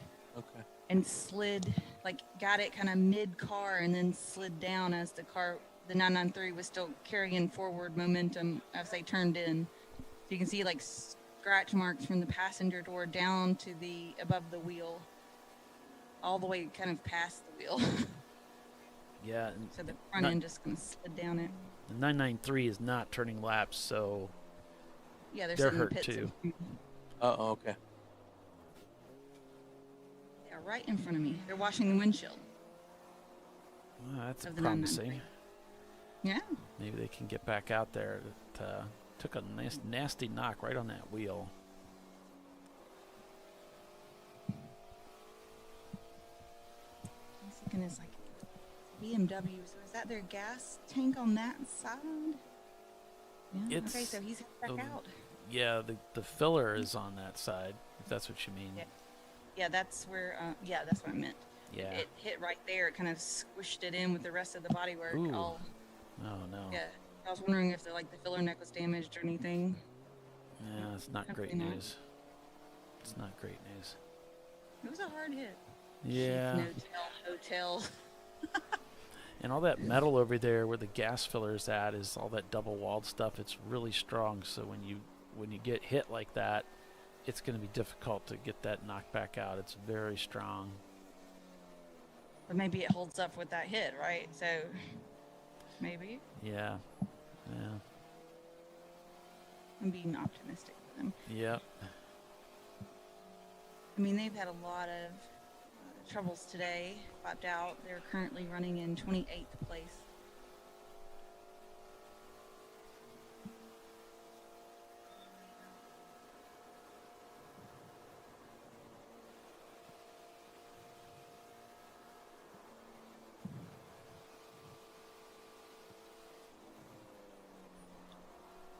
Showing the 718 of Atlanta Speedworks is not turning laps.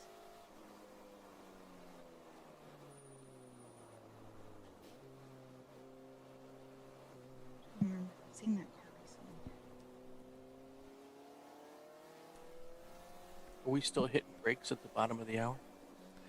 Yeah, I'm sorry. I'm not performing at my best either. Well, see, I slept, so that's why I gently prompted. Yeah, we'll go ahead and take a quick break for commercial. We'll be back in a few. Stay with us. Watching ChampCar Live. We'll be right back.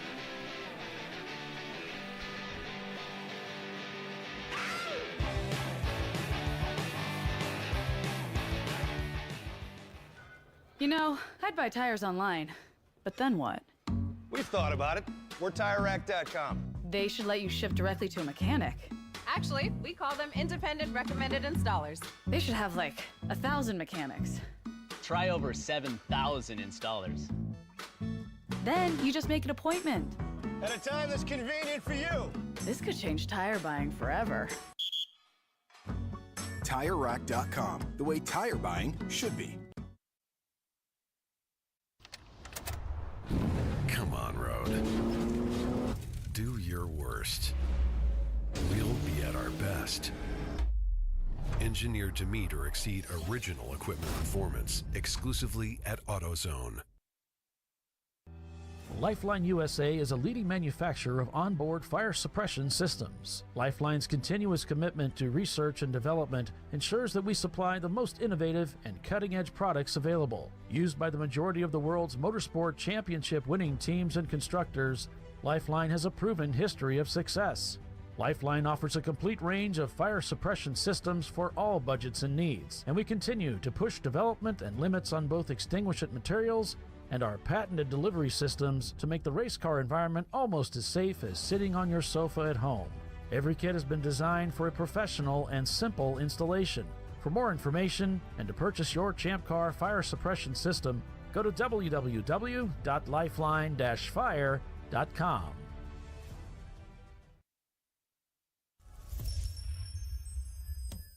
Frozen rotors from Diversified Cryogenics deliver increased performance and a higher level of safety while significantly reducing braking system costs. So to tell you a little bit about the durability of this product.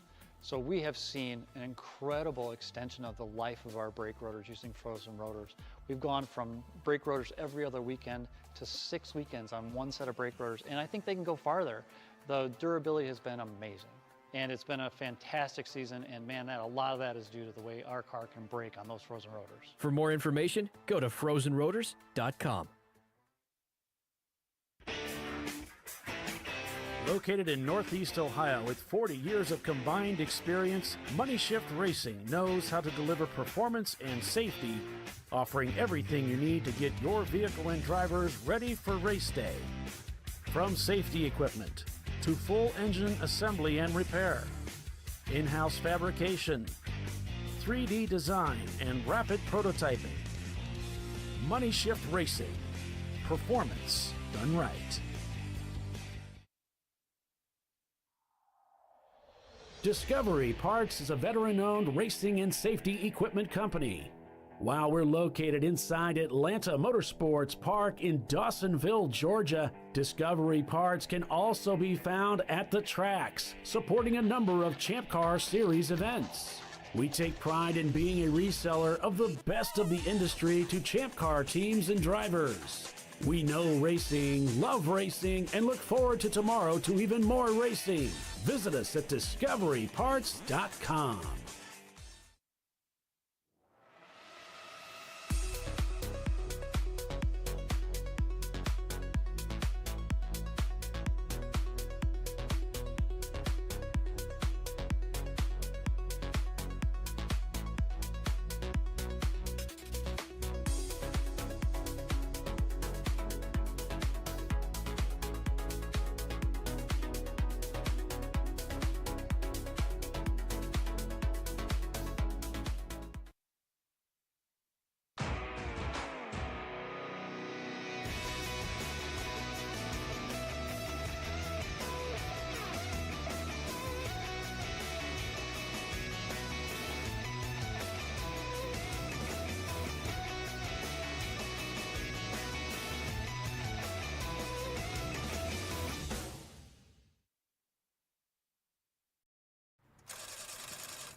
No. Seriously?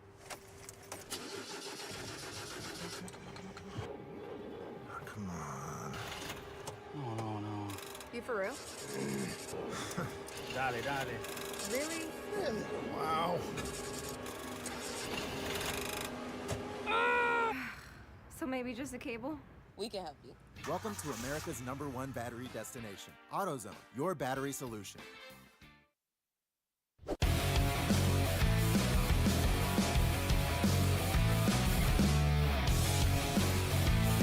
All right, welcome back, everybody, to ChampCar Live, presented by AutoZone.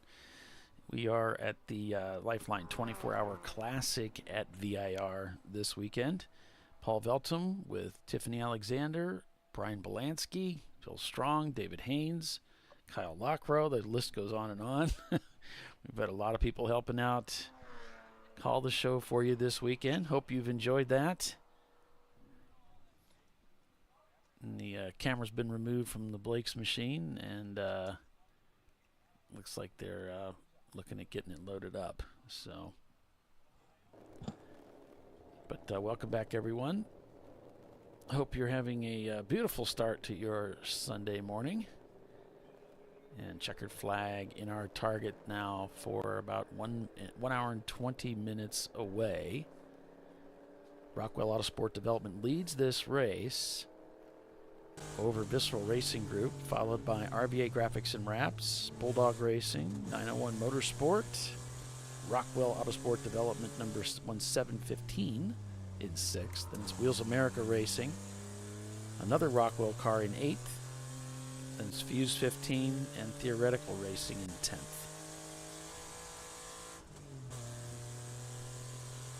So the Rockwell crew having a good show of it here this weekend. All their cars inside the top 10, I believe. They brought 3.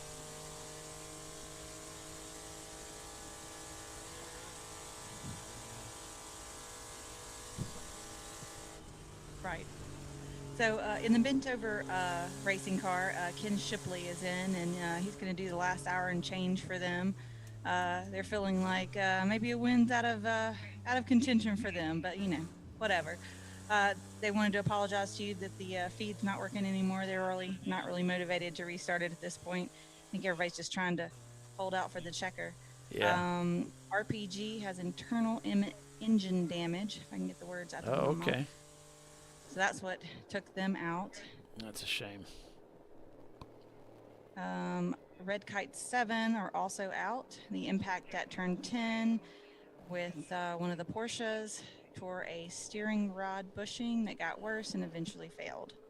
That was what ultimately ended their Going day. to caution, Tiffany. Looks like there's some debris flagged over there coming out of 12, but if you have more to report, go right ahead. I can't see anything of interest at the moment. All right. But I'll let you know. This is also that really cool time in the race where teams who may have had problems in the first 6 hours and took the effort to put the car back together and get back out there will now start to pick up spots pretty quick here. They're not going to get to the front, but they could turn a 30th place car into a 15th place car really easy here.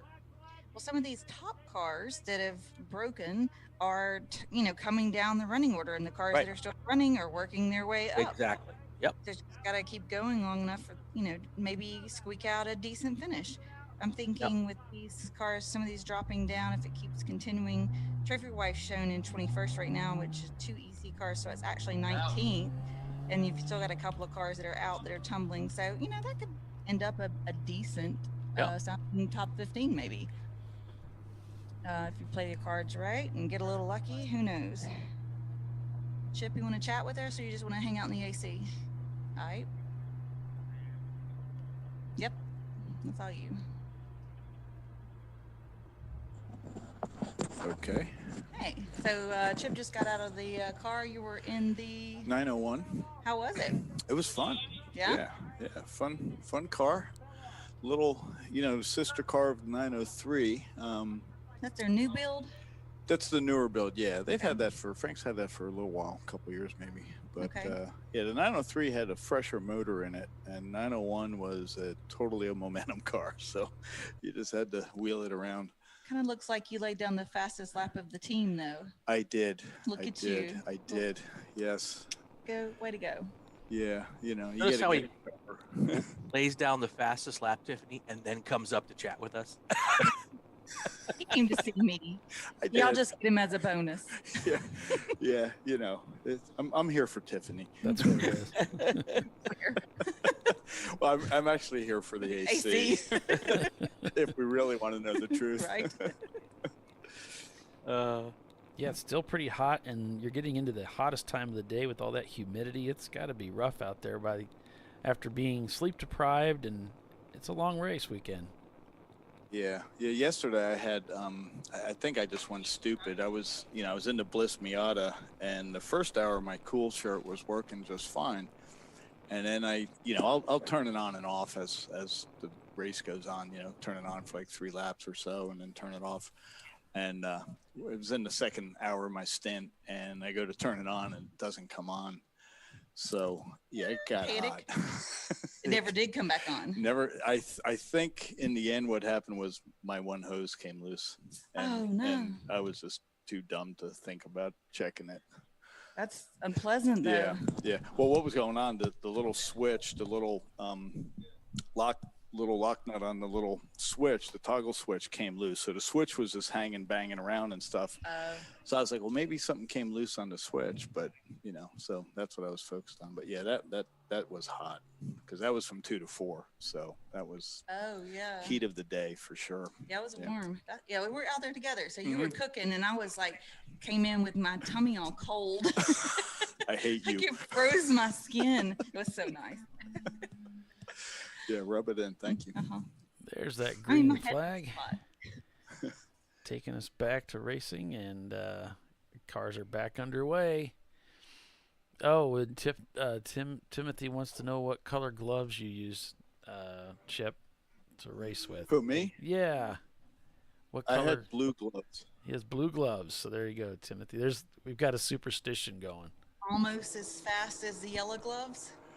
Actually, they must be faster. Brett was in that car, right? Brett was in that car.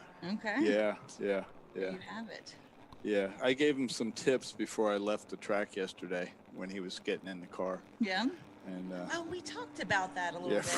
Frank was like, Brett wants to talk to you. He looked at your data and he's got some questions. so I gave him all my pointers.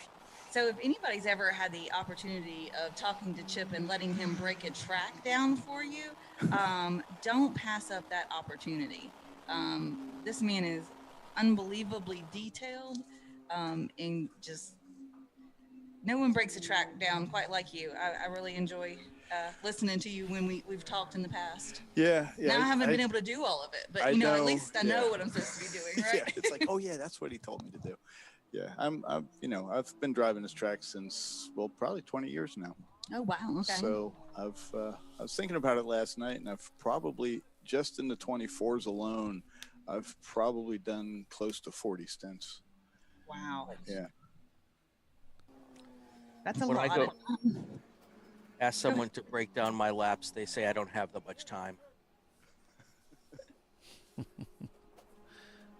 I think we were here one time, and I don't have a lot of time here, so I was struggling with what are those turn numbers? I still don't remember them. 3 and 4, I think, last time, and so I'd ask Chip a couple of questions, and then that led into about a 30-minute discussion of the entire track, and I was like, halfway through it, I was like, I really should have had paper and pen and been writing this down. There's no way I'm going to remember all this. Well, just record me next time. Yeah. That's right. But four is one of those turns, and I think Wyatt was talking about this at that podcast. Yep. It really is a throwaway turn, but it is a very, they always say that the turn onto a straightaway is the most important turn. Well, that's turn 4. Right. Because you're driving the rest of it kind of like a straightaway. Yep. You are full throttle from there all the way to 10. So there's a couple of ways to get through it, but there's also a couple of really bad ways to get through it. Oh, yeah, I definitely went some of the bad ways. Yeah. So the secret, though, is once you come around 4 and you get back to full throttle, that you stay in it. And what a lot of people end up doing is they want to carry a lot of speed through 4, and then they get back on full throttle, and they get to 5, and between 5 and 5A, they have to lift. Because they can't make the turn. Because they can't make the turn. So, it's my, Pinky's teammates will give me a hard time because I'm a little bit slower through 4, but I'm carrying more speed up the S's. So, right. I'd rather have and where it counts, yeah. Yeah. Yeah, and if you lift going uphill, that's a huge momentum killer. I'm not full throttle till I'm like coming out of T5. You're getting full throttle much earlier than that. Right here. Right when you turn in. Yeah. I gotta try right that. At 4. Scare myself some more. Yeah. And depending on how you come into 4, you might be full throttle coming into the apex. Where do you downshift to 3rd? Here or here? I'm looking at 4 and 3. Yeah, usually in the E30s we're carrying 4 through turn 3. Then you downshift. Sometimes we can carry 4th through there. Oh, really? Okay. Fuel conserve, and it really doesn't bother our lap times that much. But usually it will downshift to 3rd, and then as we turn in, then you have the 2 right-handers, and depending, I think they're renaming all these now. It's T4A and T4B. So T4B is the first right-hander, and then 5A is the second right-hander. And what we'll do is we'll grab third going around 4, and then we take that second right-hander right before we turn in. We'll grab fourth. Gotcha. So kind of load up the front, get a good turn in, and then back Yeah, to throw. you're way ahead of me because I'm getting. Yeah. I'm going to fourth, exiting T5 to Yeah. TB. Well, you the know? you were driving an E36. Yeah. So that's going to a little different gearing and I think it's a and little diff. low gearing in that one too. Yeah. A lot of times they, I've instructed some spec E36 guys, and they've they don't really get fifth gear much I was because in of their gearing. fifth when I do the turn in, wherever that turn is right here. I'm grabbing fifth before that. I was in fifth 3 different places on the track: the front straightaway, the uphill S's, and the back straightaway. And I'm topped out fifth on the back straightaway. That's in Okay. at the top of it. Yeah. I was like, Yeah. Wonder what they have in their Mhm. diff. Yeah. I don't know anything about BMWs. Just let me drive it. I got to give a shout out to my one teammate Justin, who's not here. Sorry, buddy. It was fun. We missed you. Rub it in. Is he the only person from your team that didn't hop a ride with somebody else? No, Justin and Roger didn't Roger's come up. not here, Chris Preston drives with y'all for the 24. and Yeah, Chris Preston and then David Martin. He didn't make it. But everyone that showed up got a ride. Too bad, Justin. I saw Hurley slumming it down there at RVA. Yeah. Good times. Okay. Stay hydrated. All right, Paulie, good talking to you. Good talking to you. Thanks, Chip, for coming up. Really appreciate you doing that. Yep. It It's was always fun watching you. All right. You take Bye. care. We'll see you at the award ceremony. Probably. 901's if you're still coming here. in Yeah. for their Okay. final stop, and Money Shift is heading out after what they hope to be their final stop.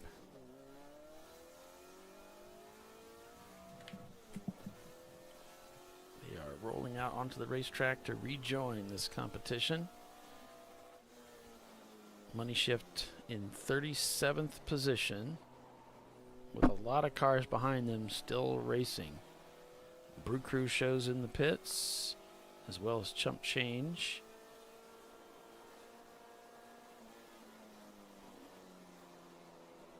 And Theoretical Racing, they're shown in the pits too, up in 10th place. I still think Visceral needs to make a stop. Yeah, I think so too. I'm a little confused because when I looked at their pit stop, looking at their lap detail in Race Hero, I'm seeing they stopped twice, at lap 440 and then again at lap 442. So I'm not sure if that was all before 2 hours. I think they came down the pit lane, then went through the paddock. That's right. And then they came back on the pit out. lane, went out, made a lap, and then came back in again. Okay. And then they may have just rolled through that second time, Gotcha.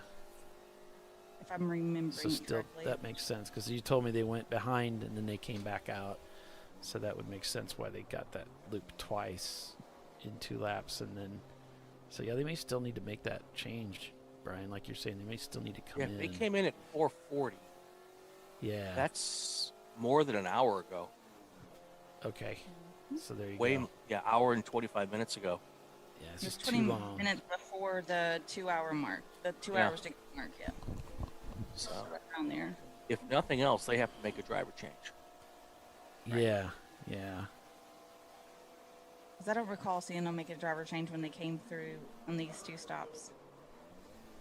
And even if I they don't did, think that one was of them- more than the 2 hour point. Exactly. And we watched Rockwell, the number 1 car who's leading this race, make that stop and within the 2 hour time limit and exit the pits correctly. So we're convinced they don't need to stop again unless they have some fuel issue or something else. Again, it still looks like advantage Rockwell Autosport Development for the number 1 car for the win of the race, and we'll see if they can hang on to it. We've seen the craziest things happen in the last 15 minutes of a big race like this. Yeah. Absolutely. 901, car number 903, getting geared up to head back out. And he's just going to get his sunglasses there. So that brings up a question. See, I don't use anything. Like the only thing I use is a smoked visor. Brian, I'm wondering, what do you use as far as to take care of sun? Are you wearing glasses or? No. So I use a clear shield and a smoked tear off. Gotcha. So if the changes, I can pull the tear off and have a clear shield. If it gets dust, cloudy, and I don't like the smoke. Mm-hmm. And then I don't have to worry about changing shields throughout the course of the race. Yeah. What about you, Tiffany? How do you deal with it?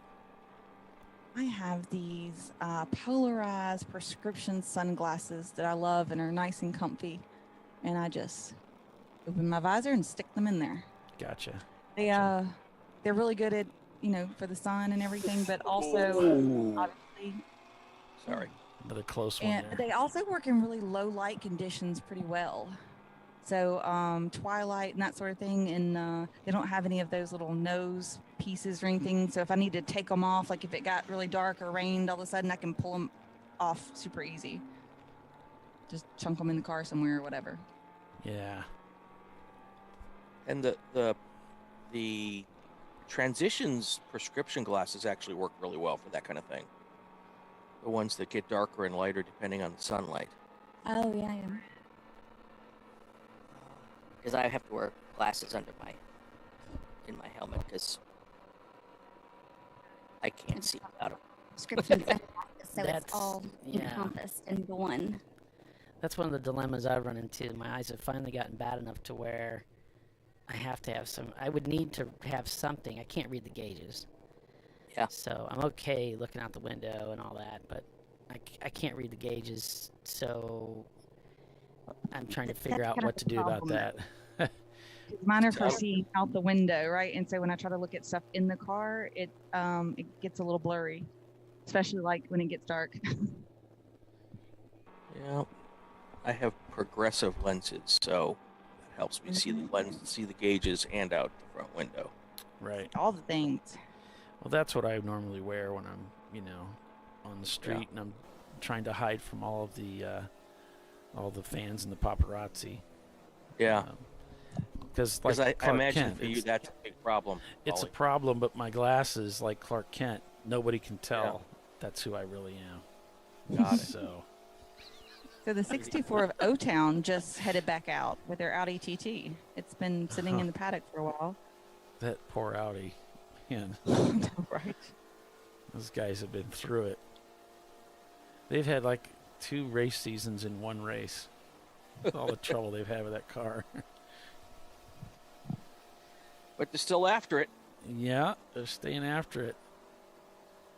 And it's encouraging, one of my good friends, Tyler Pedersen, went through that when he started road racing, and it went on for years. It was like, man, it's so inspirational because he just would never say die, those guys would fix that car, do whatever they had to do to get it back out there, and every race, it was just like, man, he really paid his dues. And he ends up with a really nice race car. I mean, he really got it combed out, working good, and built a fresh one, and I think it's even better than the other one. Well, and it's very satisfying when you actually make a change and see improvements. Yeah. As you develop a car. Sure. I love driving, but I love building even more. Yeah? Yeah, I Well, really do. If you want to stop over at my place sometime, I got this Honda. Yep. Use some hands. You buy the plane ticket. I'll come out and play. That's right. You're kind of a little ways away from me. I am. Like the other side of the United States. There's some of the really long states. They're wide. Yeah. At least it's not Texas, I guess. I'm a couple flyover states away. On board with 901 Motorsport in the car number 903. And this is the car that I believe Chip was driving. So we got to hear from him. And I think Doc has something to say here. All right, now we're supposed to be a commercial. You're watching ChampCar Live, presented by AutoZone. We will be right back with the TireRack.com ChampCar Endurance Series, folks. Hang with us.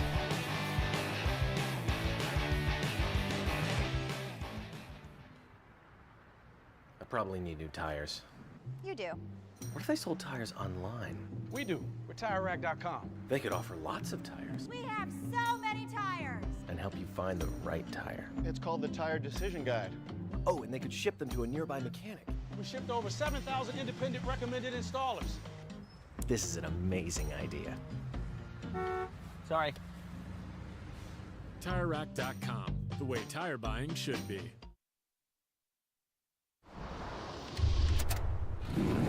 Bring on the frozen tundra, the grinding gravel, the cratered concrete, the rain-soaked streets. Come on, road. Do your worst. We'll be at our best. Reliable performance in unreliable conditions. Designed to meet or exceed original equipment performance. That's why more auto technicians choose Duralast parts. Exclusively at AutoZone.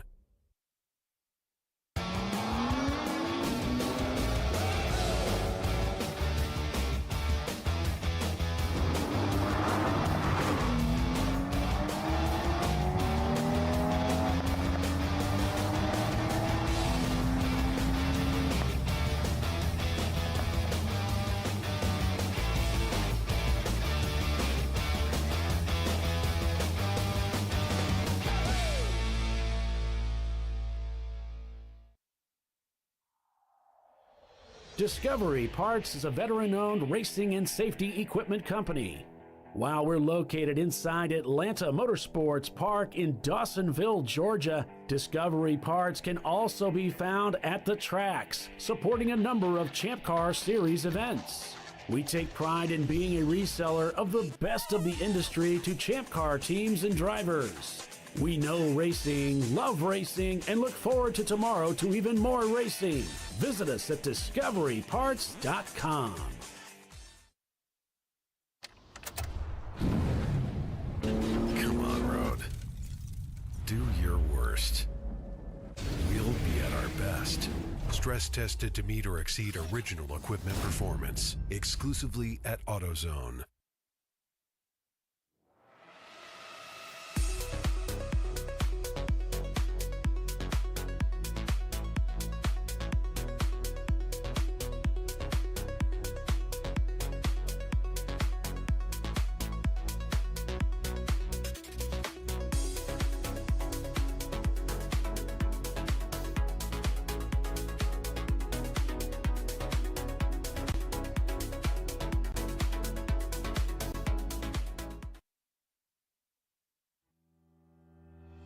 Lifeline USA is a leading manufacturer of onboard fire suppression systems. Lifeline's continuous commitment to research and development ensures that we supply the most innovative and cutting-edge products available, used by the majority of the world's motorsport championship-winning teams and constructors. Lifeline has a proven history of success. Lifeline offers a complete range of fire suppression systems for all budgets and needs, and we continue to push development and limits on both extinguishment materials and our patented delivery systems to make the race car environment almost as safe as sitting on your sofa at home. Every kit has been designed for a professional and simple installation. For more information and to purchase your ChampCar fire suppression system, go to www.lifeline-fire.com. Located in Northeast Ohio with 40 years of combined experience, Money Shift Racing knows how to deliver performance and safety, offering everything you need to get your vehicle and drivers ready for race day.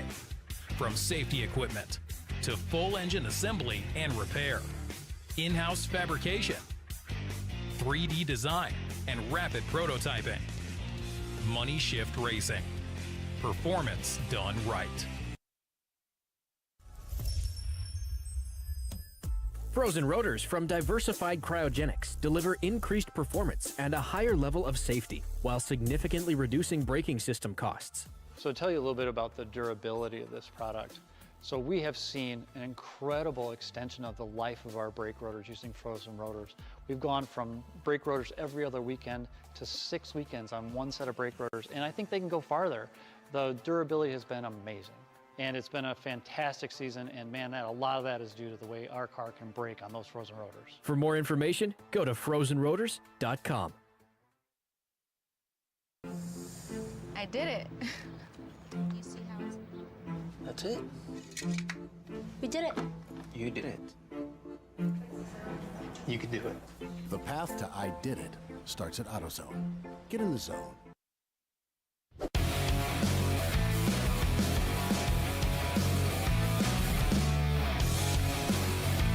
And we've arrived at the final hour of endurance road racing here this weekend for ChampCar, the TireRack.com ChampCar Endurance Series.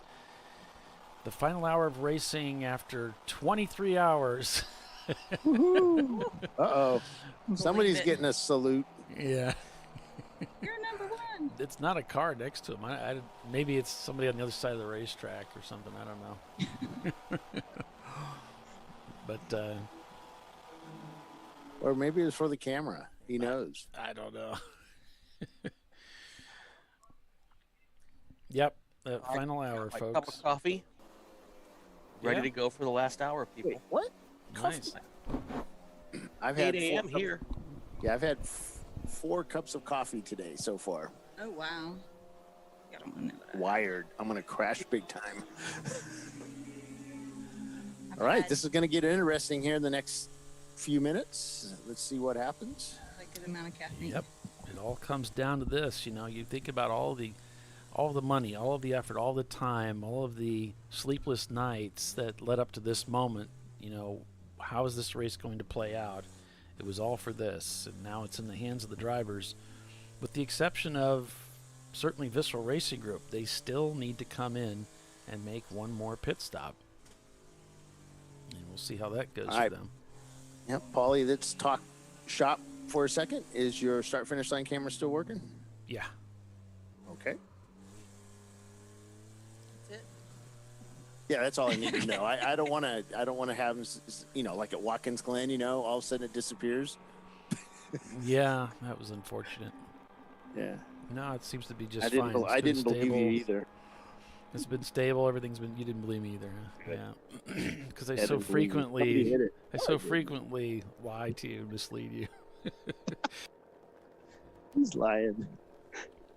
He must be. Please let it be true that he's lying. I don't want to hear that. I went down there and my camera's like splattered all over the track. Yeah, that's why people can't go up to the wall. Well, can't say that's the reason. That's one of the reasons why they can't go to the wall anymore. Because somebody hit your camera? Oh, Yep. They hit it with the wing, it bent his wing. It splattered camera bits all over the place. It could have hit somebody. That wing could have hit somebody. You know how guys lean over the wall and they try and get a picture? All it takes is one guy not to be paying attention and Get his head whacked off? get his arm cut off or his head cut off. Or That'd be gross. It'd be- Unfortunate. it'd be cool, in that macabre sort of way. We're sick. I kid. Yeah, I thought you were going to do some sort of AI, Paul, for us. No, I'm not going to do any AI. Thought about it. You mean like for the intro or something? Or Yeah. thought about it. Robot Paulie transforming into, TV talk show host Paulie. What I think I might do is something with Doc. I might get him animated. That might be kind of cool. You got to be careful because, he probably had his image trademarked. somewhere. Copyrighted. Yeah. Well, when they sue me for everything they get, they won't be nearly as They ain't disappointed. gonna get much. They'll be much more disappointed than me. Yeah, that's like me. It's like you know what you get? You get a basement full of MR2 parts that are probably not any good. And 13 soundboards. Don't forget that. Yeah, 13 soundboards. No, I have 3. No, wait. 1, 2. You 3, have more 4, than you realize. I'm willing to bet. 5. No, I have 5 soundboards. 5 soundboards. That's a lot. And he's not happy No, with any of them. The first 2 we got, I got a portable one for when we go on the road and a bigger one for home. They made so much noise. Paulie about killed me because they made so much noise. They were Blame cheap. it on Paul. No. Remember that? They made so much noise. They were like whistling. Yeah. And so I got the Yamahas, and the Yamahas worked for us for a long time, didn't it? We used that forever. It was good. And then so I got a portable one to take on the road, and we used that a lot. And then these Roadcasters came out, and I liked the features. The features. Oh no, I do have that other one. So I have 6. And the other one I got was really good. We used that forever. But the problem with it was I spilled coffee all over it. Or hot chocolate. No, hot chocolate. I spilled hot chocolate all over it, and I could never get it to work, the sliders to work right again. I cleaned and... Yeah, you can't have sugar in No. So, yeah. So I got the Roadcaster, and that's actually worked really well for me. Especially with with hot coffee and chocolates away of it. Okay. No coffee. Well, I have coffee, but without the sugar in it. They're covered up all the time now. So I'm on my 3rd. Yes, I know you are. I had one. The first one I had we sold because I didn't want one of the PVs, and then I got that one, and then it was too big, so I wanted a smaller one, so I got the smaller one. So then I had 2, and then the smaller one just gave up the ghost about a week ago, so I'm down to 1. But it's huge, but it's fine. That I have 4. Yeah, 4. Yeah, 4. I do. I settled on the Mixcaster, and I liked it so much I bought a second one so I wouldn't have to tear apart the studio to go on the road. Yeah, and that's kind of what I'm thinking on doing, buying another Roadcaster.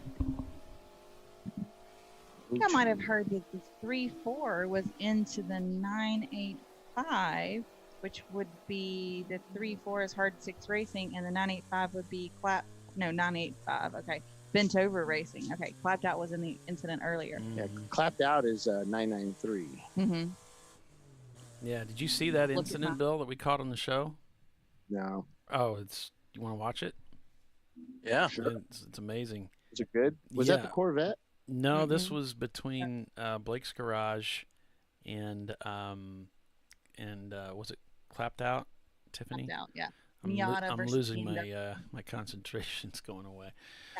That this was the incident. We're on board with not Blake's, so instant replay. Yeah. Now it's Long just a ago. replay. Here it comes. Oh. That was kind of our reaction. So the Miata didn't give way to the BMW. Right. Kidding. Pretty nasty. Yeah, that was should have given way, and it didn't quite work out. I think he just meant to follow the second car alongside, and he just got in too hot, too heavy into that, too deep. But you also don't know what his braking was at the time. Yeah. If he had it locked up or. Obviously, not as much as you hoped for. Right. No kidding. You can hope in one hand, and yeah. Mm-hmm. That's kind of why I like the NASCAR bars on the doors, because it really helps support the doors so they don't get caved in or fly off into the wind. Well, I know that you guys don't require them on the passenger side, right? No, but we put them on ours because of that. After we lost it, yeah. Yep. Doors are expensive, man. Well, door pins. Yep.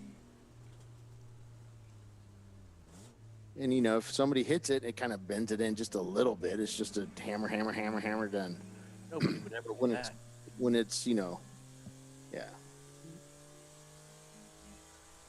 That's a lot of gauges. That's a lot of RPM. Holy cow.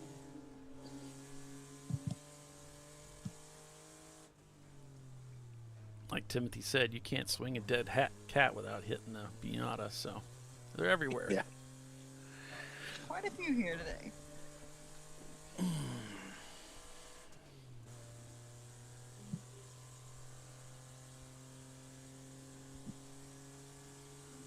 Is it over yet? Almost 44 minutes, folks. 44 minutes, and I still think Visceral may have made their stop because they're now being shown a lap down. Oh man, because Race Hero. Yeah, but Race Hero still doesn't have them in yet, so maybe they're waiting on another caution. I still don't know why they didn't take that. caution when they had the opportunity, but Did I say I was going to do live interviews? No. yes. Okay, You good. just said it now. No, No, because we're gonna the record producing them that and is so really hard to do. Yeah, I don't have the. Time consuming and hot. Yeah, and you guys just want to get home. Yes. Oh my God, I got the look. I'm good. I can wait. Up wait. to 36 hours look. Yeah. I'm good. I can wait, Bill. I know you are, Paul. With your beauty sleep and all. Shut up, Paul. I'm I didn't good. ask you. I asked them. I'm making an executive decision. Yeah. And Brian taking, all of a sudden Brian's like, yeah, we're going to the third place, and he's taking the corner and turn, and then all of a sudden, It's understandable, Kidding, though. yeah. I think I let out a little snore last night when Tiffany was interviewing Ed. He's very It soft-spoken sometimes. had nothing to do with Ed, by the way. Ed, this was not a reflection on the interview. It's just a Tiffany or reflection Ed. of my sleep deprivation. It's all it was. Exactly. It had So, Bill- nothing to do with the quality of the people of the programming. So, Let me Bill, make we that got- perfectly clear. We've got Gingerman next weekend. Do we still want to do a Thompson show? Or we just want to push to I think September? that was a question for you, Bill. Or did he leave? Bill's left. Are we no, he's Sorry, back. what was that? Are we still going to do a Thompson show, or did you want to move that to just go to September for the next show? We'll do September. Okay. That's pit race or Oh, it's going to be Mid awesome. Ohio. No, we can't do Mid Ohio because Paul's racing that. Actually, I pulled out of that. So.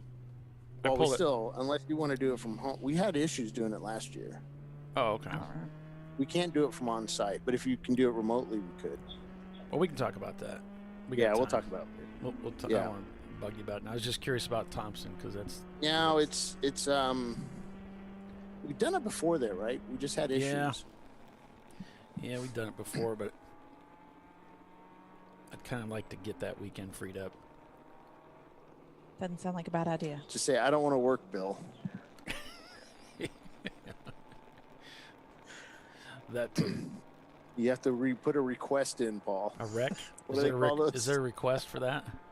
A Request a request? leave Thompson. request form. Yeah. Strike Thompson, put Mid Ohio back on the schedule, and maybe we'll do. I don't know Let's if we see. can get bandwidth for all We that. need to get our numbers up at Mid Ohio, though. What are they looking like so far? No? Yeah, we need to get our numbers up for Mid Ohio. Come on, guys. Register for Mid Ohio. It's a cool place. Same with Pitt too.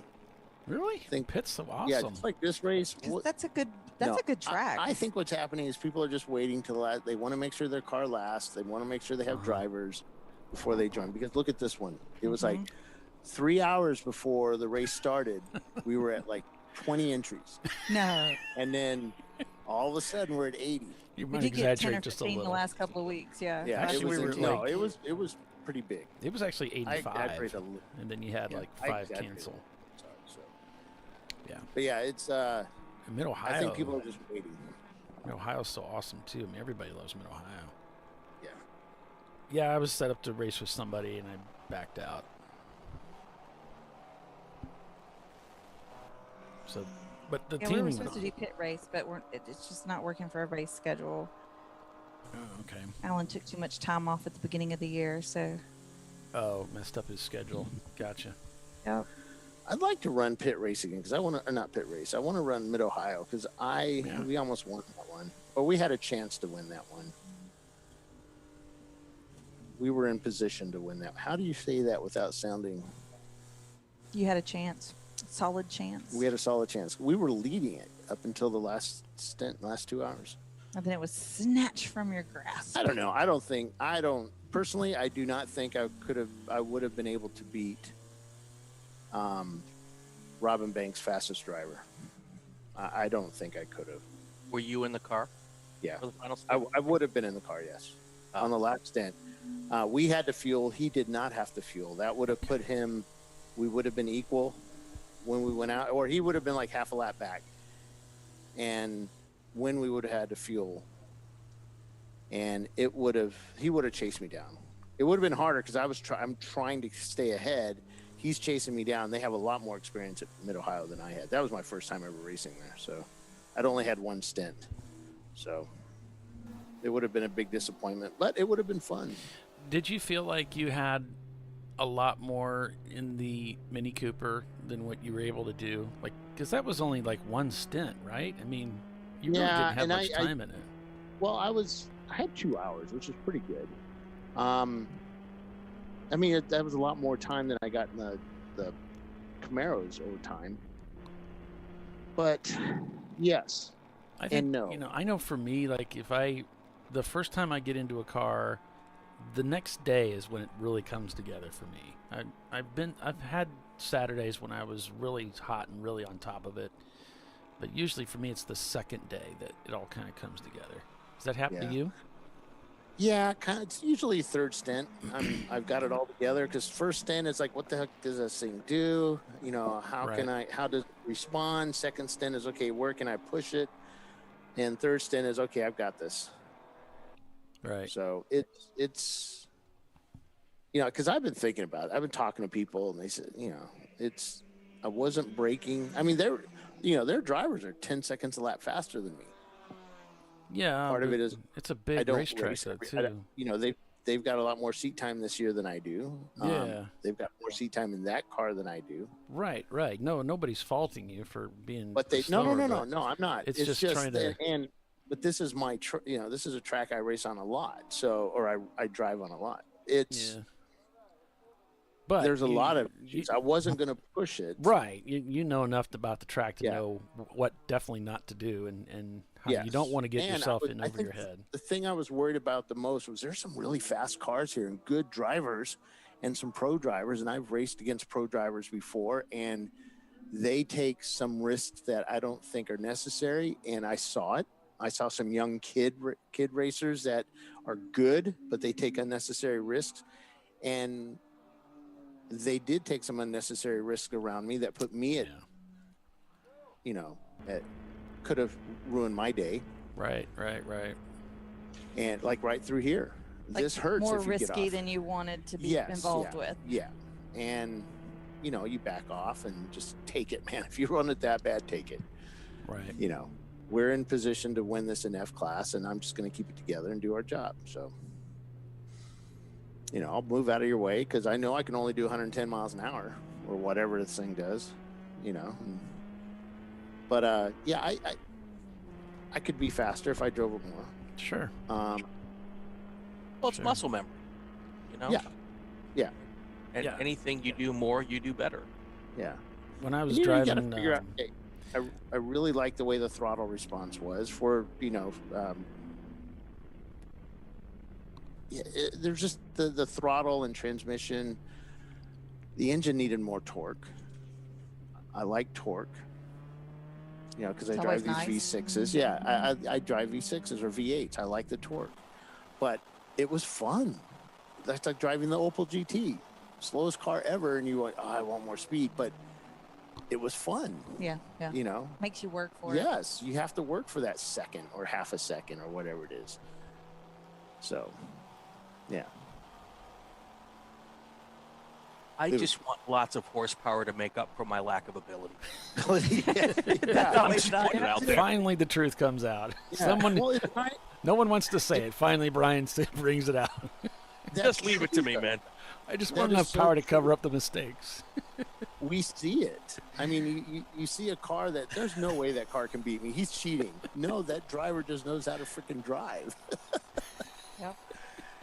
And, you know, I say all the time, I'm the greatest driver in the whole world. I know I suck.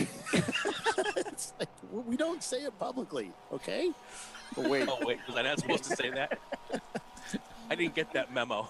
Yeah. No, it's you know, I've driven some really cool teams. I've driven Visceral's car in a 24-hour. That was fun. You did, yeah. Never driven a Porsche before in my life. And that was your first Porsche? That was the first Porsche. All right. Oh, you never forget your first one. No, I drove a 911 SC in England on the street. First Porsche on track. First Porsche, no, Race. second Porsche on track. I drove a GT3 on track. Okay. At That's speed. a lot of fun. Yeah, but not a wheel-to-wheel race. So Right. So first it was a track day. race in a Porsche. Yeah. So, and you know, the GT3 was fun, but I actually preferred that engine out back. It's a little different. Yes, it's a lot different. But the sound. Oh yeah. Oh my gosh. Well, That's the sound of like heaven. I don't know. Like I that's was what also it sounds like. I was also on track with a Ferrari something or another that just It's a Ferrari. that had sound. I love hearing that. Just run up through the gears like. Yeah. I just So love it. we had a car here this weekend during the test day, McLaren something or another that, or not McLaren, it was a Lamborghini, or Lamborghini whatever race car, and oh God, that thing sounded so good. I've threatened for like that. I've threatened for a long time to go to Beverly Hills on a Saturday, blindfold myself, and record myself going and naming the car driving by just by the sound. Because you've got supercars all over there on the weekends, and they all sound amazing. And I can't afford any of them. Yeah. Atlanta has cars and coffee stuff. Yeah. You can always tell the Mustangs because it's always preceded by a crash. Kidding. Before the Mustang you hear the Mustang, you hear the Bruce Springsteen coming out of the radio. Did I say that out? Hey, we're riding we have riding cars along and with a Ford coffee in Mustang. Birmingham too. Yeah. I just get the track. I like to hear them coming down the front straightaway at the track at Barber. It's a beautiful sound. So what's the time? What's the, let's see, number 1? Where is he on track? Let me pull up my Flagtronics. 901? Is that what you said? No, he's number number Oh, one. number 1. So number 1, there he is in the blue box. And 918 Our second place car. is that one. So 918 is going into turn 3 right now, while number 1 is behind him, And they're going showing, into turn 1. They're showing So- 1 minute and 54 seconds is the gap from first to second. While Yeah. you were trying to analyze that, Race Hero gave us I that just want to number. physically see it on track, Paul, because I'm a visual type person. Yeah, no, that's cool. That's cool. So after 487 laps of racing, we've got Vissel Racing Group leading the way. Vissel Racing Group in second, Rockwell leading, RBA Graphics in third, Bulldog Racing in fourth, 901 Motorsport in fifth. Stay with us for the finish of the Lifeline 24-hour classic. We'll be right back. An important decision is afoot.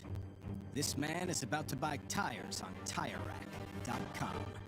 Tire Rack is the leading online retailer of tires in North America and a repository of advice and expert reviews. And it's done! All that's left is to arrange for safe, easy installation at one of our independent recommended installers. Well, I guess he did that too. TireRack.com, the way tire buying should be. Come on, Road. Do your worst. We'll be at our best. Engineered to meet or exceed original equipment performance exclusively at AutoZone.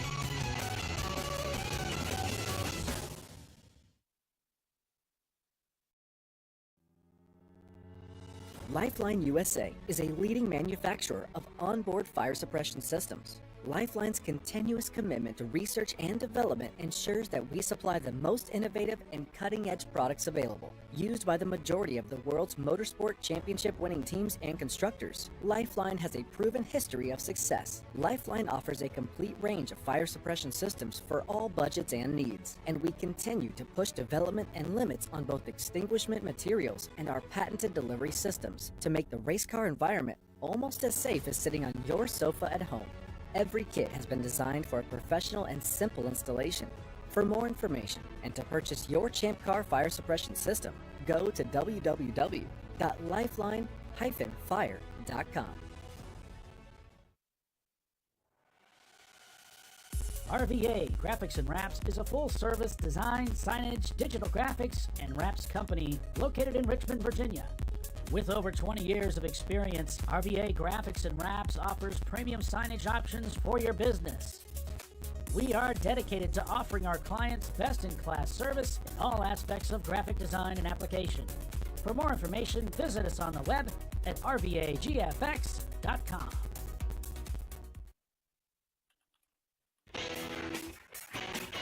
Located in Northeast Ohio with 40 years of combined experience, Money Shift Racing knows how to deliver performance and safety, offering everything you need to get your vehicle and drivers ready for race day.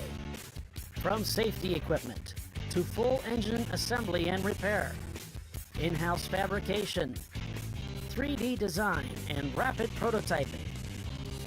Money Shift Racing. Performance done right.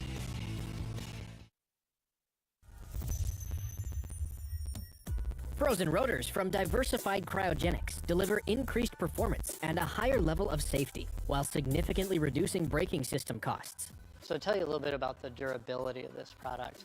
So we have seen an incredible extension of the life of our brake rotors using frozen rotors. We've gone from brake rotors every other weekend to 6 weekends on one set of brake rotors, and I think they can go farther. The durability has been amazing. And it's been a fantastic season, and man, a lot of that is due to the way our car can brake on those frozen rotors. For more information, go to frozenrotors.com. Nice. I haven't heard about this. So I would actually go with the full synthetic. Really fast. So, for the Duralast rotors. I did it.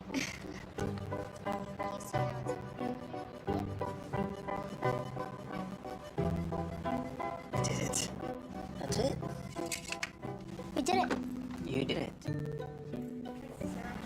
You can do it. The path to I did it starts at AutoZone. Get in the zone.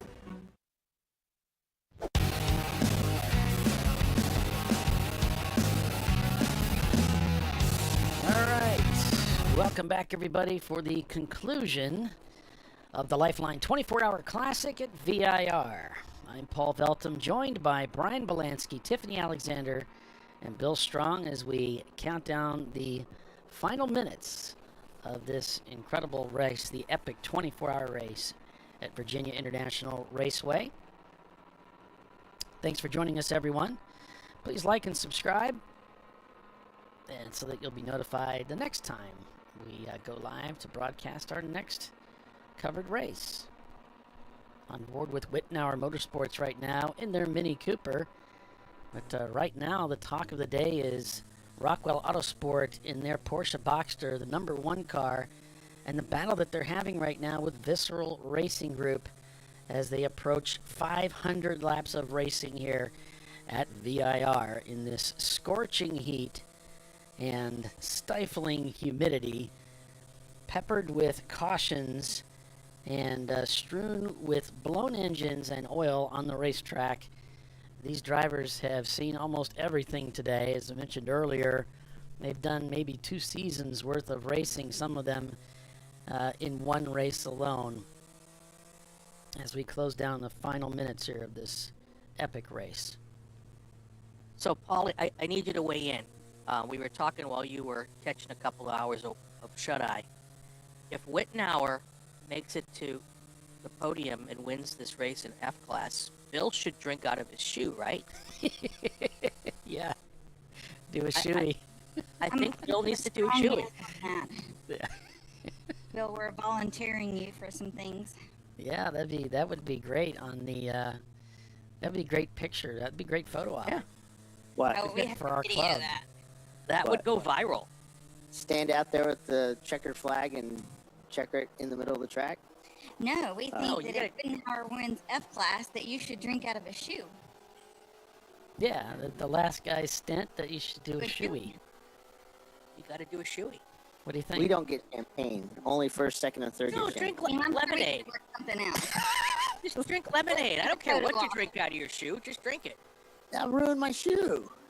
No, it's not your I shoe. am not an F1 driver where they get given, lots of money for one, I and hear the other it. part is they get probably given uniform, I hear it's really good though. I hear it tastes great. Have you seen my feet? Well, just put Bloody Mary mix in there. It just adds a little salt. Yeah. Kill all the bacteria. I bet if you don't want to use one of your shoes, we could probably get someone from the audience to volunteer one. Oh, yeah. Visceral. So I don't know, all you folks. Visceral has pitted. I don't know. Okay. You in your pit. I don't know if people know how Chelsea, how Tiffany and I met, but it was basically the one and only race I ever won overall. I told my guys, I said, like, we came in and they're all like, hey, spraying beer on us and stuff. And I said, where are the women? Where are the and I forget how I said it, but it's probably something that would get me canceled today. And one of my guys goes over and sees Tiffany and her two friends and brings them over. Had blown up, right? So we're just hanging out. Yeah. and I posed the picture And they were like, he asked us, and my friend Allie and her friend, I think it's Scarlett with us, and they were like, you could see them shaking their head, and I was like, why the hell not? And yeah. So, and they're all posed, and they, so we got pictures with the girls, and of course I get home and my wife doesn't say anything. She's at one point she says, "Who are the girls?" I was like, I don't know. That's actually how we met. Yep. So yeah. Fitting that it would be something inappropriate and sexist, Huh? I said it's fitting that it would be something both inappropriate and sexist. Oh yeah, that's. I didn't expect it. It was more of a joke. I didn't expect him to go find 3 women. Right. Of course they did. Women racetrack all the time, No. right? Right. Especially not that would be like, sure, why not? I mean, we're all hot and sweaty. I think me and Allie both done a stint in the car. I think Allie had done 2 stints, and I did the middle one, and then the car blew up. Yeah. I raced for the series. Doesn't like not have oil in it. Apparently, that's a thing. Their trophy girls were 2 grandmothers. It was amazing. For that too. It was amazing. They were all into it. They were there every race weekend. Yeah. It was that's awesome. great. Yeah. That's awesome. They have their little sash. Yep, the whole deal. Doc's following of the LOL. Awesome. Oh yeah. Yeah, man. That'd be Little awesome. lady league or The something. League of Little ladies. Yeah. And the funniest thing was that we talk about, the wheelchair ladies, that would. And the walkers. Yeah, the walkers and stuff, and we were at Petite Le Mans, and I swear to God, I forget her name now, but her husband was in charge of Trans Am at one point, and she something like that. But she's like the lead historian for one of those series, and she rolls up and she's in a wheelchair. She just had some stuff then, and she's talking to her, and I'm like, oh my God, I've got to get a picture of this. She played along. It was so funny. Yep. Oh God! All right, back to the race. 3 laps. 3 laps behind Visceral. I don't know, man. Are we there yet? And Visceral's Where in did the they go out? pits. See, if I was Visceral, I think Visceral's gone. I would go out. I would wait to get out about the same time that the 1 is out. Kind of go out together. Looks like 420 is being black flagged for something. I don't know. I mean, they're 4 laps down now. Yeah, but you can What? pressure him into doing. You can pressure the 1 into doing something dumb. Maybe. Yeah, Maybe but no, not. I'd just let him drive by. If I was the 1, just let him drive by. I mean, that'd be the smart thing to do. But Bill's talking about Bill's strategy. Totally That's different true. thing. That's true. You have to think like Bill to understand this. So someone's gonna have to. A lot of back us down. get sucked in. Yeah, I get sucked in and Oh, I'm not letting Bill pass me. I think So- somebody might have said that earlier. Bill, when you do your post-race interviews, you need to ask the Visceral folks why they didn't pit on that full course caution at 2 hours, or just a little after 2 hours. Pretty certain it was because it was going to be over too quick. Where their track position was, they would have came in and got stuck. And it would have been the same. Because it was over pretty quick. Well, it was at least 2 or 3 laps under caution. Just to make a driver change, that probably would have been plenty of time. Oh, I see what you're saying. I think they could have got it done, but Just a thought. right, it's 20. I just like to learn people's thought process. I think it's fascinating. Especially since this is a team that's usually up front, so they're thinking things out pretty Good decision. soundly. Yeah, yeah. And he asked me, he said, why, he didn't blame us, but, and I told him, I saw the car come down the hill and not, the track was discussing the situation, and they agreed that it was done in an unsafe manner, and we have to go from there. And Ron, and I explained that to Ron, and it could have ended bad if somebody was coming down pit lane. Mm-hmm. So, and he agreed. So, it is what it is, and that's kind of what he said too. Sometimes you just Sometimes it doesn't work out, yeah. So Visceral leaves pit lane. Go ahead, Tiffany. Sorry. And especially when you're kind of, sometimes on the ragged edge of it, there's not a lot of room for I don't think they error. had enough fuel. Okay. I think, I don't know for a fact, but I don't think they had enough fuel. Just by the conversation they had with their driver, I think they had to play the fuel thing. So they were waiting for more Code 35s to do it. So, of course, that hasn't happened. Yeah. Now it will. Yeah, we had a bajillion of them in a row, and then none. This last hour, practically. Max says the one car is in fuel save mode. That probably makes sense, looking at the times. When this current driver got in the car, they were clicking off 214s, 215s. Last few laps, a couple 217s, a 219, a 220. So, but they stopped, went back on the track with an hour 57 left. So that car should be able to make it without any issues.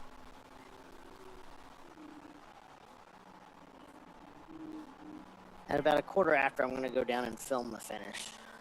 So we have a good high 4K. How are you going to film it at a quarter after? Sorry, quarter till. That would be now. I'd like to see I it would go down a rather see the quarter after. I think that'd be more interesting. Hey, How does he do that? Paulie, let me know when they come by. Where is everyone? Go sit down, Grandpa. Go sit down. Love you guys. And thanks for listening. Remember to like and subscribe to us. Yippee. Make sure, everybody listening, make sure you go to Inside Champ Car, our podcast that we do on Tuesday live at 9:30. I'll have a special guest. I don't know yet. I'll have it. Don't tell anybody. It's a mystery guest. You'll be really surprised. So will you. Yeah, so See will you I. Tuesday, Bill. So, yep. All right, guys. We'll see you. All right, we can talk about Bill now. Mm-hmm. Haven't we talked enough about Bill, though? I was going to say, it's not like we don't talk about him when he's here. That too. Actually, more fun when he's here. There's got to be something else interesting to talk about. Okay. Yeah, like... Tell him the oak tree camera went down. I want him to go fix it. That'll go over well.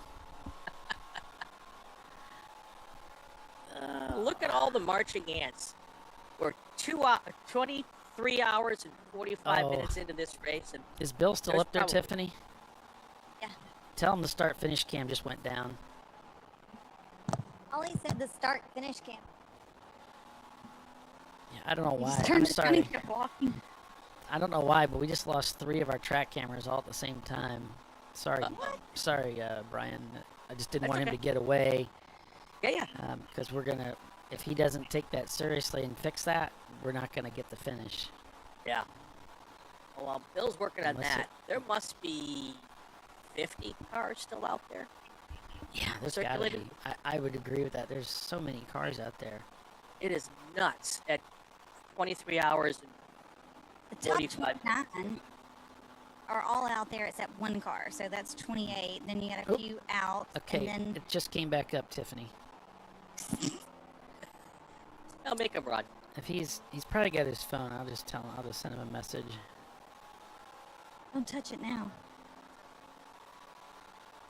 Oh, Mac is on the one team, so he knows for sure they are in fuel save mode. So I don't have to wonder. That's firsthand knowledge.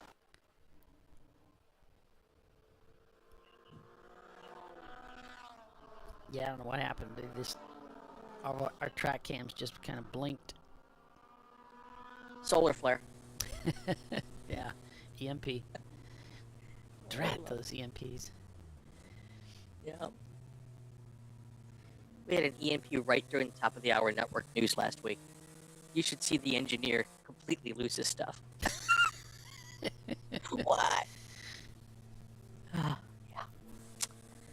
Anyway, looking at the top 5 here, or the top couple cars in each class, since we got a minute here and a few. And I just lost my head a little. Car off after. Up, we're going full course. Uh-oh. Car off after the oak tree. Huh. Of course, it doesn't They're show gonna up retrieve that. there. We're seeing cautions over in 3 and 4 area. Over in the 4 Oh, area. well, maybe So I in didn't 10. really see that far away. Yeah, now everyone's going caution. There you go. Oh, gotcha. Um, Delayed reaction. A class, your top 3, Fuse 15, Wheels America, open throttle. B class, your top 3, RTR, RPG, and I'm going to call them PBM because it seems like you have to have 3 letter names. Yes. Pickle Boy Motorsports in B. C class, top 3, Rockwell, Visceral, RVA Graphics. And scrolling down to D class, RTR, Section 8, and Lot Lizard Racing. EC, Team Bruce Innovations, Danger Racing, Team ACP. And in F class, getting ready to do his shoey, Bill Strong, that Team Whitnauer Motorsports. I'm going to get him to do it. I am. Full open throttle racing and MDR. You know, Whitnauer and F, they're this little family-run team. We had them on the podcast. Just the sweetest people. I'm so happy for them. That's great. Yeah. Yeah, I actually Just met. It's Ron, right? Is the senior? I believe so. Yeah, I That met podcast him. was a long time ago. I met him at Mid Ohio. Like, gosh, it's been so many years ago. But I was doing a track day with my dad at Mid Ohio, and I had my Roadster, and this guy comes up to me and says, "Hey, I've never been on this track. I'm kind of new to racing. Wondering if you would just be willing to go around with me." I said, "Well, sure." And because my car was small and his car he had a vintage Mini. And so I took him around. We went around a couple laps or something like that, and I didn't really think much of it. And and then here we are years later, and I'm like, "Yeah, I was that guy. You're the one who took me around all those years ago." I'm like, "Oh wow, that's pretty cool." So yeah, that was fun. And Todd Covey makes a really good point in the chat. Whitnauer's in 12th in an F-class car after 24 hours against all these heavy hitters. Oh yeah, That's a good big point. deal. It really is. I didn't think about that. Yep. My brain isn't That is thinking. Pretty impressive. Big deal. Yeah, it really is. That's cool. Yeah. And they even had Bill driving with them. That's even more impressive. Yeah. That's good stuff. I wonder if So we're gonna is this going to finish- be Bill's first possible win in a 24-hour race? Oh, As a good driver? question. I don't know. Maybe. I have to troll him a little bit on that on Tuesday. Because usually he's in the paddock. Yeah. Working on it. So. Yeah. So I don't know. RTR's in the pits. I wonder if we're going to finish under caution here. Yeah. We're getting ready to go back to green. Okay. Those of you who want to hear from all of the racers and our winners here, tune in on Tuesday at 9 p.m. Eastern to the Inside Champ Car podcast. Bill and I will have those interviews and some mystery guests, and I think Bill then takes all the rest of the interviews and puts them up, not during the podcast.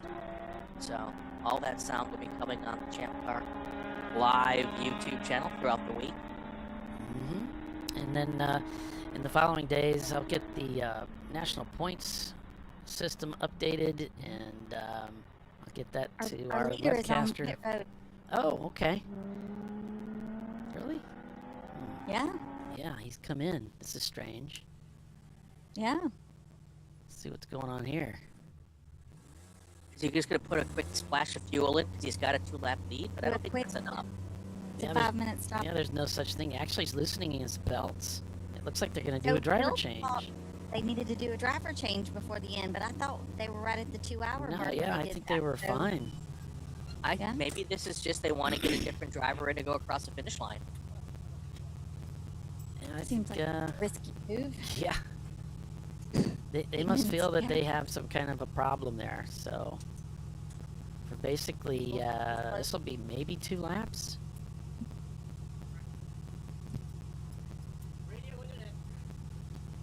You don't need a radio, just go. What are you gonna do with a radio? You only got 2 laps. That's true.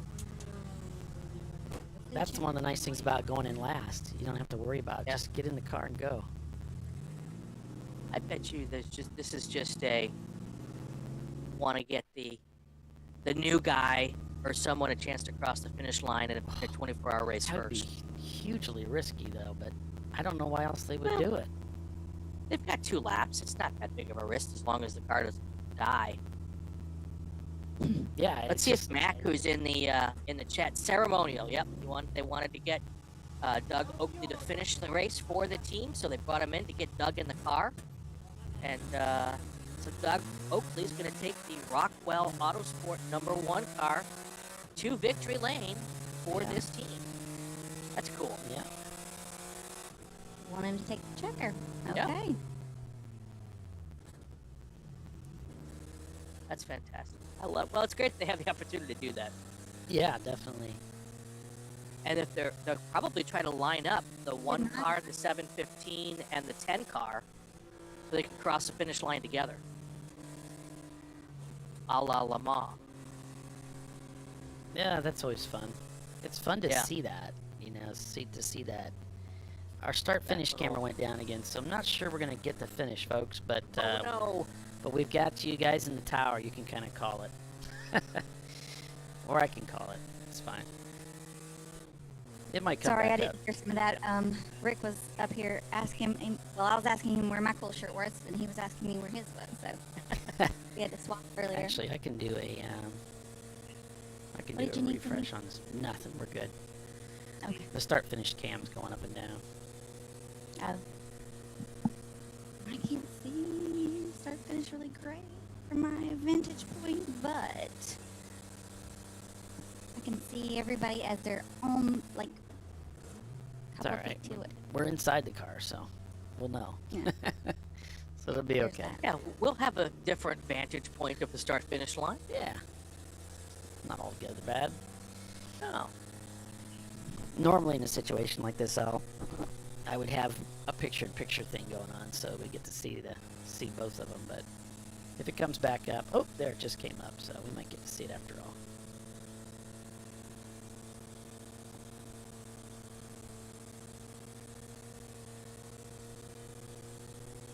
There we go. There it is. Let's see if Looking it'll all stick pretty. with us. Just give us 2 laps, buddy. That's all we're asking here.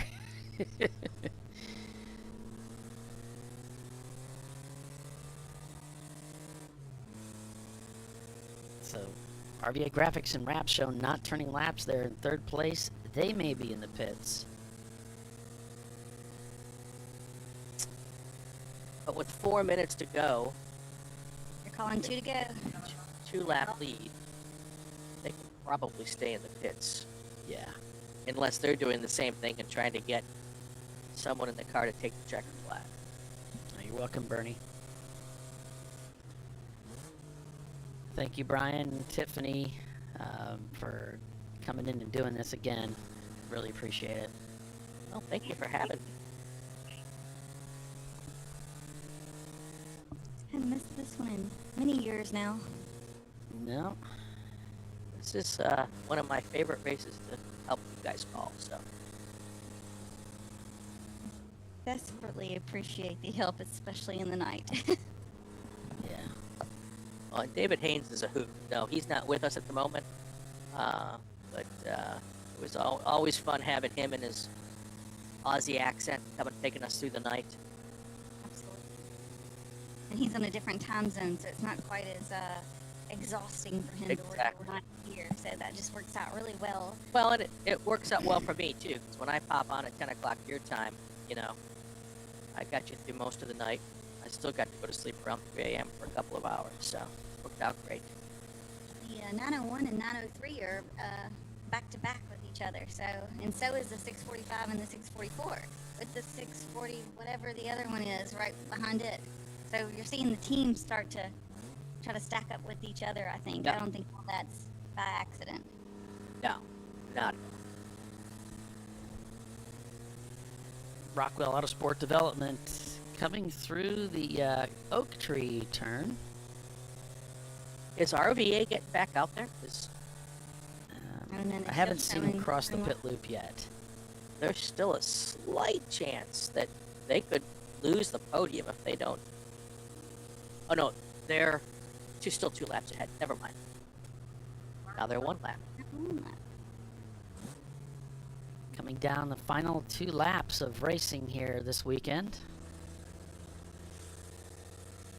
A ceremonial driver change to put this driver in to take that big checkered flag, which is, wow, what a huge race for anybody to win, to be a part of.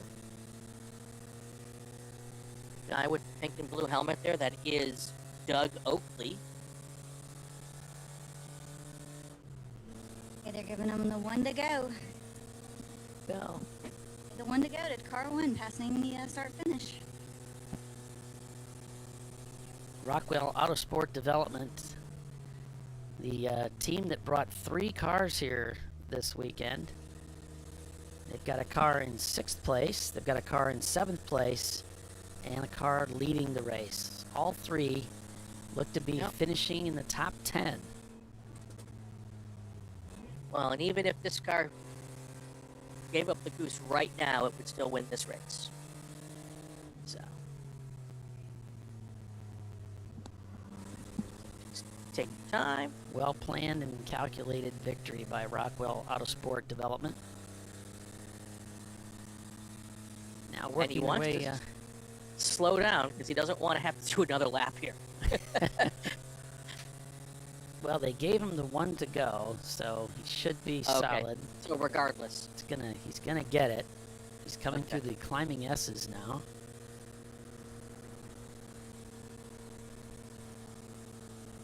According to the camera that they have in their car, which they graciously provided. Thank you, Hilar. And Erwin's been following us from the Netherlands all night long. He's still with us. Through Oak Tree for the final time for Rockwell Autosport Development. As the camera feed just went down on the start finish, we'll try one more time to bring it back up. There we have it. Let's see if we can get that checkered flag.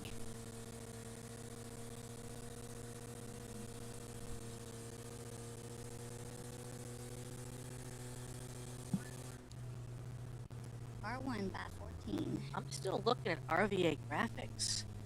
Just doesn't look like they're going to come out. Is Bulldog going to snag a podium here? They must have timed this perfectly. I hope.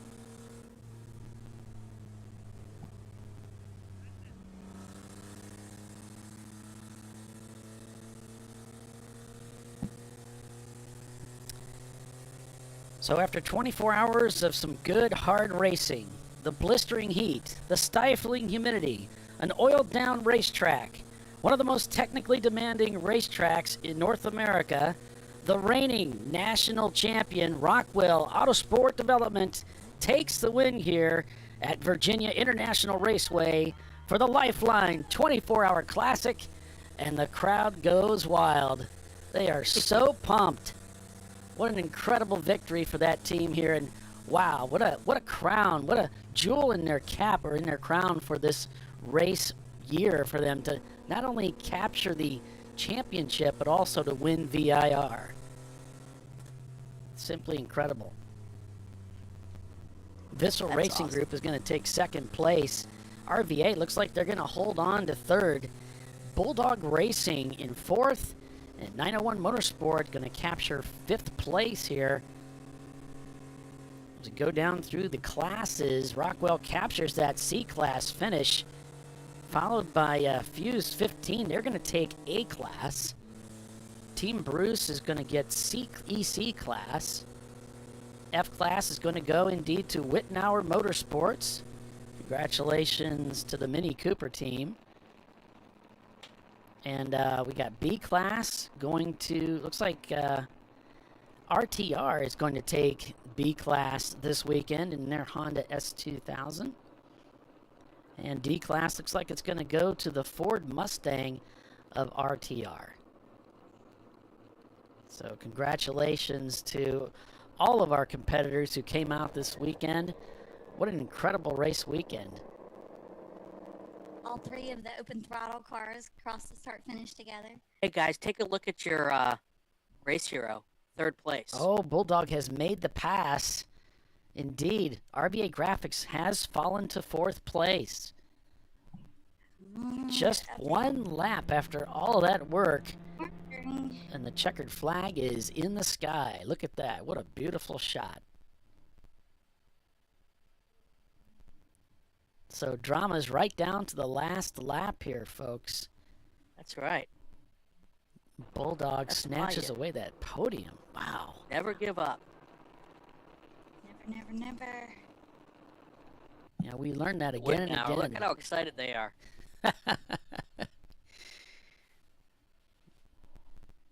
So 499 laps completed here this weekend, and it came down to the last lap for the Bulldog team.